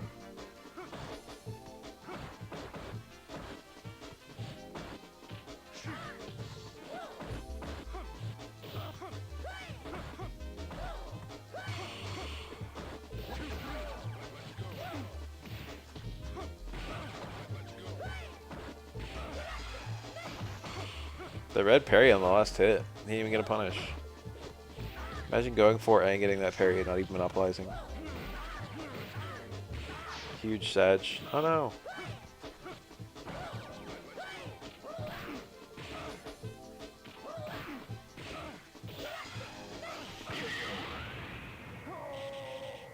Hi.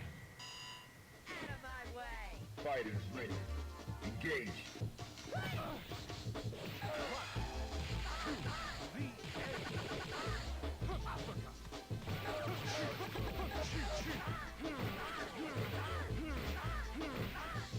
We'd love to see it. Man, Dudley can just win.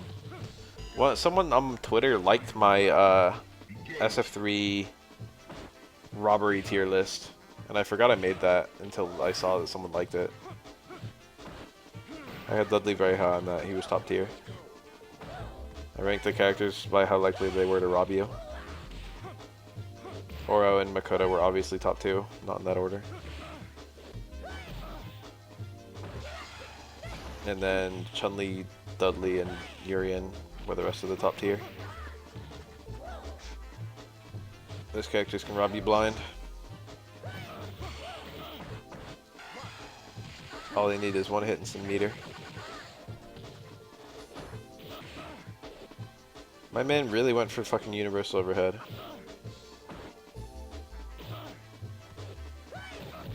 Why do literally anything but towards roundhouse or low short? Yeah, almost mid tier for Robbery, yeah. I had a tier for characters that were good but had no specific Robbery stuff, but they were just good. Ken was in the same tier. Fighters ready. Engage. I think Akuma as well.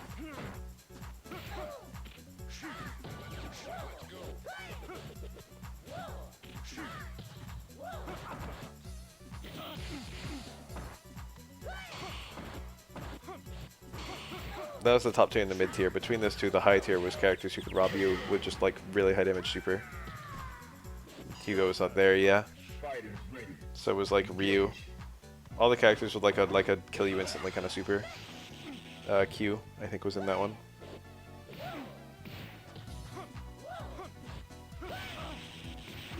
Oof. That's a bad feel. Getting hit twice by the same electricity. Because he mashed it.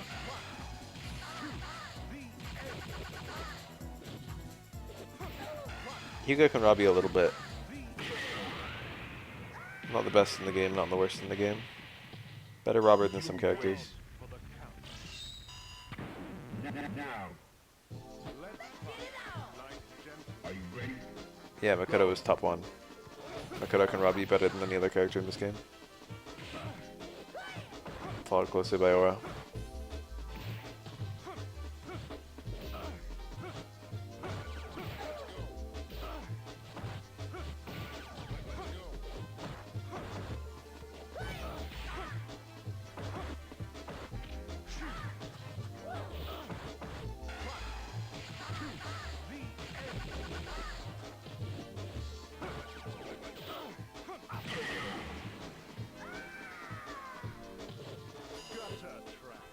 Prepare to strike. Now.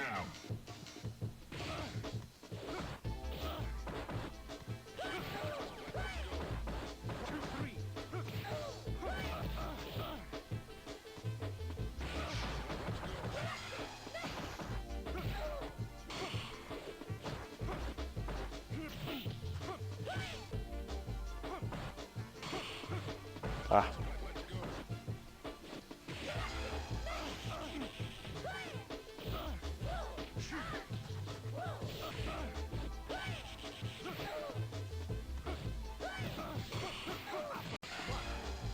What a punish. Wow, you took that fucking post at face value.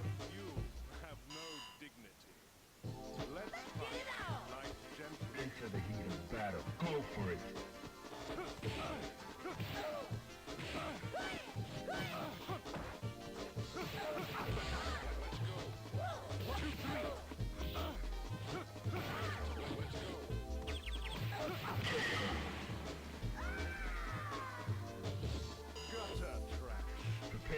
strike. Now.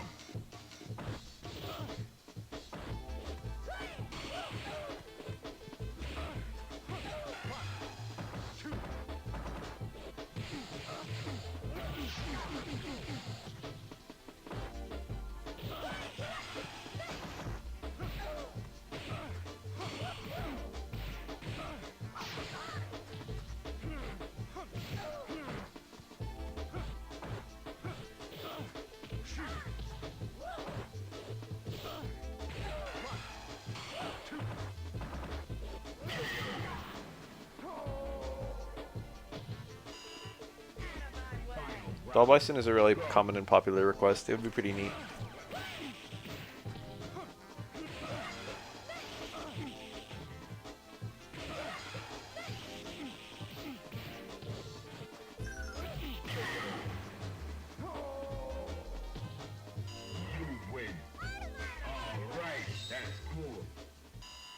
Dawn. Now. Prepare to strike. Now.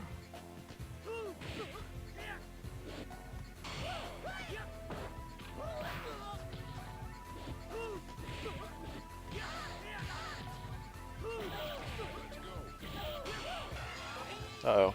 Ah, could be worse. Whoa! No quick standing a super knockdown.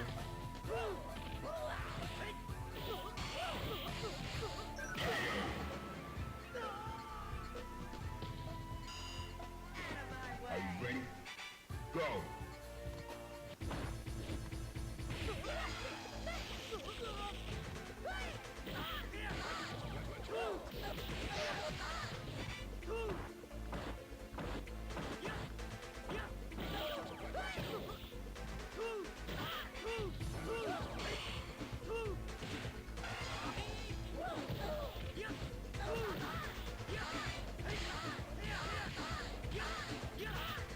Cool ender.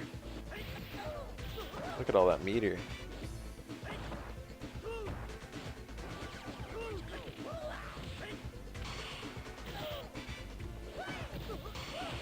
This Necro is gassed. I've never heard that one. Final round. Go! Sounds like a positive.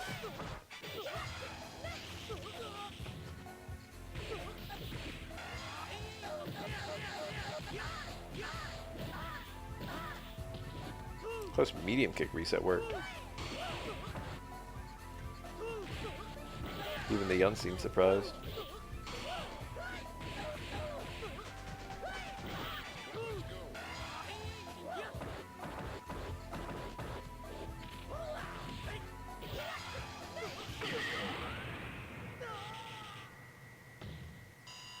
You win.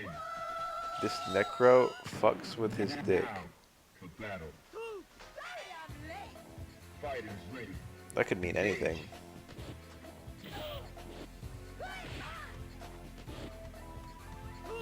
That sounds like new, fresh slang.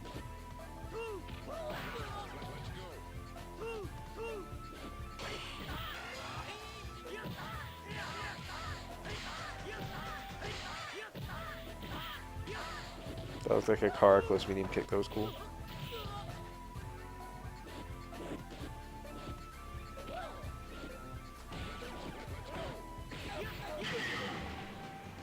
That's like the kind of question Oda got in One Piece. Prepare to strike. Now. Whenever there's a character with an unusual physiology in One Piece, someone always writes in and asks if their penis has the unusual physiology too. And Oda always replies yes. Not only did Oda confirm almost immediately, because it was a very early writing question, not only did Oda confirm almost immediately that Luffy has a stretchy penis, but also that he wrote it into the story, where there's literally a scene where Luffy's penis stretches. I'm not even joking.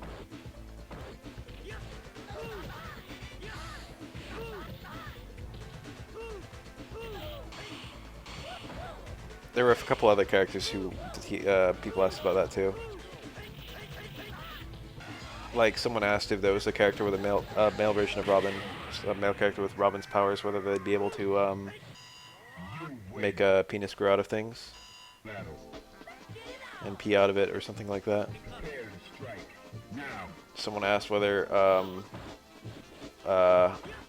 Buggy's penis could float around in the air. Someone noted that Hoodie Jones was a great white shark and great white sharks have 2 penises, and asked if Hoodie Jones had 2 penises, and Oda said yes. Oda said yes to all of those.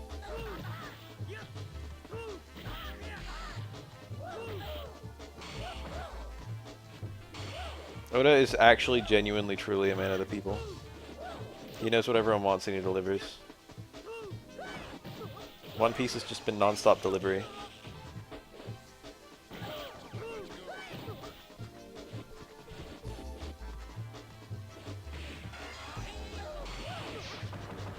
That's unsafe, right? You rarely see that get blocked.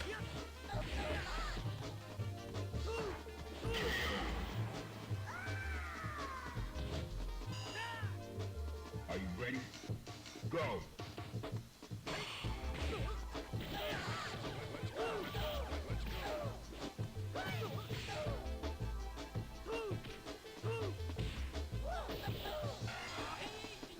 I've been watching One Piece for the first time. We just got to Eni's lobby. We just finished Water 7. I forgot how much I like Water 7. You win. It's like as good as Eni's lobby. Battle. Fighters ready. Engage. There's a lot of significant threats to the status quo. You get comfy during Skypia. You kind of feel like you know what the formula is. And Oda just throws you for a loop.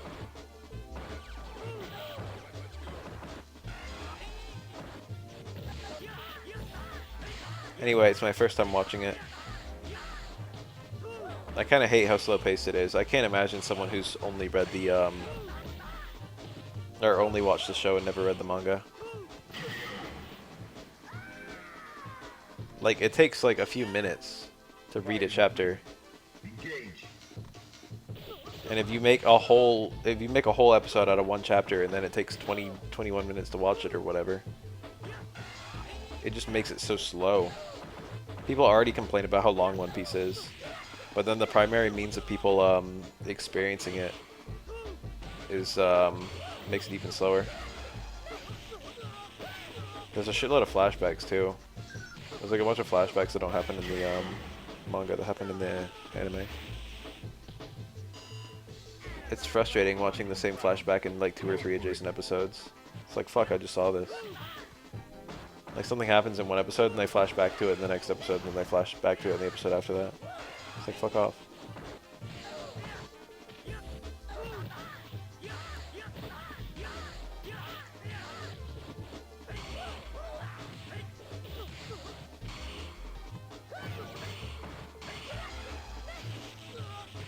Frankie's dance was even better animated than it was in the manga. I like Frankie's voice a lot too. It took me about 2 seconds to come around to it. At first I was like, wow, it's horrible. And then I was like, wow, it's horrible. Yeah, I've been watching One Piece. But every now and then when One Piece doesn't have episodes, I go over to the actual anime. And I feel like there's a substantial drop in quality. One Piece has such good pacing. Go for it. And One Piece anime has such terrible pacing.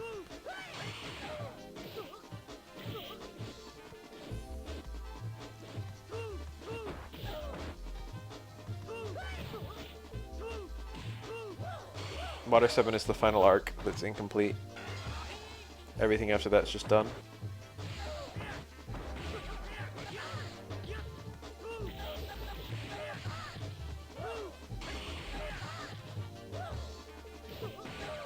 I think the Netflix One Piece only goes up to Water 7 as well.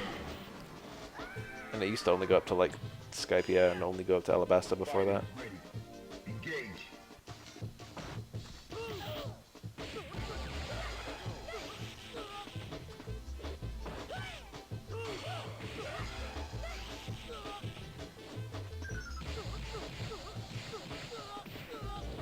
Cool combo.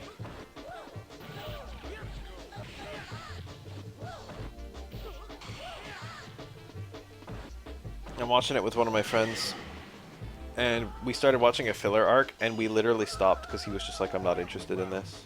Go for it. I was like willing to give it an honest try. It was the G8 arc.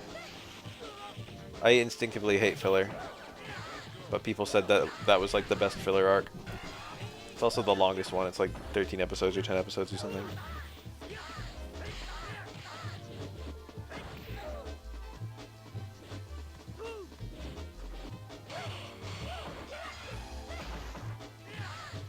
Impelled down. You waited a while.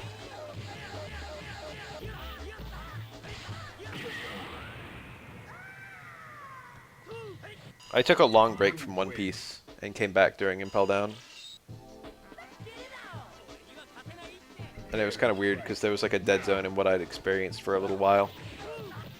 Like I stopped at Alabasta and I started back at Impel Down. And I kind of loosely knew plot events between those two, but I'd never seen them and never read them.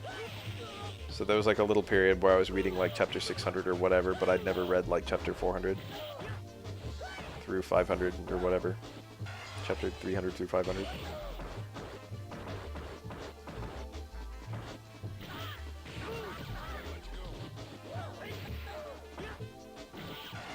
I've caught up though. I'm all caught up on One Piece.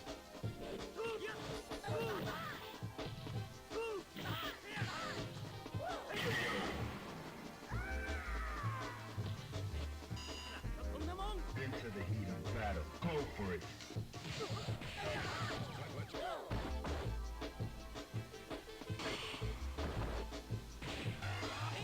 I forgot about the they scene for Blackbeard. I'm really excited for that.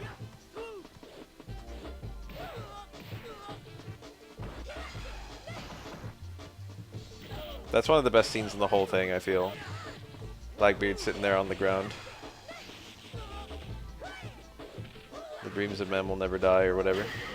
The annoying thing is that line has been translated so many different ways based on how you experience the scene.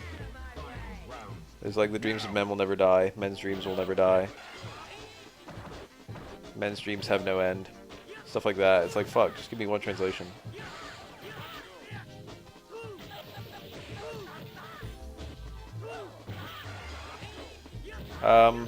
It's either the last arc or the last arcs, but I feel like One Piece is about the adventure. It's not about the destination. One Piece could end basically any way and I wouldn't be disappointed just because I've had such a fun time on the ride. Into the heat of battle. Go for it. Blackbeard is a super interesting character. Because in many ways he's very similar to the main characters, but in many ways very different. Like, I can't tell how I'm supposed to feel about him.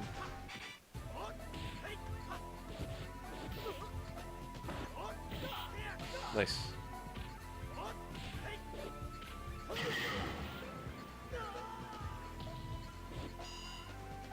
Are you ready? Go.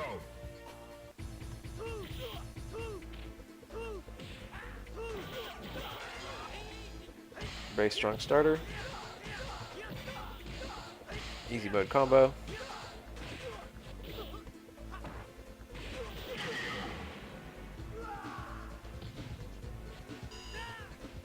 Final round. Go for it.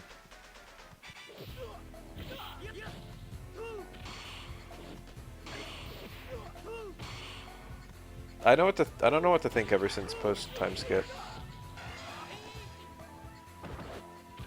I didn't love Fishman Isle, but I didn't hate it.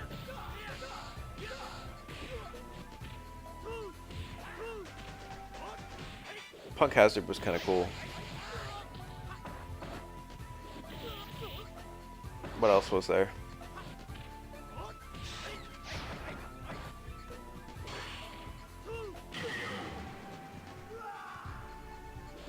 You win. Battle. Whole Keck Island was okay. Ready? Go. It's very strange. Minks were weird.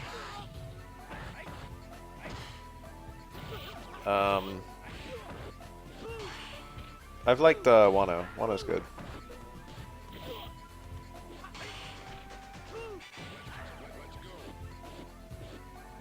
I don't think the hockey has influenced my opinion of the fights at all. I thought it would just be like whoever has stronger hockey wins, but that really hasn't been the case in like a single fight. Hockey's just kind of an additional variable. Dressrosa was kind of cool. I like Usopp a lot in Dressrosa. Fight is ready. Engage.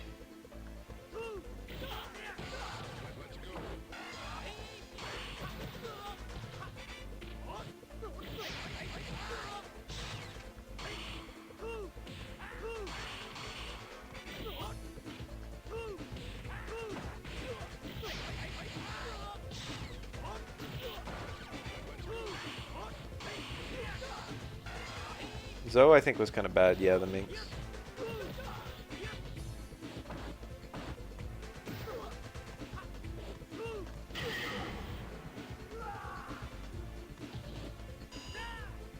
Final round.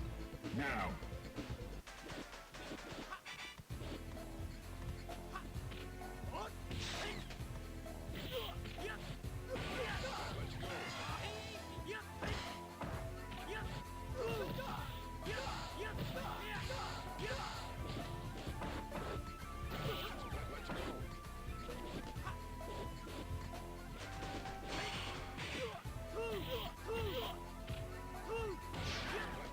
The Yick shoulder immediately after the throw.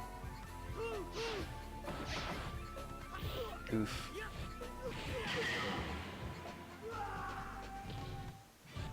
You win. Now, battle. Prepare to strike. Now.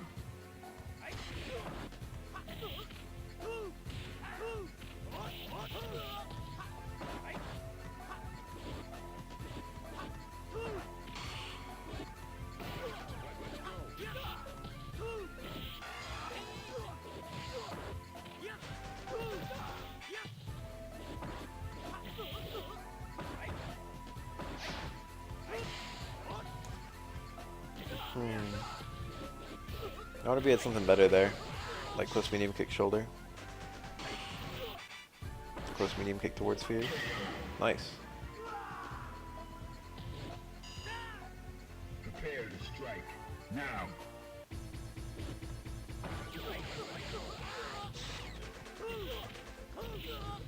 There are certain things I'm just really waiting on in One Piece. I don't want to spoil. But like Vegapunk.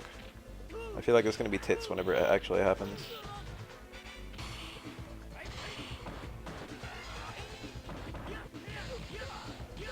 Oda drew them in like a SBS when he was describing how the elephant walks along on the ground.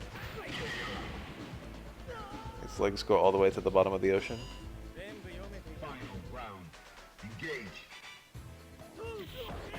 Tall motherfucking elephant.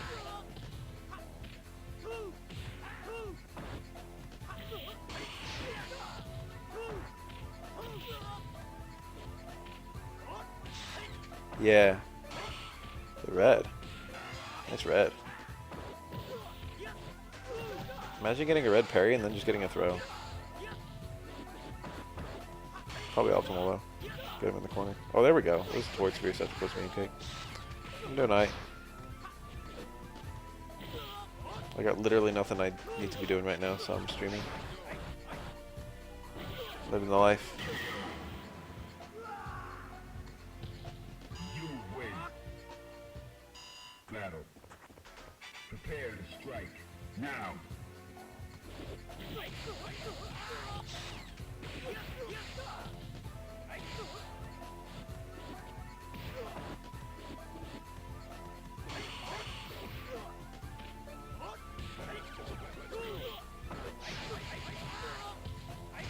The palm, that's a free parry.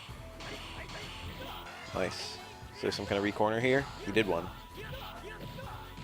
Oro's got those too.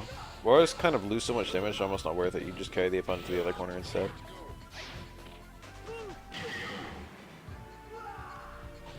For most characters, it doesn't really matter if Oro hits the corner or not, because he can still do like chicken combo on everyone after Tengu.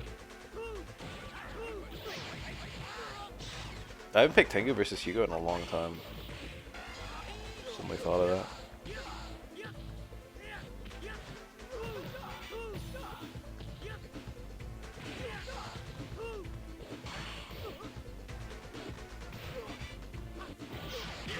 Nice. You win. To battle. Prepare to strike. Now.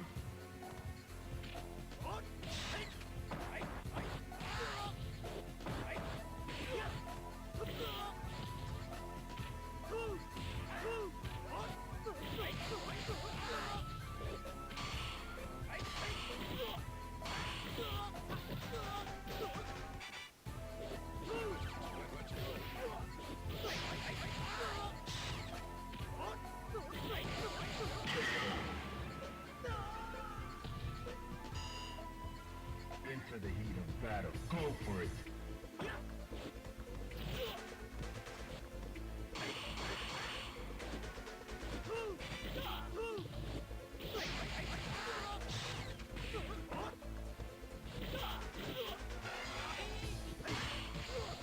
Parrying once you hit the ground versus Yun doing Genei is very aggressive. Parrying when Yun's in Genei is just very aggressive in general. Especially during his approach. Yun has a lot of ways to approach you where they're not vulnerable to parries at all. It's just suicide. Chances of it doing something useful are very low. Chances of it killing you are very high. You want to block a little bit and then go for a parry. Hopefully on a universal overheader towards medium kick. But there's certain other things where it could maybe be helpful too. If you parry like a towards fierce and throw, you might not be able to recover and do something in time to prevent it.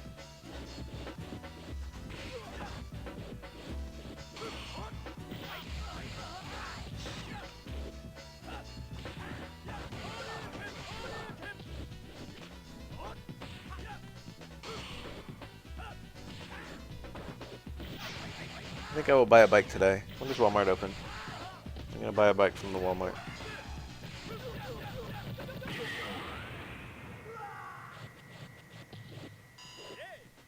Are you ready?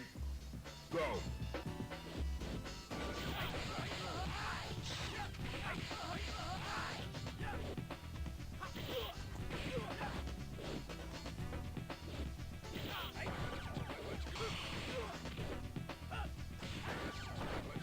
Opens at 6 a.m. That's 1 minute from now. That means I could drive there and it'll be open by the time I get there. I wonder if there's going to be people, like, willing to help me at 6 a.m. though. I'll probably be the only customer in the store. Final round. Engage. 6 a.m. on a Saturday. Probably be me and Boomers.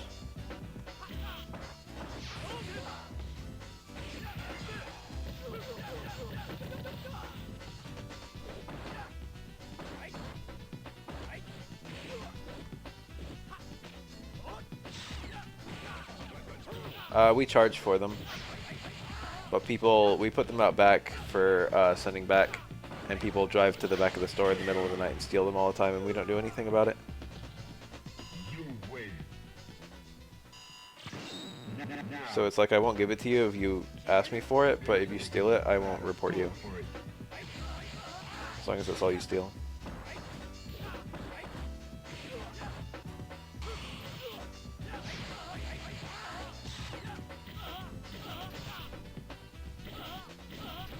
Nice.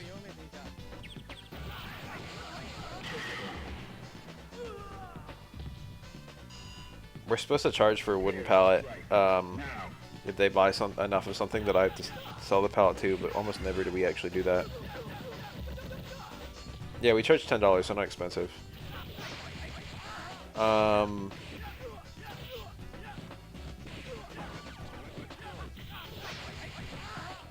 But the thing is, like, if someone's gonna buy 100 fucking pave stones, and they're 100 on a pallet, like, we do not want them to buy the 100 pave stones and not the pallet.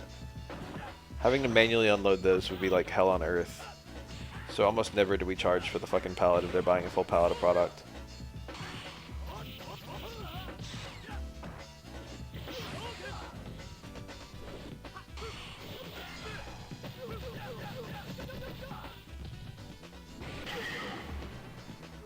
Probably if they're a contractor and they buy it online, we'd like charge them the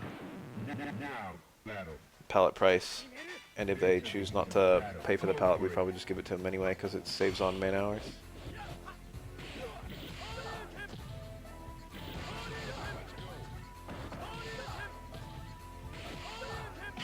Oof, what a round. All right, that's cool. Prepare to strike. Now.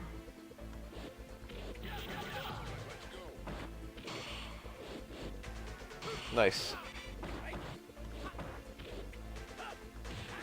You know, I think there's tiers of evil. And I think stealing from corporations is almost like... almost not even on there. Especially stealing cheap things from corporations.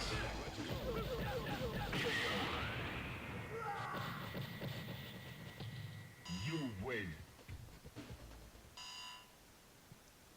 Battle. Fighters ready. Engage. You could tell me to my face that you steal from Home Depot. I'd be like, okay.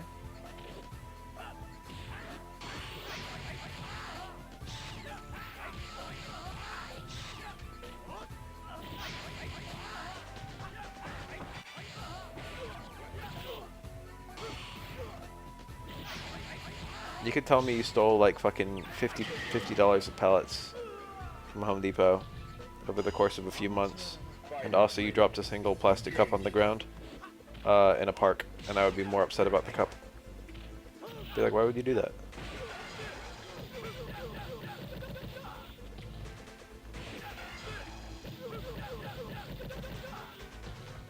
I had a lady come in one time and she's like, hey, can I have key shavings? I was like, what? She's like, you know, when you cut keys, there's like shavings. It's like metal shavings. Can I have the key shavings? I was like, no. That's a hazmat. We have to dispose of them in a special way. I don't think I can just give you a hazmat. And she was like, last time I was here at Home Depot and Play gave them to me. I was like, well, you better find him. But it's not going to be me.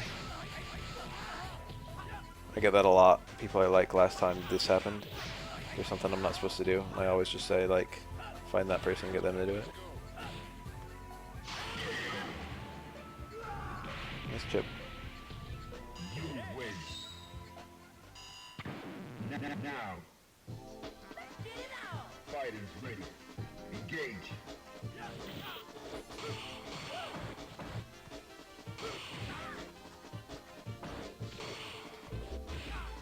She said she was going to do something arts and craftsy with it. That interpretation is like way worse.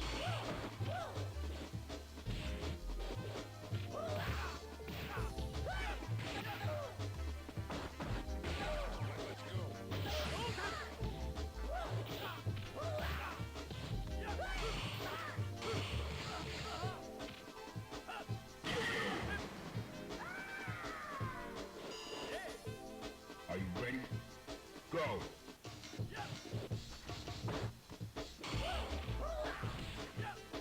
I made a Home Depot tweet today.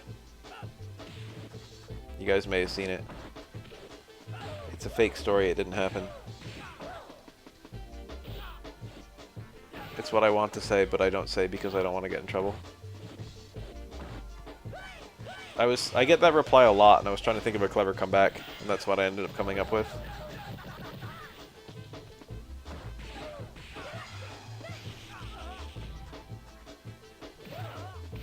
I had a couple other ideas. So the scenario is, I load up something into someone's car, and I'm like, is there anything else I can do for you? And the gag every fucking customer makes is, yeah, you can come back to my house and unload it there. And I was just thinking, what's the snappy comeback to that? The first one I came up with was, while I'm doing that, you can go to my house and eat food out of my fridge. Which I think is pretty funny, but, you know.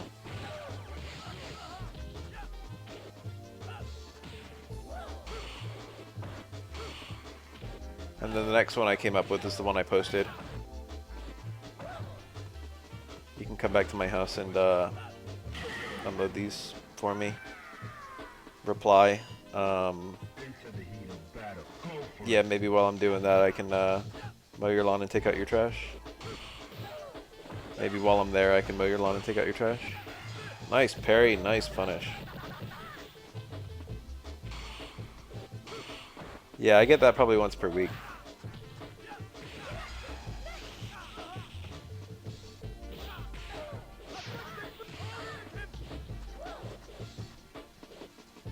then the one I tweeted about after, which I thought was fucking hilarious. I told my friend about it and asked him what he would say. And his reply was fucking golden to me. I thought it was the funniest shit. It was like the nuclear option.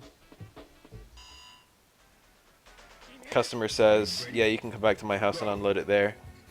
And he replies, I bet you vote Dem. Caught me off guard with how fucking immediately, like, aggressively, I don't know, presumptuous it is. It's very funny.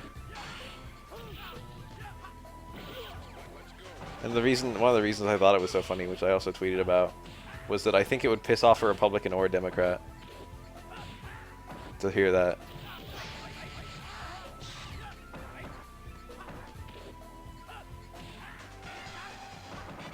I was like, fucking, you say that to anyone, they're gonna fucking throw hands. Are you ready? Go. Republicans are gonna be like, how dare you? And I guess Democrats are also gonna be like, how dare you?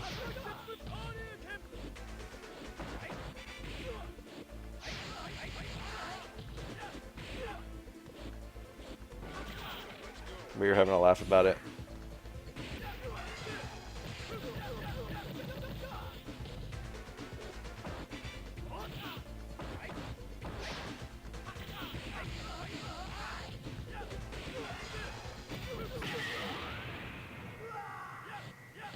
I have the same politics as a lot of people around here, which is basically all politicians are corrupt, but the Republican ones seem to be more openly corrupt.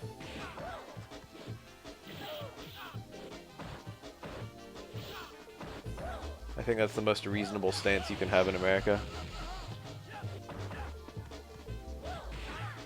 How fucked we all are.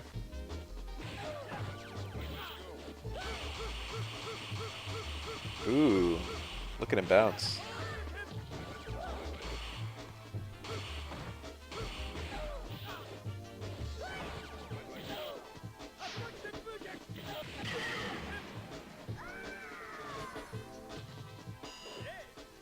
Fighters ready. Engage.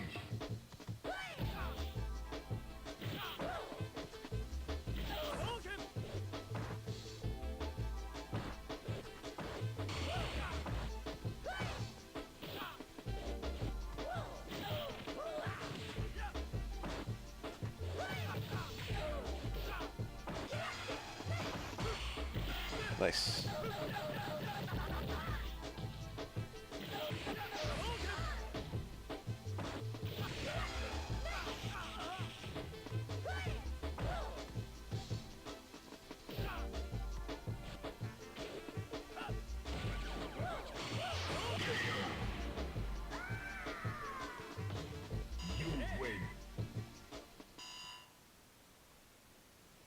How many of these videos will I watch? Do I stop now? Do I really want to watch another 45-minute one? Or do I want to go to Walmart and buy a bicycle?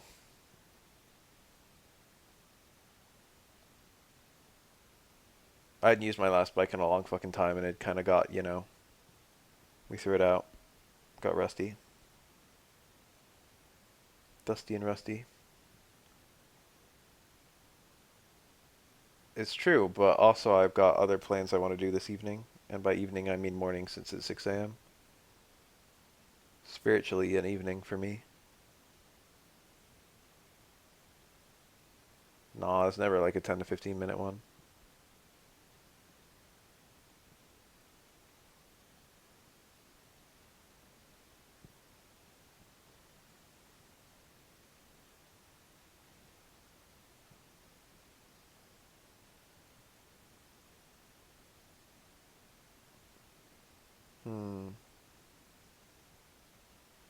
Anyway, my old bike was heavy as shit. I got like a mountain bike that was super fucking heavy frame.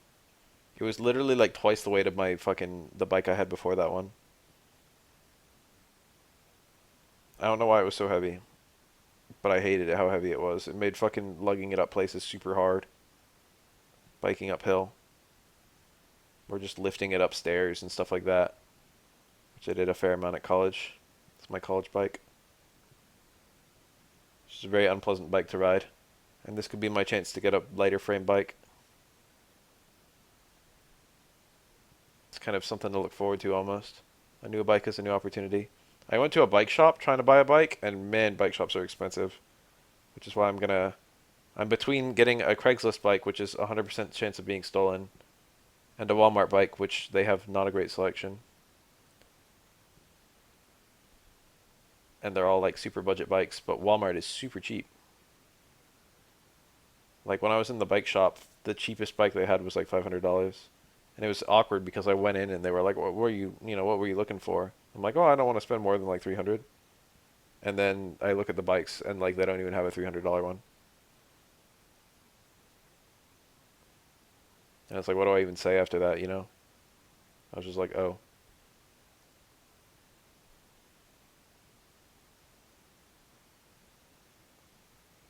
All bikes are bought bikes unless someone made one. I guess I could steal a stolen bike, but then it's still bought by someone else.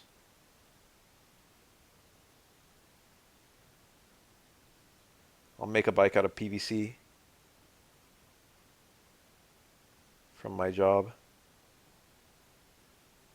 I feel like a gifted bike is still a bought bike, unless it was gifted by the store. I guess you could win a bike too. 3D printing a bike is probably something that's already possible. Kind of get that feeling.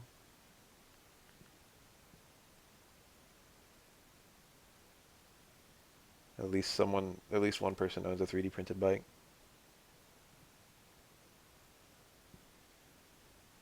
Even the store must have even the bike producer, the company that makes bikes must have footed monies from materials. Ah yes, all bikes were made by God.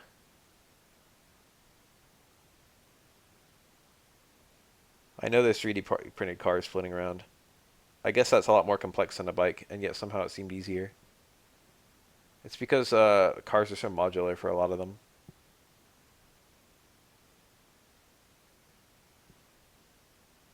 It seems easier to 3D print something modular. Bikes are often just one piece.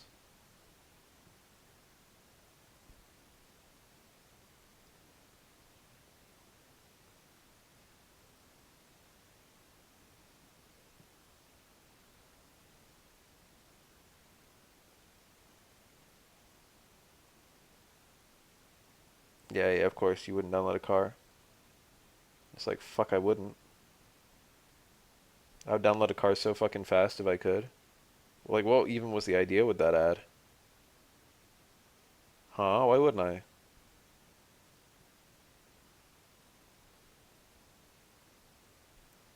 I'd download a car so fucking fast, dude.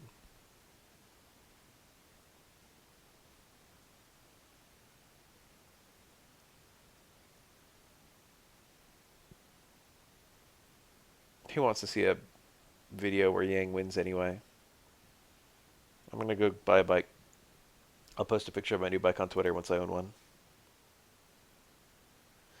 Later, people.